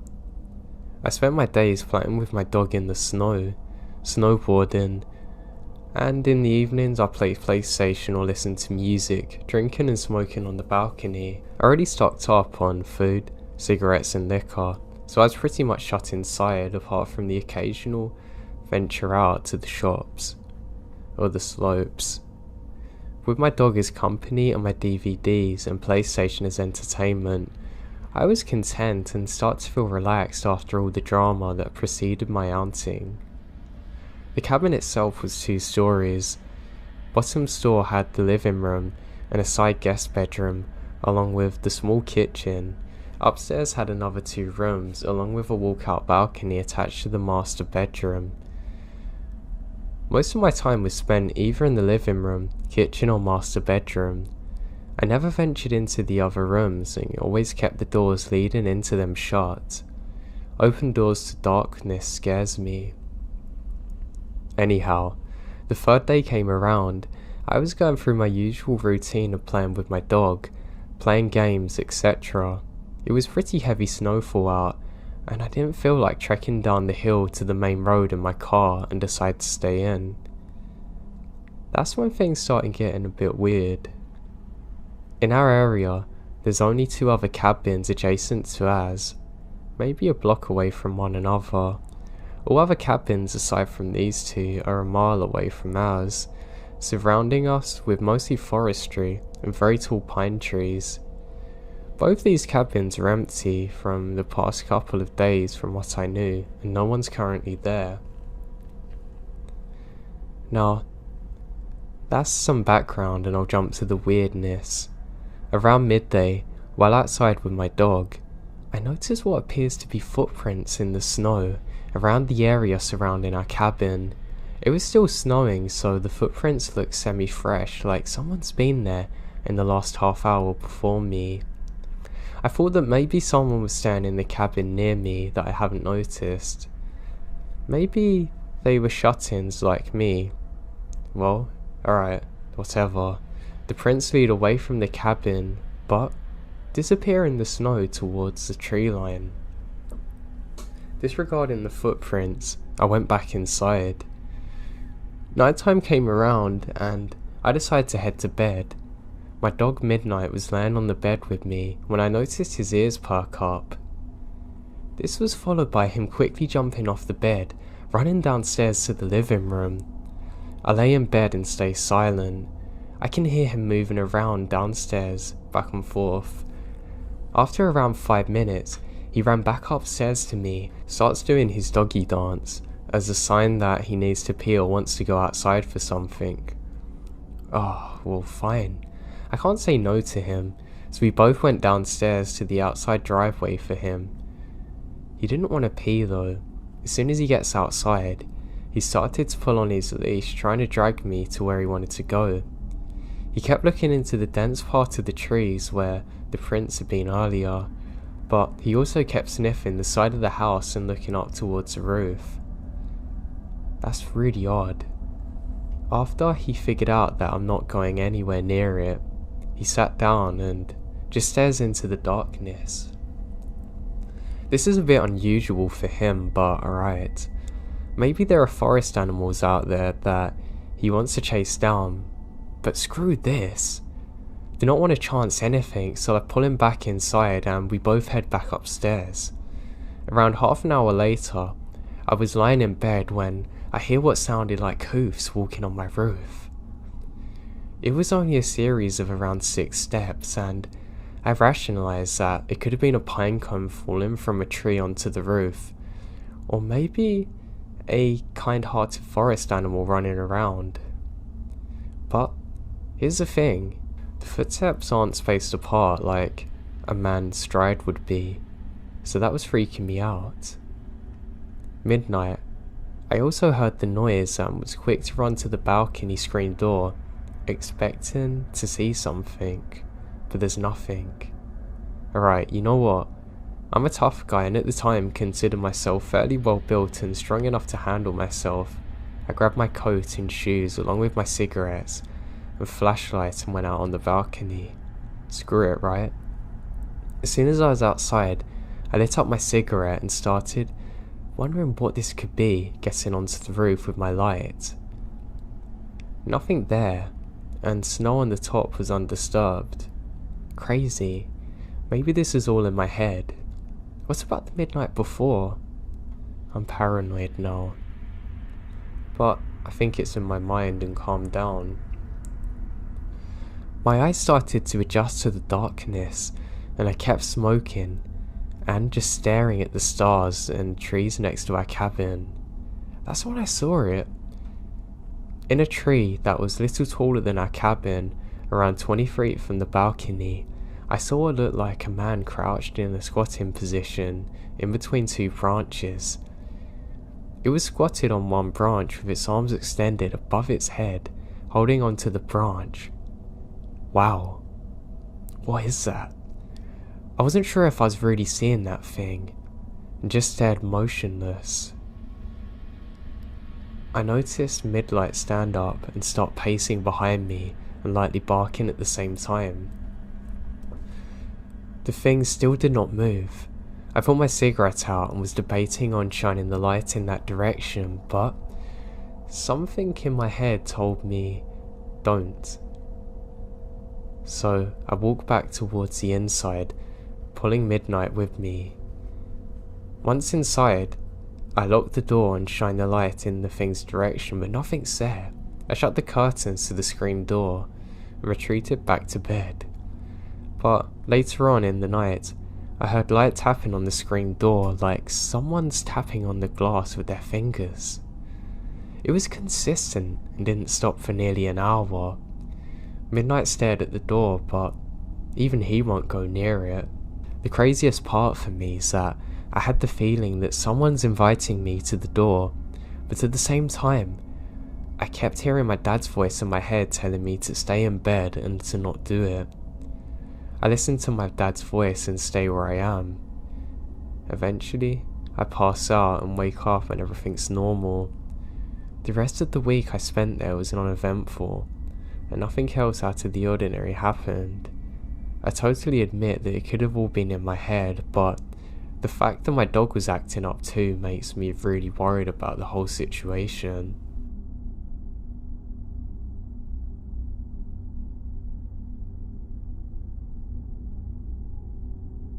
A bit of preface here. I was around 10 or 11 when this happened. Old enough to stay home alone, but not old enough to recognise some red flags. I attended camp over the summer, the typical 8 to 3 route. Now my house sits at the end of my street, which forms the U, but for some reason, the bus driver would never drop me off at my house. I would always get dropped off at the end of my street, where I would toddle myself all the way back. Both my parents work late hours, sometimes not getting back until 8 PM, and it would be very expensive to hire a babysitter for 5 hours a day, 5 days a week. So, starting 6th grade, when the bus dropped me off at home, I'd be by myself. I'd do the usual middle school routine, play games online and watch TV. Occasionally, my neighbour's cat would come into my backyard and I'd feed her or play with her. The only computer in the house was my dad's workroom one, which has a window overlooking a deck, and the window overlooking the side of the house. We have large bay windows in the living room, dining room, and kitchen of my home, and since we sit on a hill, you can pretty much see the entire backyard from a nice vantage point.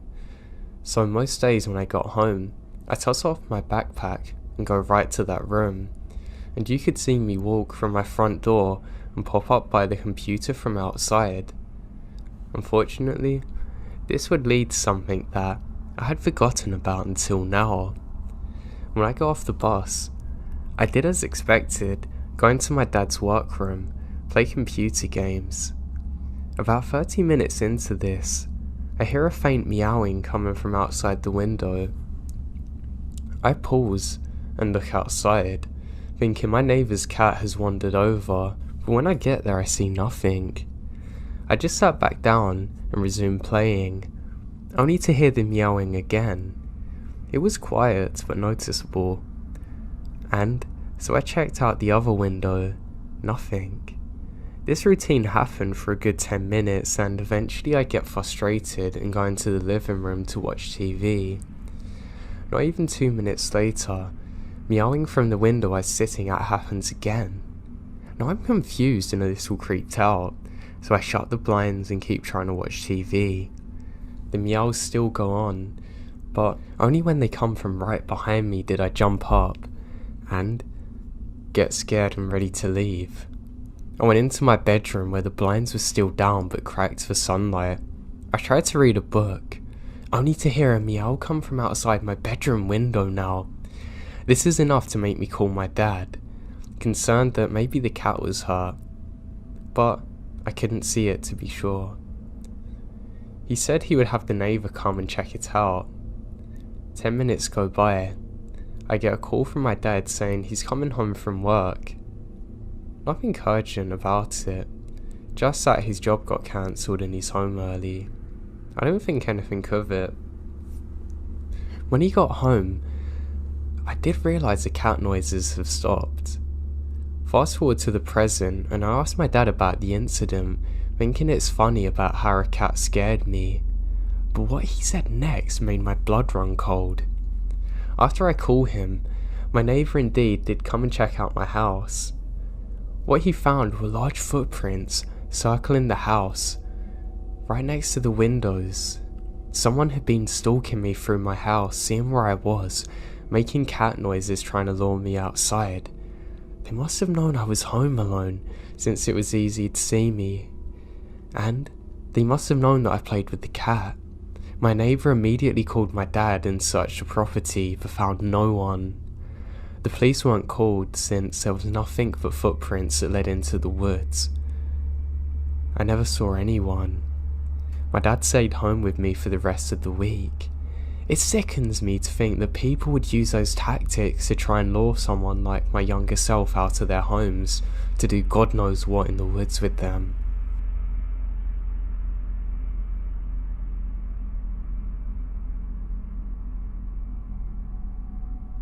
I was driving to work. It's about a 5-hour drive. It was already dark, and about 3 hours of driving in, I start getting really tired. I bought myself a coffee and some snacks at a gas station and continue on, but snacks and coffee can only keep you awake for a certain amount of time, and I feel really dozy. This part of the road is nothing but thick pine wood around me. There's no other cars on the road or anything. Only insects smashing into my windshield now and then on the empty road. Now I'm extremely tired, and at one point I nearly drove off the road, for almost falling asleep. I have to sleep now. I can't wait for a gas station. I must stop or I'm gonna crash. Now, I have such an urgent feeling to find a place where I can stop. It felt like an hour, but it was probably about 5 minutes to go by, and I spot this little pocket in the road. It's like a parking space for quick stops, like peeing, switching drivers and stuff, not a resting area. I stop there, turn down my windows to check if I hear any weird noises, and there's total silence. I turn up my windows again. Nothing bad's gonna happen. I haven't seen a car for like 30 minutes and the road's empty. If someone's checking out my car, I bet it's the cops checking on me to see if I'm okay. I leave my keys in the ignition and lock the doors, just to be safe. I adjust my seat a bit and make it comfortable to sleep in, and I take off my shoes and put them on the passenger seat to the right. It was so nice, and I close my eyes and instantly fall asleep. Now I don't know why, but something wakes me up. I can't explain it. I can't really see anything. Some kind of bright light hits me in the eyes though. First I think it's a flashlight, but now I realise that it's the high beams of a car in my rear view blinding me. I look to my left and I see a dude walking up beside my car. Maybe he wants help with something. Should I make it clear to him that I'm here? He's right beside my left back door. Should I step out and ask what he's doing? I didn't have to. The dude proceeds to jerk and pull on my left door.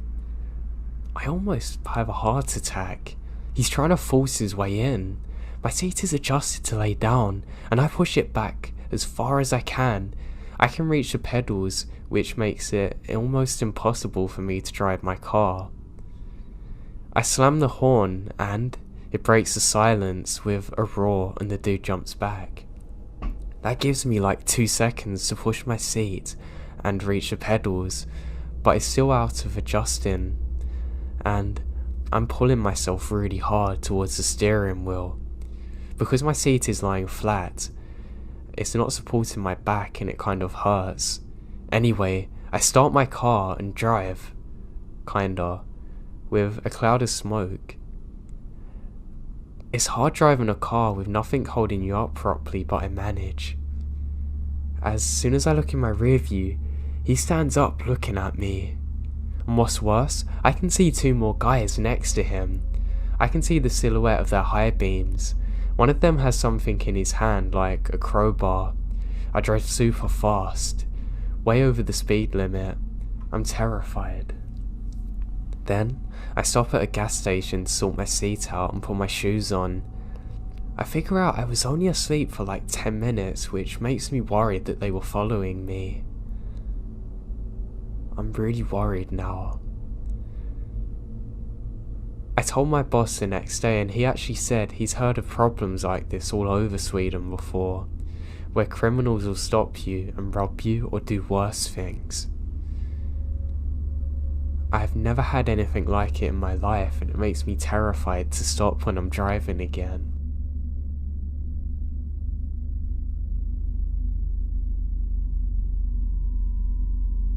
This happened a long time ago. I was 12 and at my grandparents' village.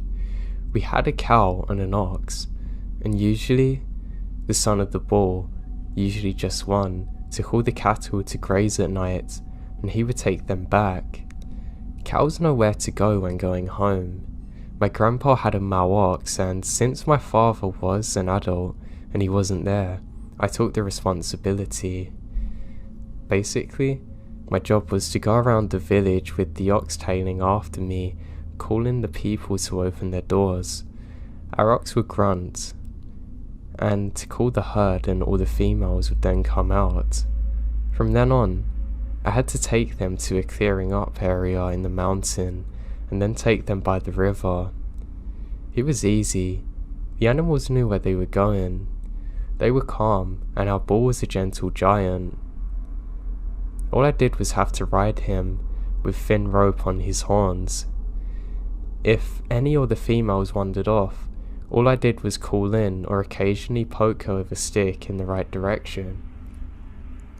My grandpa said that if I see a wild, very rare boar or fox, I should just stay on the ox. Not many animals dare to go near an ox herd. There is a dark part of the forest where it's very quiet, and even the bravest hunters won't go. It is slippery and dangerous. They said that even the deer and boar don't go there. I was forbidden to go there and honestly never wanted to. So during this event, it's during the morning and everything seems fine. I was on the ox going up the mountain. I was glad he let me because it was a hard trek up. I saw that one of the females was wandering off. I followed her and left our ox and the dogs to guide the herd. She went into the forest and I ran to her. I tried steering her away, but she continues. She went in the dark part and stopped. I didn't want to go off just in case she ran back and left me there. And then I heard a crunch and turn around. And a very old man is walking towards us. He looks frail with dirty clothes and has a long beard. I was scared. I'd never seen anything like this my entire time out there before. Now, I laid on the ox clinging to her, not wanting to fall if she ran. Oxes aren't like bulls. They don't jump or kick when scared. They either attack with their horns or run. I was ready to hold on no matter what she chose. Our oxen don't take kindly to strangers, and before I took them out in the mornings, they're always paranoid. Now that's a good thing though, because they trusted their owners. But knowing her, I knew she would either bolt or attack. But weirdly, she just stood there. The stranger then came to us and petted her on the head, whispering something I didn't understand. He looks at me, and his eyes are completely white. Then he turns around and disappears into the trees. Suddenly, the female grunted as though she had woken up now. It was crazy. I'd never seen her act like it before. She suddenly bolts away with "Come," and we found the herd. I quickly got on our rocks and yelled water. He knew that command and went down towards the river. I then ran into one of the houses and tried to explain everything. The couple there stayed with me and sent their daughter to call my grandpa. I literally couldn't sleep for days remembering those white eyes. My grandparents wouldn't let me out of the house after that, even if it was just to play in the trees. Later I learned they were protecting me from a lesnik, a forest spirit which can take the form of a man or an owl or wolf. It hates when people go to his part of the woods and can kidnap you. I later learned that the ox which took me there fallen ill and died almost immediately after.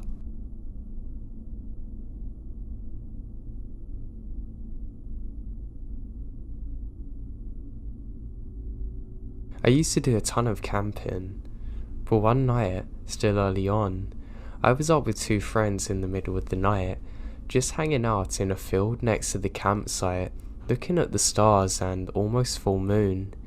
It was so bright outside, it's almost like a daytime moment. When suddenly, I noticed a faint whisper. I thought it was someone from camp, but no, it came from the other direction. We all went quiet and listened to the faintest "hey," to which we follow, cross the field away from the camp, and the whispers grow louder, but ever so slightly. That's until we come across a road. Across the road was a fenced-in area, but it's got a pretty bad fence. It's easily crossed. On the other side of the fences was a small woods. The trees are spaced pretty far apart from each other, and the moonlight's not really doing much. Now, it's pretty dark out there, under the trees. You could barely see past the first few rows, and now, the voice is much louder, but still, as if someone's trying to whisper. A voice that sounds like a girl saying, "Come play." Craziest part is that there's no women with us on that trip, and we can just hear the sounds of a little girl whispering for us to come and play in the pitch blackness at 1 a.m. We decided to not investigate any further.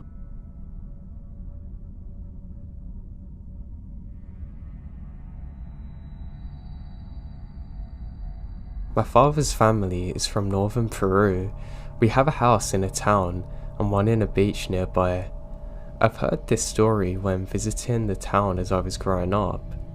This happened to my father when he was 7 or 8 years old in the 70s. He had climbed a tall tree on a grove near town and was sitting on top of a big branch eating fruit. It was in the afternoon. There was lots of wind and the branches moved, but it was relaxing. Suddenly, he felt as though something's watching him. He focused and saw two eyes looking at him from a branch on another tree. He first only saw the eyes. He says that they're much bigger than a person's, hypnotic looking and intelligent. He then saw the rest of what appears to be a monkey or small person, and it looks terrified. He immediately jumps off and starts running into town. When he told his grandfather what he'd seen, he said it was a junda, like a goblin, and that they take away little children, especially those who have not been baptized. His grandfather was a farmer and saw many strange things on the fields out of town. This story happened in the 30s. The generation of my father's grandfather, a group of 4 men, had gone on horse to the Mont, like wild forest in this dry area, and were returning to town at the end of daylight. The paths were such that they had to go one behind the other. Suddenly, they realize that the last man is missing. They decide to backtrack and first find the horse without the rider, and then him, on the ground passed out. They took him to town and he was babbling and crying but not coming to. A priest was taken to him.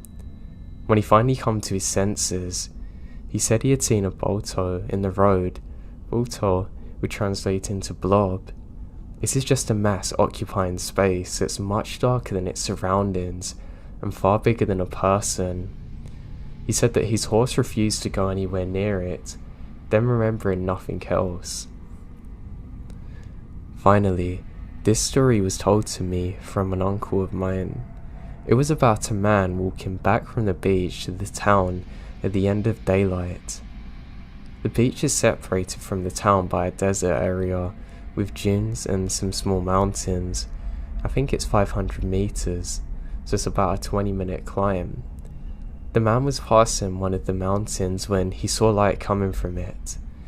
He got closer to the mountain and out of the road, and saw that the side of the mountain was open, and if there was a big doorway, and inside the mountain it was full, and there were fields of corn, but the corn was gold looking. He got closer to the doorway and thought he saw hooded men. The men were inviting him to come over, but he got a really bad feeling and went away, and could never find that area again afterwards.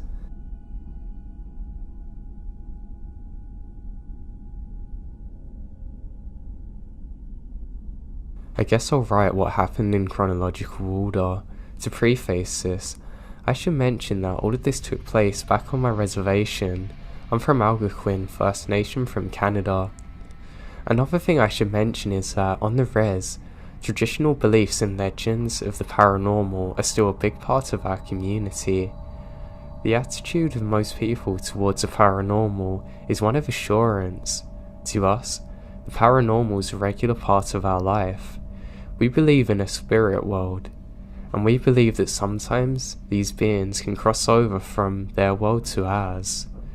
Well, I tell paranormal stories to my non-native friends. They're always in disbelief of what I tell them, but they've had no paranormal experiences, unlike me having a bunch, and most everyone I know on the res has had one. I don't really care to explain it, but it is what it is. Anyway, here's the story. This happened in the fall of 2011 when I was 16 years old. I was living in a nearby city with my mum, so I can get a better education than the one I can get at home. But we'd go back every single week to see my dad and little brother. One Friday, during the drive back home, I got a text from a friend of mine. She told me about a party that was happening that night, and she said to me, when am I going to be home so they can pick me up? I gave her a time, and that was that.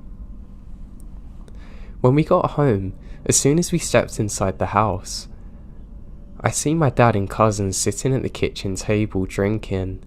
They're both cops on the res, so usually beers with his partner on a Friday evening happens. Means that they had a particularly tough week at work though. Typically, the toughest cases they deal with are ones around children.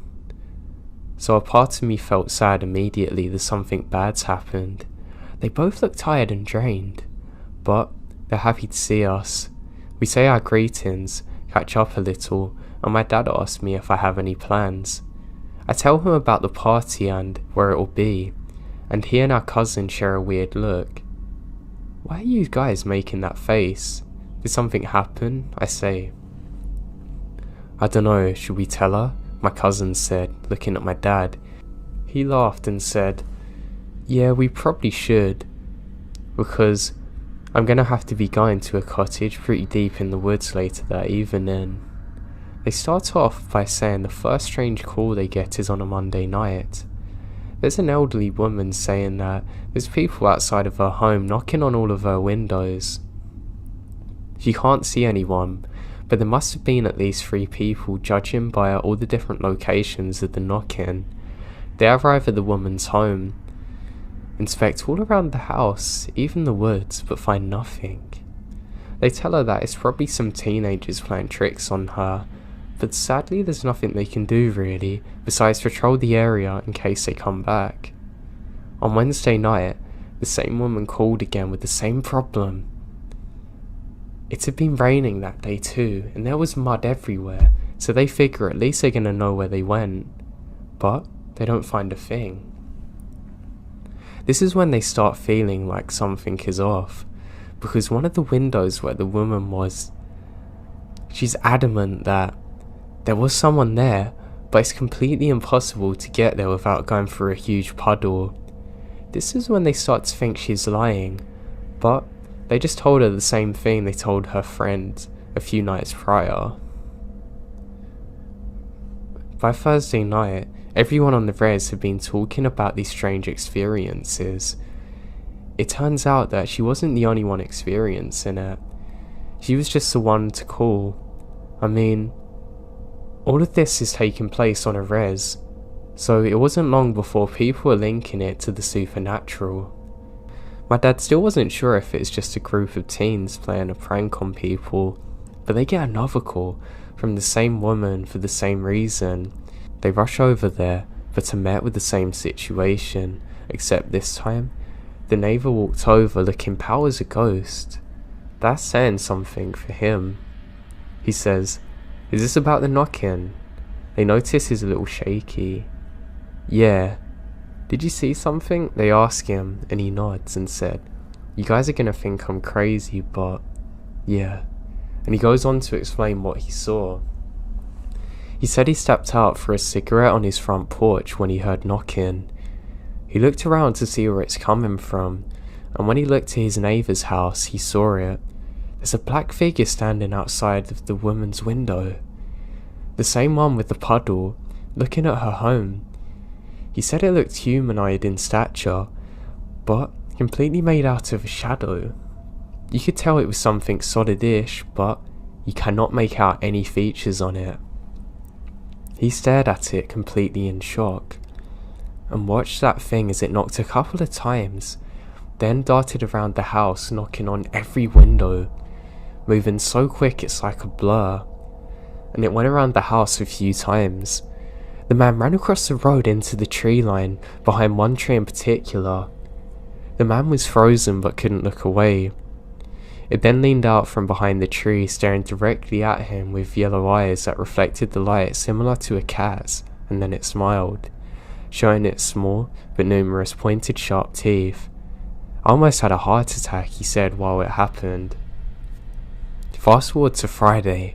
Stories are being exchanged all over the res about sightings and experiences people are having. On top of that, multiple people are experiencing the knock-in. There's also quite a few sightings with everyone describing the creature in the same way. One woman was bringing her trash to the side of the road, and she thought she saw the woman somewhere in her peripheral vision standing near the trees. She walks back up the driveway and into her home, feeling as though she's being watched. Right before she's about to open her door to go back inside to her home, she looked back and saw two reflective yellow eyes staring at her from the trees, saying it's about 5 feet above the ground. Another couple was driving at night and said they saw a humanoid figure too. "You sure you still want to go to that party?" my dad asked. But my friends were already pulling into the driveway. I gave my family hugs and kisses goodbye, and they told me to be careful, but I felt fine. A common belief among native people is that negative energy attracts negative energy. Therefore, an evil spirit will draw to people with unresolved issues, traumas, and sinners, I suppose. If you're someone who's spiritual, self-aware, and basically a good person, you're pretty good. So I get to the party, and within 20 minutes, the conversation shifts towards the paranormal experiences everyone's having. I'm really curious about what everyone has to say, because they have stories that I haven't heard yet, but my friend, being 17 and all, couldn't hold her alcohol very well, and was crying about how she wishes she was closer with her brother. I'm trying to make her feel better while listening to everyone else's stories. One of the people from the party was related to the neighbour of the woman who was calling the police. The experience really shook him up, and my friend was just explaining everything that was going on. For one, he smudged his entire home, which is something people do for extra protection from the paranormal. He also went on multiple visits to the elders around the community asking for advice. What we do know about paranormal experiences on the res is that They don't happen as much as they used to. If you talk to one of our elders, they'll have endless stories and even more advice to give about how to protect yourself. One of the explanations that was given to us is that the shadow guy is evidence that someone was doing unauthorized shaky tent ceremony. If you don't know what that is, it's basically like an Ouija board session that takes place inside of a tent. People stand around the tent while the medicine man or medicine woman goes inside asking questions. The tent begins to shake and you hear voices of the spirits coming through. I've never personally been to one because we haven't had a good enough reason to make one, but typically our ancestors use shaken tent ceremonies when they're starving in the dead of winter and need some direction on where the nearest food is. My mum's been to one. Her story's crazy. She described hearing multiple men and women only speak in native tongue, and they're upset that people were doing a shaken tent ceremony when they're not on the verge of death. The people there had to explain that they're only doing the ceremony to prove that it was real, as we'd been losing our culture as a result of residential schools. But the spirits are angry, saying that the bridge between the two worlds should never be opened unless necessary, because you don't know who you're talking to. It could be evil spirits. You don't know. Anyway, the elders told him that this spirit crossed over into our world because of a shaken tent ceremony. Someone on the res has been doing them without consultation of the elders, so we start thinking about who would do that without the proper guidance, and so. Then, two of the drunkest dudes say, "Oh, I'm not scared. That thing can't do anything," basically egging it all on, and we're all looking at each other like, why would you disrespect an evil spirit? That's exactly how it's attracted to you. And that's when I decided to leave the sunroom where everyone's hanging out. I went to the living room to console my drunk crying friend when I noticed the rocking chair outside of the porch moving. I slowly moved away, refusing to make direct eye contact, but I do in my peripheral vision. Anyway, I'm inside the cottage and I keep seeing this rocking chair moving back and forth. But another thing we're raised to do in our culture is to ignore paranormal. Spirits feed on energy people give towards them, so if you freak out, if you get angry, if you start crying or yell at it, that's exactly what it wants. It thrives on energy of any kind. So while I knew something messed up was happening, I wasn't about to pay attention. 5 minutes now go by and I still see it out the corner of my eye. That's when my friend screams and she runs on the other side of the sunroom. My other friend, too, sprints to the girl, number 1, who's sitting and busts through the French doors onto the balcony. All of this happens in a split second, but I immediately go to the patio and ask what's going on. Girl 1 is crying on the couch with friends all around her. She claims to have seen the spirit. She said she was listening to the boys talk about the spirit when she saw boy 2's face as he was looking onto the balcony behind her. She turned around to see what he's looking at, and directly on the other side of the window was the shadow spirit on the rocking chair smiling at her, literally 3 feet away from her. That's when boy 2 sprinted towards it and burst through the French doors. I walk outside to find boy 2, and he's on the lawn, staring into the woods. I call his name and he looks up. All he says is, "Get everyone inside," and the tone of his voice makes me scared. I get all of us inside the cottage. This is when the phrase, "Come at me, bro," was gaining popularity. So you can imagine the drunk kid yelling that into the woods. It's terrible. I eventually get everyone inside. Boy 2 comes inside and tells everyone to clean up and that we should leave as soon as possible. Everyone has trash bags and we're clearing away the beer cans and whatever. Everyone goes inside the cottage and it's only me and boy 2 in the sunroom now. I look to him for answers and he says, "It's outside." I nod and start cleaning faster. The sooner we're out of here, the sooner we get away from that thing. As we're cleaning in the sunroom, we hear knocking on multiple windows. The entire sunroom's made of glass, but it's dark out, so you can't even see. And he says ignore it. I'm really scared now. Within 2 seconds, someone comes running out of the bathroom and says, "I'll kill whoever's knocking on the bathroom window." But everyone's accounted for. Someone else comes running out of the bedroom saying that there was knocking on the window as well. Now everyone's freaking out, and me and Boy 2 and our one other friend are the only sober ones now trying to calm people. We get the place clean and get outside and to the cars immediately. Everyone's getting into the trucks and I'm standing there. The guy looks relaxed, then all of a sudden looks worried and shoves me inside his truck. We peel out of there quick. A few days later, I end up hanging out with Boy 2 and he tells me the story from his perspective. He said that when the boys started talking about the spirit, it appeared on the rocking chair behind Girl 1. He said he made eye contact with it but couldn't look away. They were staring at each other, and that's when Girl 1 and Boy 2's expression changed. He said it was instinct to defend the people he's with and ran towards it. He said that the feeling he was getting from the cockgee was almost like daring him to do something. He said the second he got up, the cockgee stood up and ran into the woods, disappearing into a blur of the tree line. Boy 2 ran off the porch, looking around the lawn when he saw it standing there, right next to the woods. It was smiling at him, and he heard it mocking him, calling his name, then disappearing.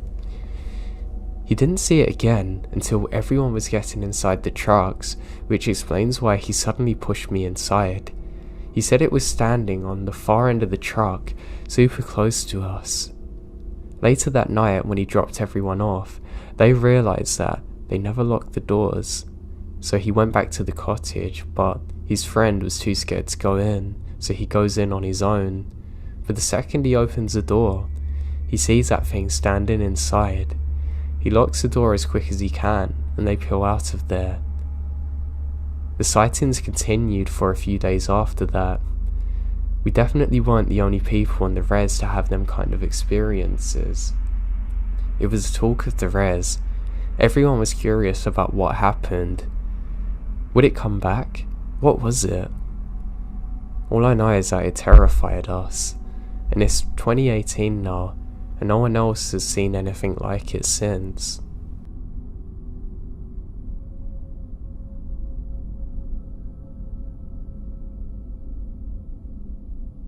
So one of my best friends and I met when we're 10 in 4th grade in 2009. A common theme in our friendship is horror. We both loved and got off immediately watching and playing scary video games together. At the time it was SCP on his laptop. Now fast forward until the summer of the senior year in high school. We drive up to this area of New Jersey called Hope Township. It's a really desolate farm area. Very few people out there. There's an area of road called Shades of Death. This is something we've looked into for years and always wanted to go to. It's about an hour drive from where we are in NJ.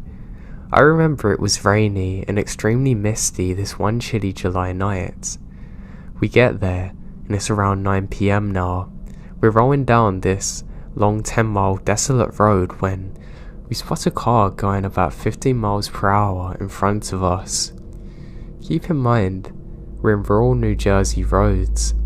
40 miles per hour is the limit, and high beams are acceptable. We start going at their pace to match them. I keep telling him how weird this is as we're driving. He's looking at his phone for a couple of minutes saying they're probably just some old people. Then, we see a kid around our age turn his head and stare at us, absolutely fixated. My eyes have been glued on the road, so I decide to point this out to my friend, and I've realised that the car is packed with teenagers and another 4 stare at us. My friend says that he feels worried, as suddenly another car's behind us, also going the same speed. I get it was off, but I didn't really think how dangerous the situation is until the next day after we went home after my boy crashed at my house. I eventually passed a car in front of us and speed up to loosen sight of them and peel off into a desolate road, and we see that they're following us. We managed to get away from them eventually and went back up the road again to explore the state reserve Jenny Jump State Forest, which is another story. But the next day, we hear on the news that some gang members have brutally murdered innocent people who are walking through the forest with knives. To this day, we still reflect on how badly the situation could have gone, and we're so thankful that nothing ever happened to us there.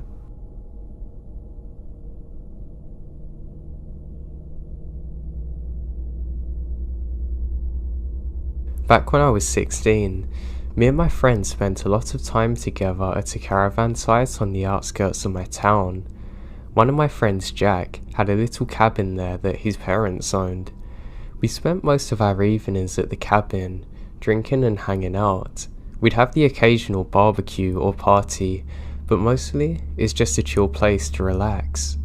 Now one night, it was one of my friend's birthdays, so naturally we head there to go drinking. It was about 10 PM, so when we realised we'd run out of alcohol, the oldest one of us, or looking the oldest, Nathan and Tom, both volunteered to pop to the nearest corner store to get some drinks. While they were gone, we listened to music and play Xbox and have a good time. Just less than an hour went by before we heard a loud banging on the window. I pulled back the curtains with a wide grin on my face, thinking it's Nathan and Tom back with the drinks trying to scare us. So I decided to stick my tongue out and close the curtains. They can come in whenever they wanted, the door's open. Suddenly, a bang come from the window again, followed by a series of loud and violent bangs on the other side of the cabin. We then heard a man's voice shout out angrily, "Are you in there? And this isn't Nathan and Tom's." Jack's kind of worried and gets up to see what's going on. He just opened the door when a bald, stocky man in his 50s grabs Jack by the scruff of the neck. We don't know what to do. The man just shook Jack and yelled at him. I can't hear what he's saying, but he's absolutely furious. Then, the banging started up again. There were more men circling the cabin, smashing on the walls and windows. Me and my friends just stood on the edge of the room, as far away from the windows as we could, not doing or saying anything while Jack was being beaten outside. In hindsight, we should have helped him, but hell, from the sounds of it, there were 10 or so men outside and we're not gonna face them. One of them shouting, I'm gonna kill him, over and over again. We couldn't even call the police because we'd spent the whole evening underage drinking by ourselves. I text Nathan and Tom to let them know what's happening and not to come back to the cabin, but they had arrived just as the men were hiding around the back. After what seemed like hours, it was probably only 30 minutes. It went silent. We tentatively went to open the door, but the men and Jack were gone.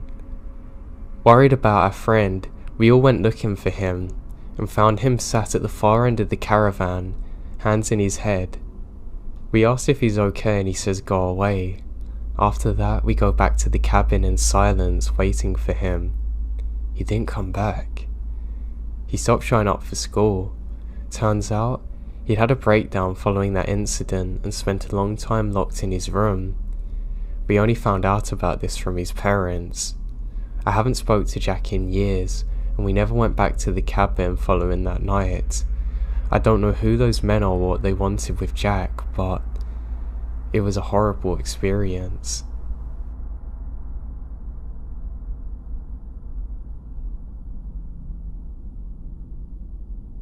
I remember a time when I was almost abducted as a kid. I lived in my grandmother's house out in the middle of nowhere in Texas. Our neighbours lived closer to the main country road, and my grandmother's house is at the back of a 5-acre lot. Across the street is an army depot. There's nothing but woods surrounding all of this. Now my parents are at work and my grandparents are in the house watching the Golden Girls. Now my grandfather bought me a bike as a gift. It was just as I turned 9 for my birthday. So I was riding my bike up our long driveway. Our neighbours to the left, a really old elderly woman. She had no one to visit her and talk to her, so often I played at her house and helped her with anything she wanted. That day, I want to show her my bike. She was sitting on her porch when I visit her. She had no errands or chores for me, so I talked to her for about 15 minutes and showed her my bike. Then, I returned to my own driveway. I had been riding back and forth for about 15 minutes, listening to music on my MP3 player, when I had this sudden nauseating pain in my gut. I look around, only to find a car passing by. I recognise it as my elderly neighbour's car and wave to her. She stopped long enough to talk to me. She then pulls into her driveway, just far enough that the tail end of her car wasn't in the street, and a white van marked with some electricity company's name and ladder on the roof passes by. Now in our area, there's only one electric company. The truck's not ours, so I think it's weird but dismiss it to talk to the neighbour. A good 10 minutes go by when I noticed the van was driving by once more and going in the direction it had come from. Maybe he was lost, I thought, and I kept talking to my neighbour. She gave me a bag of her garden tomatoes and cucumbers for my grandmother before telling me to run home. I watched her as she drove away. Then that sudden pain returned. I'd forgotten all about it.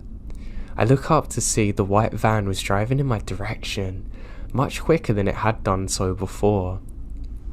Something inside me screamed to run, to do something. Whatever it was, I had to get away from it fast.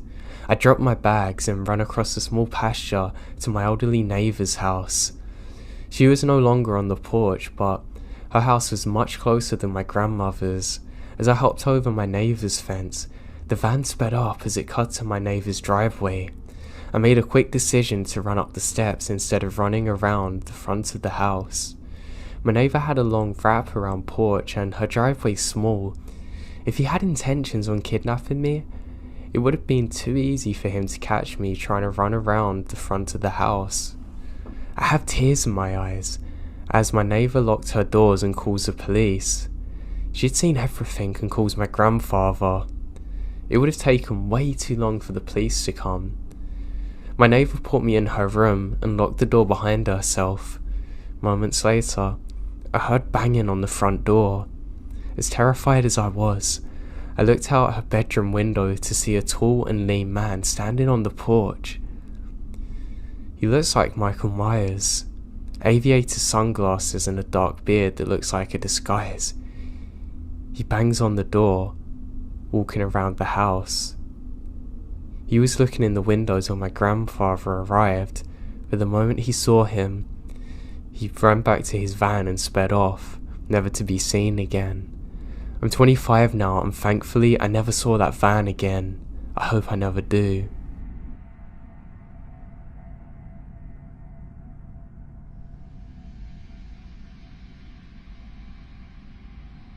I'm a child of the mountains and my hometown was completely mountainous, so I spent most of my childhood running through the forests and stuff. And one event that happened when I was 10 remains unexplained. I was on top of the ridge several hundreds of feet above my house when I started hearing my biological father yelling. In a very redneck area, he had a very distinct voice with no accent, so it's not really possible to confuse him for anyone else.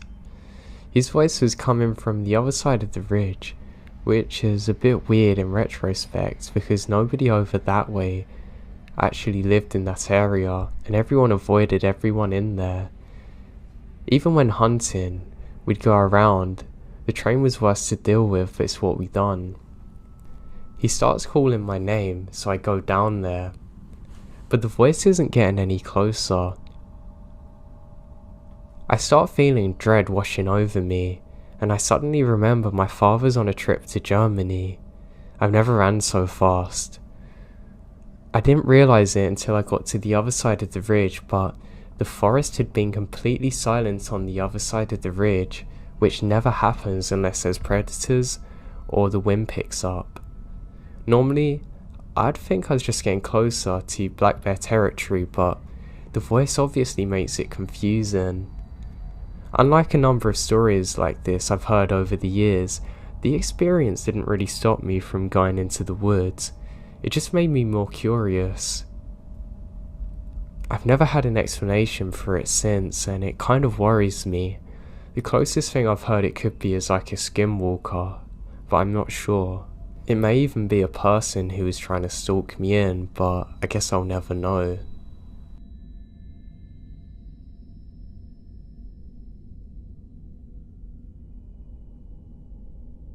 Hey everyone.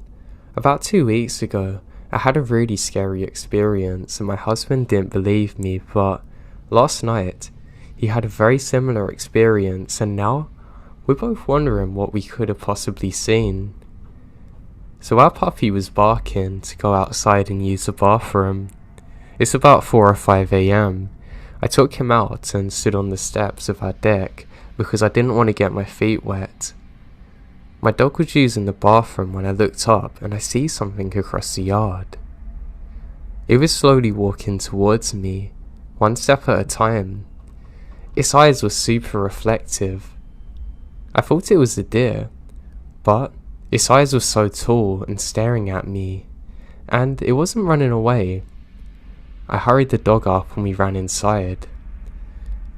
I have reoccurring night terrors, so at first, my husband thinks it's just that, but I was crying and shaking and could barely be spoken to.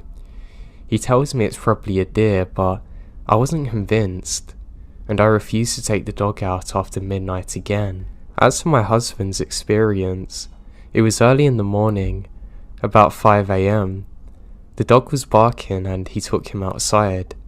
Once again, my husband stood on the deck outside. He didn't have his glasses, but when he looks up, he saw something tall standing in the forest near our backyard. He said he saw it walking slowly, almost gliding. He said that the moment he made eye contact, his nose was bleeding. My husband is typically not prone to them either. He said he wanted to get a closer look but felt the need to go inside, almost like an instinct. My husband's a zookeeper. He's not really afraid of animals and can recognize many of them. I still have no idea what this is. We live in Eastern PA.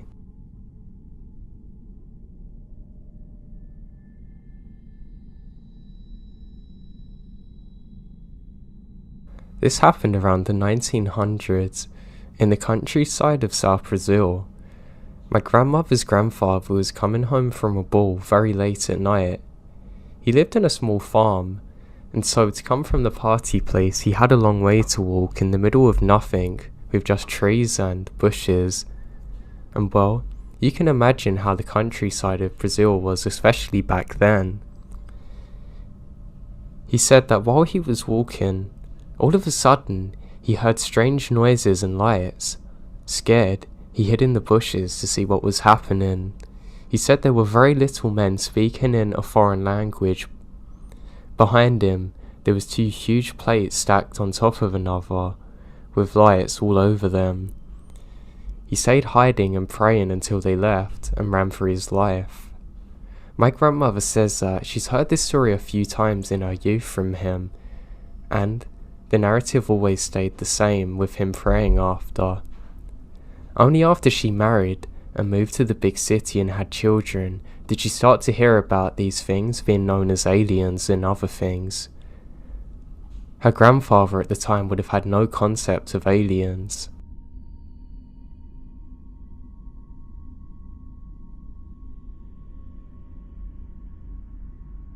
After a heavy night of drinking and camping, we woke up and nobody wanted to make breakfast, so we decided to drive into town and find a diner. We're approaching where the dirt meets the pavement and come up on dozens of sheriffs backloading the road, 2 of which have rifles pointed towards us. We stop the truck about 40 feet from them and hear them yell over the intercom to stick our hands up now. They then instruct us to approach on foot with our hands in the air. They search my truck and find it full of loaded guns and beer. That's when they tell us that a Forest Service agent had been shot and killed nearby, and eventually let us go, but tell us our camping gear is out of bounds until the murderer is found. We didn't want to leave our camping gear and go home, so we ended up at a nearby casino, continuing partying there. A few hours later, someone in the casino says there's loads of cops outside. We go outside and there must have been 100 sheriffs, local PD everywhere. Apparently, that same murderer had stopped at the casino gas station and an officer recognized him. Then LEO drew his gun, murderer went for his and the LEO shot him dead. We went back to the camp and home the next day. I checked the newspaper articles and they made a map of where the murder happened, and it's only 200 yards away from our campsite.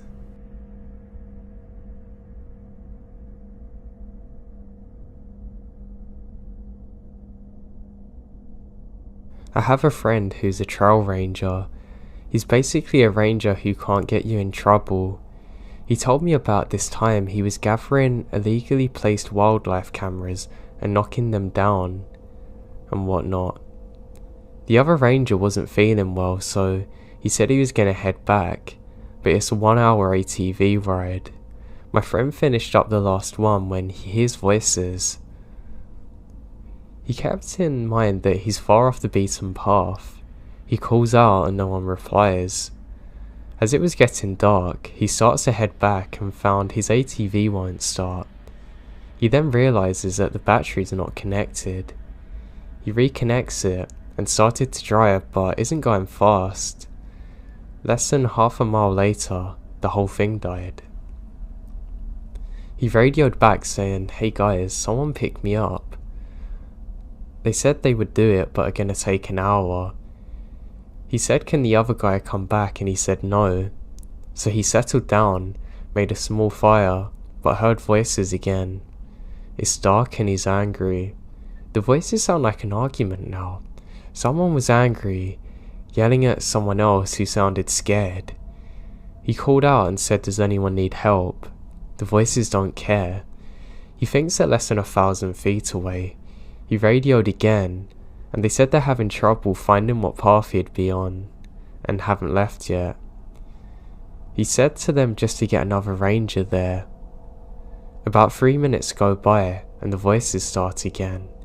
He decides to walk there, hoping maybe there's some drunk people that have a map. He walks in their direction, but the voices seem to be getting further away as he got closer. Finally, 20 minutes later, he gave up and walks back. He got a radio call, and they said the other guy was passed out, covered in vomit, and was taken to hospital.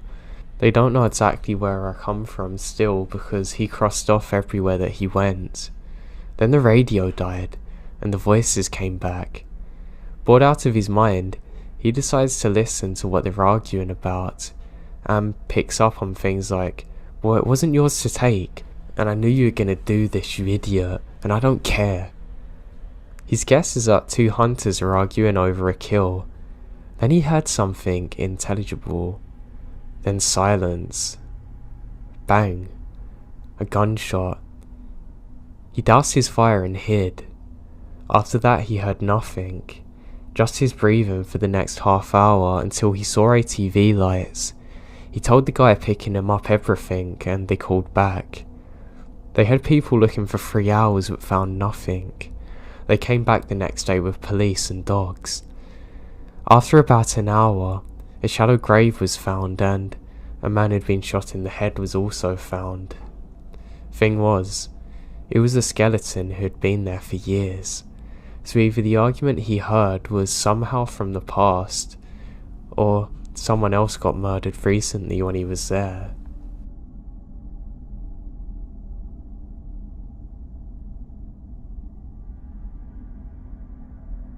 This happened while I was doing my army service in Switzerland. I'm not allowed to talk about exactly what we were doing there, but I'll try and keep this clear.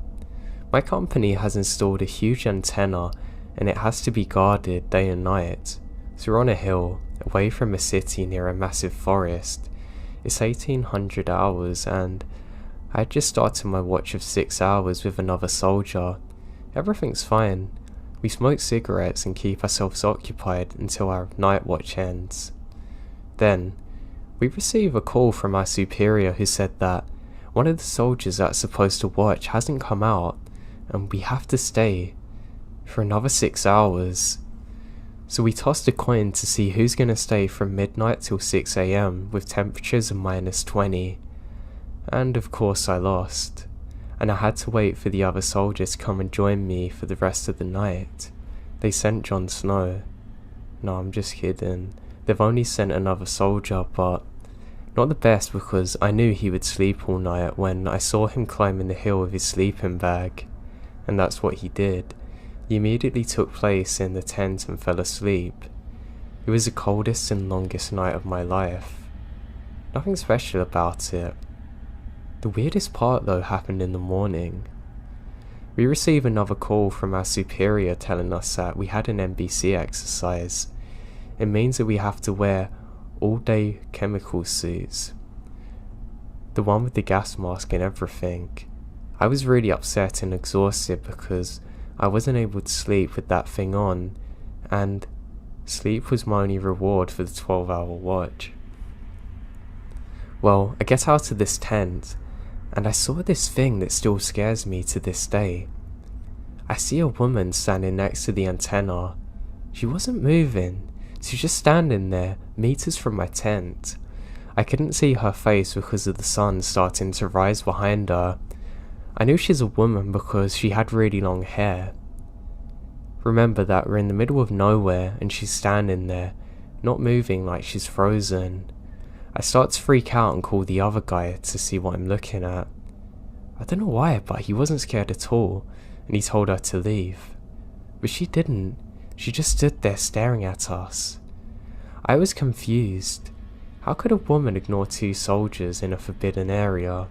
I mean, we're in Switzerland. The army's not that impressive, I know, but people usually don't do this kind of thing. They would just move away, especially when it's 6 in the morning. And what she's doing in the middle of nowhere is beyond me, not dressed for cold climate. How long was she there? And how did she get there? I don't even see any footsteps. So, there's so many questions running through my head.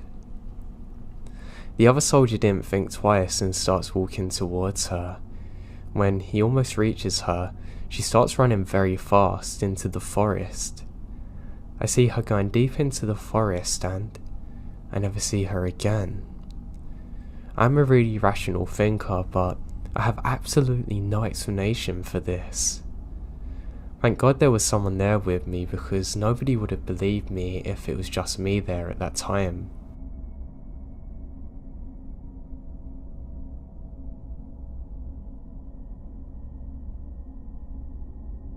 My father told me a story many times when I was growing up of something that happened to him. I know he believes it to be true, and he's not a very superstitious person whatsoever. Very analytical on the other hand. My dad was 5 years old, camping with the Boy Scout troop. They sent everyone for firewood. It was dusk, so he went off on his own and a little further than the other kids. He wanted to gather more firewood than anyone else. He got far enough away that nobody else had picked through the fallen wood and started gathering. Along his way, he went until he almost stepped on a tiny tribe of Indians, moving around a fire, dancing. He said they were tiny, and they didn't pay him any attention as he crouched down to look at them. He ran over to go and tell his friends, but by the time he come back, they're all gone. He said he's never seen anything like it in his life, and he was sure someone was playing a prank on him, but how? How could somebody make a prank look that real?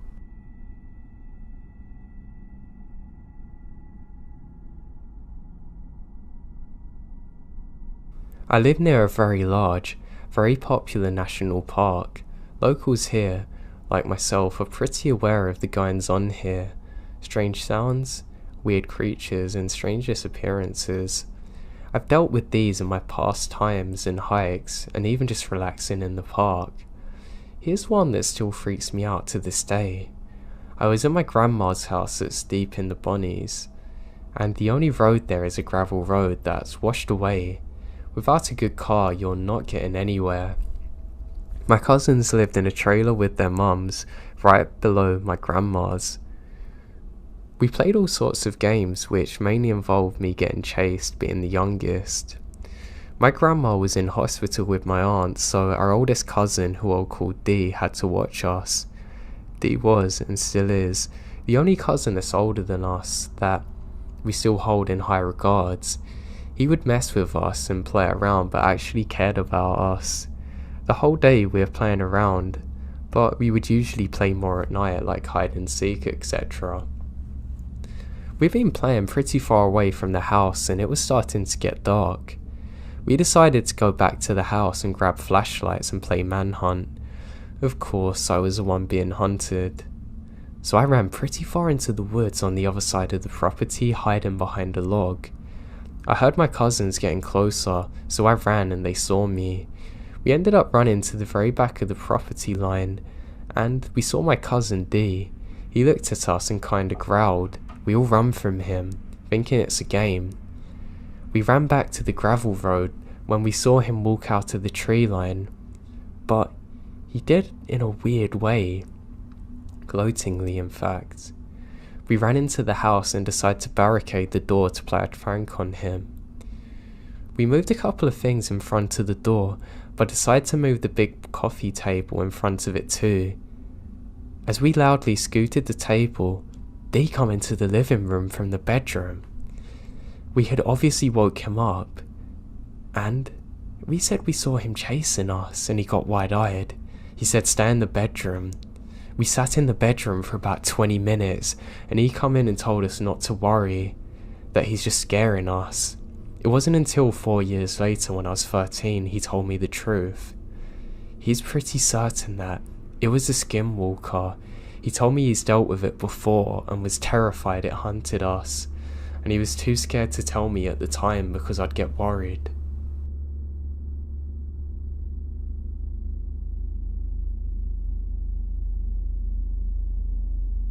So with a few fraternity brothers and I are backpacking in the Nafala National Park and met some guys. They're locals.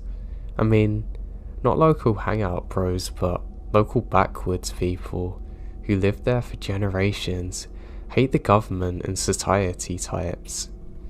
These are guys that have apparently been helping Eric Rudolph, the Olympic bomber, hide in the national forest by supplying him with food drops. Really weird drunken conversations. They actually took us to one of the hideout drop-off caves. They were too serious, and that's the whole reason that I hated this. They trusted us because some things were said to make them think we're of a similar mindset. Anyway, we parted ways. Spent a few days trying to figure out if it is all lies or not, and that same week, they call Eric Rudolph in the dumpster of a Piggy Wiggly 3 miles from where we met the guys. Every single thing these guys said matched up with the news story. We gave them the bottle of Jack even. They said they'd give it to Eric. Creepy as hell. Hauntingly terrifying in retrospect.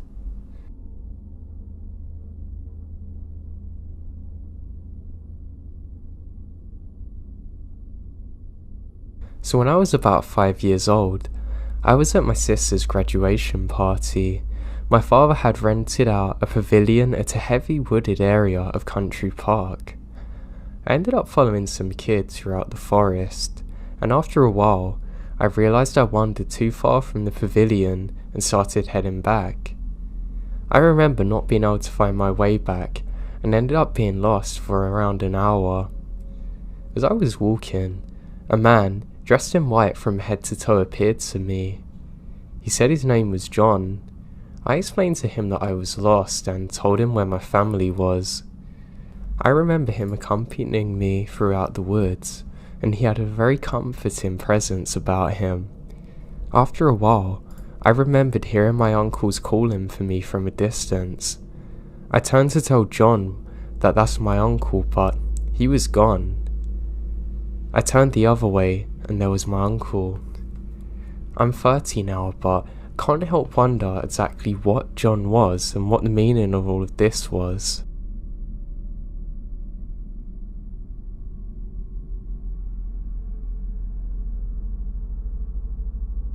I guess I'll write what happened in chronological order. To preface this, I should mention that all of this took place back on my reservation. I'm from Algonquin, First Nation from Canada. Another thing I should mention is that on the res, traditional beliefs and legends of the paranormal are still a big part of our community. The attitude of most people towards the paranormal is one of assurance. To us, the paranormal is a regular part of our life. We believe in a spirit world, and we believe that sometimes these beings can cross over from their world to ours. Well, I tell paranormal stories to my non-native friends. They're always in disbelief of what I tell them, but they've had no paranormal experiences, unlike me having a bunch, and most everyone I know on the res has had one. I don't really care to explain it, but it is what it is. Anyway, here's the story. This happened in the fall of 2011 when I was 16 years old. I was living in a nearby city with my mum, so I can get a better education than the one I can get at home. But we'd go back every single week to see my dad and little brother. One Friday, during the drive back home, I got a text from a friend of mine. She told me about a party that was happening that night, and she said to me when am I going to be home so they can pick me up. I gave her a time and that was that. When we got home, as soon as we stepped inside the house, I see my dad and cousins sitting at the kitchen table drinking. They're both cops on the res, so usually beers with his partner on a Friday evening happens. Means that they had a particularly tough week at work though. Typically, the toughest cases they deal with are ones around children. So a part of me felt sad immediately that something bad's happened. They both look tired and drained, but they're happy to see us. We say our greetings, catch up a little, and my dad asks me if I have any plans. I tell him about the party and where it'll be, and he and our cousin share a weird look. Why are you guys making that face? Did something happen? I say. I don't know, should we tell her? My cousin said, looking at my dad. He laughed and said, yeah, we probably should, because I'm gonna have to be going to a cottage pretty deep in the woods later that evening. They start off by saying the first strange call they get is on a Monday night. There's an elderly woman saying that there's people outside of her home knocking on all of her windows. She can't see anyone, but there must have been at least 3 people, judging by all the different locations of the knocking. They arrive at the woman's home, inspect all around the house, even the woods, but find nothing. They tell her that it's probably some teenagers playing tricks on her, but sadly there's nothing they can do really, besides patrol the area in case they come back. On Wednesday night, the same woman called again with the same problem. It had been raining that day too, and there was mud everywhere, so they figure at least they're gonna know where they went. But they don't find a thing. This is when they start feeling like something is off, because one of the windows where the woman was, she's adamant that there was someone there, but it's completely impossible to get there without going through a huge puddle. This is when they start to think she's lying, but they just told her the same thing they told her friend a few nights prior. By Thursday night, everyone on the res had been talking about these strange experiences. It turns out that she wasn't the only one experiencing it. She was just the one to call. I mean, all of this is taking place on a res. So it wasn't long before people were linking it to the supernatural. My dad still wasn't sure if it's just a group of teens playing a prank on people, but they get another call from the same woman for the same reason. They rush over there, but are met with the same situation, except this time, the neighbour walked over looking pale as a ghost. That's saying something for him. He says, "Is this about the knock-in?" They notice he's a little shaky. "Yeah." "Did you see something?" They ask him, and he nods and said, "You guys are gonna think I'm crazy, but yeah." And he goes on to explain what he saw. He said he stepped out for a cigarette on his front porch when he heard knocking.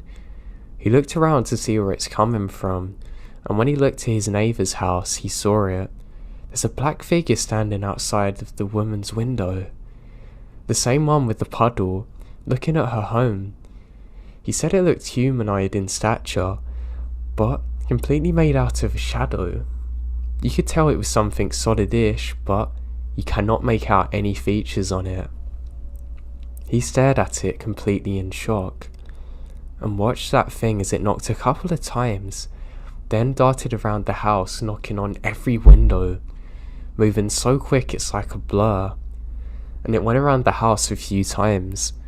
The man ran across the road into the tree line, behind one tree in particular. The man was frozen but couldn't look away. It then leaned out from behind the tree, staring directly at him with yellow eyes that reflected the light similar to a cat's, and then it smiled, showing its small but numerous pointed sharp teeth. "I almost had a heart attack," he said while it happened. Fast forward to Friday. Stories are being exchanged all over the res about sightings and experiences people are having. On top of that, multiple people are experiencing the knock-in. There's also quite a few sightings with everyone describing the creature in the same way. One woman was bringing her trash to the side of the road, and she thought she saw the woman somewhere in her peripheral vision standing near the trees. She walks back up the driveway and into her home, feeling as though she's being watched. Right before she's about to open her door to go back inside to her home, she looked back and saw two reflective yellow eyes staring at her from the trees, saying it's about 5 feet above the ground. Another couple was driving at night and said they saw a humanoid figure too. "You sure you still want to go to that party?" my dad asked. But my friends were already pulling into the driveway. I gave my family hugs and kisses goodbye, and they told me to be careful, but I felt fine. A common belief among native people is that negative energy attracts negative energy. Therefore, an evil spirit will draw to people with unresolved issues, traumas, and sinners, I suppose. If you're someone who's spiritual, self-aware, and basically a good person, you're pretty good. So I get to the party, and within 20 minutes, the conversation shifts towards the paranormal experiences everyone's having. I'm really curious about what everyone has to say, because they have stories that I haven't heard yet, but my friend, being 17 and all, couldn't hold her alcohol very well, and was crying about how she wishes she was closer with her brother. I'm trying to make her feel better while listening to everyone else's stories. One of the people from the party was related to the neighbour of the woman who was calling the police. The experience really shook him up, and my friend was just explaining everything that was going on. For one, he smudged his entire home, which is something people do for extra protection from the paranormal. He also went on multiple visits to the elders around the community asking for advice. What we do know about paranormal experiences on the res is that they don't happen as much as they used to. If you talk to one of our elders, they'll have endless stories and even more advice to give about how to protect yourself. One of the explanations that was given to us is that the shadow guy is evidence that someone was doing unauthorized shaky tent ceremony. If you don't know what that is, it's basically like an Ouija board session that takes place inside of a tent. People stand around the tent while the medicine man or medicine woman goes inside asking questions. The tent begins to shake and you hear voices of the spirits coming through. I've never personally been to one because we haven't had a good enough reason to make one, but typically our ancestors use shaken tent ceremonies when they're starving in the dead of winter and need some direction on where the nearest food is. My mum's been to one. Her story's crazy. She described hearing multiple men and women only speak in native tongue, and they're upset that people were doing a shaken tent ceremony when they're not on the verge of death. The people there had to explain that they're only doing the ceremony to prove that it was real, as we'd been losing our culture as a result of residential schools. But the spirits are angry, saying that the bridge between the two worlds should never be opened unless necessary, because you don't know who you're talking to. It could be evil spirits. You don't know. Anyway, the elders told him that this spirit crossed over into our world because of a shaken tent ceremony. Someone on the res has been doing them without consultation of the elders, so we start thinking about who would do that without the proper guidance, and so. Then, two of the drunkest dudes say, "Oh, I'm not scared. That thing can't do anything," basically egging it all on, and we're all looking at each other like, why would you disrespect an evil spirit? That's exactly how it's attracted to you. And that's when I decided to leave the sunroom where everyone's hanging out.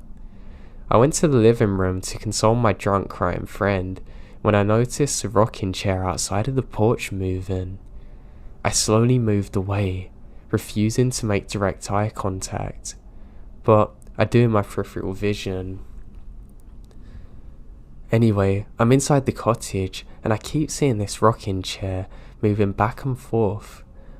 But another thing we've raised to do in our culture is to ignore paranormal. Spirits feed on energy people give towards them, so if you freak out, if you get angry, if you start crying or yell at it, that's exactly what it wants. It thrives on energy of any kind. So while I knew something messed up was happening, I wasn't about to pay attention. 5 minutes now go by and I still see it out the corner of my eye. That's when my friend screams and she runs on the other side of the sunroom. My other friend, too, sprints to the girl, number 1, who's sitting, and busts through the French doors onto the balcony. All of this happens in a split second, but I immediately go to the patio and ask what's going on. Girl 1 is crying on the couch with friends all around her. She claims to have seen the spirit. She said she was listening to the boys talk about the spirit when she saw boy 2's face as he was looking onto the balcony behind her. She turned around to see what he's looking at, and directly on the other side of the window was the shadow spirit on the rocking chair smiling at her, literally 3 feet away from her. That's when boy 2 sprinted towards it and burst through the French doors. I walk outside to find boy 2, and he's on the lawn, staring into the woods. I call his name and he looks up. All he says is, "Get everyone inside," and the tone of his voice makes me scared. I get all of us inside the cottage. This is when the phrase, "Come at me, bro," was gaining popularity. So you can imagine the drunk kid yelling that into the woods. It's terrible. I eventually get everyone inside. Boy 2 comes inside and tells everyone to clean up and that we should leave as soon as possible. Everyone has trash bags and we're clearing away the beer cans and whatever. Everyone goes inside the cottage and it's only me and boy 2 in the sunroom now. I look to him for answers and he says, "It's outside." I nod and start cleaning faster. The sooner we're out of here, the sooner we get away from that thing. As we're cleaning in the sunroom, we hear knocking on multiple windows. The entire sunroom's made of glass, but it's dark out, so you can't even see. And he says ignore it. I'm really scared now. Within 2 seconds, someone comes running out of the bathroom and says, "I'll kill whoever's knocking on the bathroom window." But everyone's accounted for.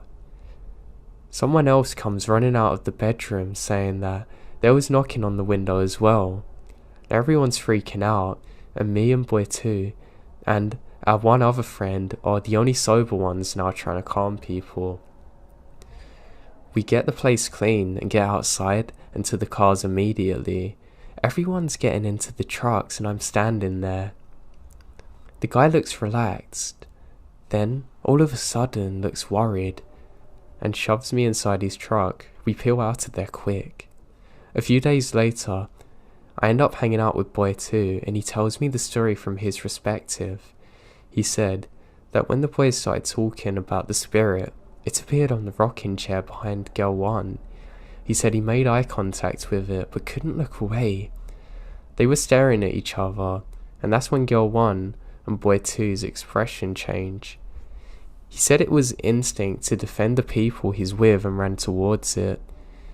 He said that the feeling he was getting from the cockgee was almost like daring him to do something. He said the second he got up, the cockgee stood up and ran into the woods, disappearing into a blur of the tree line. Boy 2 ran off the porch, looking around the lawn, when he saw it standing there, right next to the woods. It was smiling at him, and he heard it mocking him, calling his name, then disappearing. He didn't see it again until everyone was getting inside the trucks, which explains why he suddenly pushed me inside. He said it was standing on the far end of the truck, super close to us. Later that night, when he dropped everyone off, they realized that they never locked the doors. So he went back to the cottage, but his friend was too scared to go in, so he goes in on his own. But the second he opens the door, he sees that thing standing inside. He locks the door as quick as he can, and they peel out of there. The sightings continued for a few days after that. We definitely weren't the only people on the res to have them kind of experiences. It was the talk of the res. Everyone was curious about what happened. Would it come back? What was it? All I know is that it terrified us, and it's 2018 now, and no one else has seen anything like it since.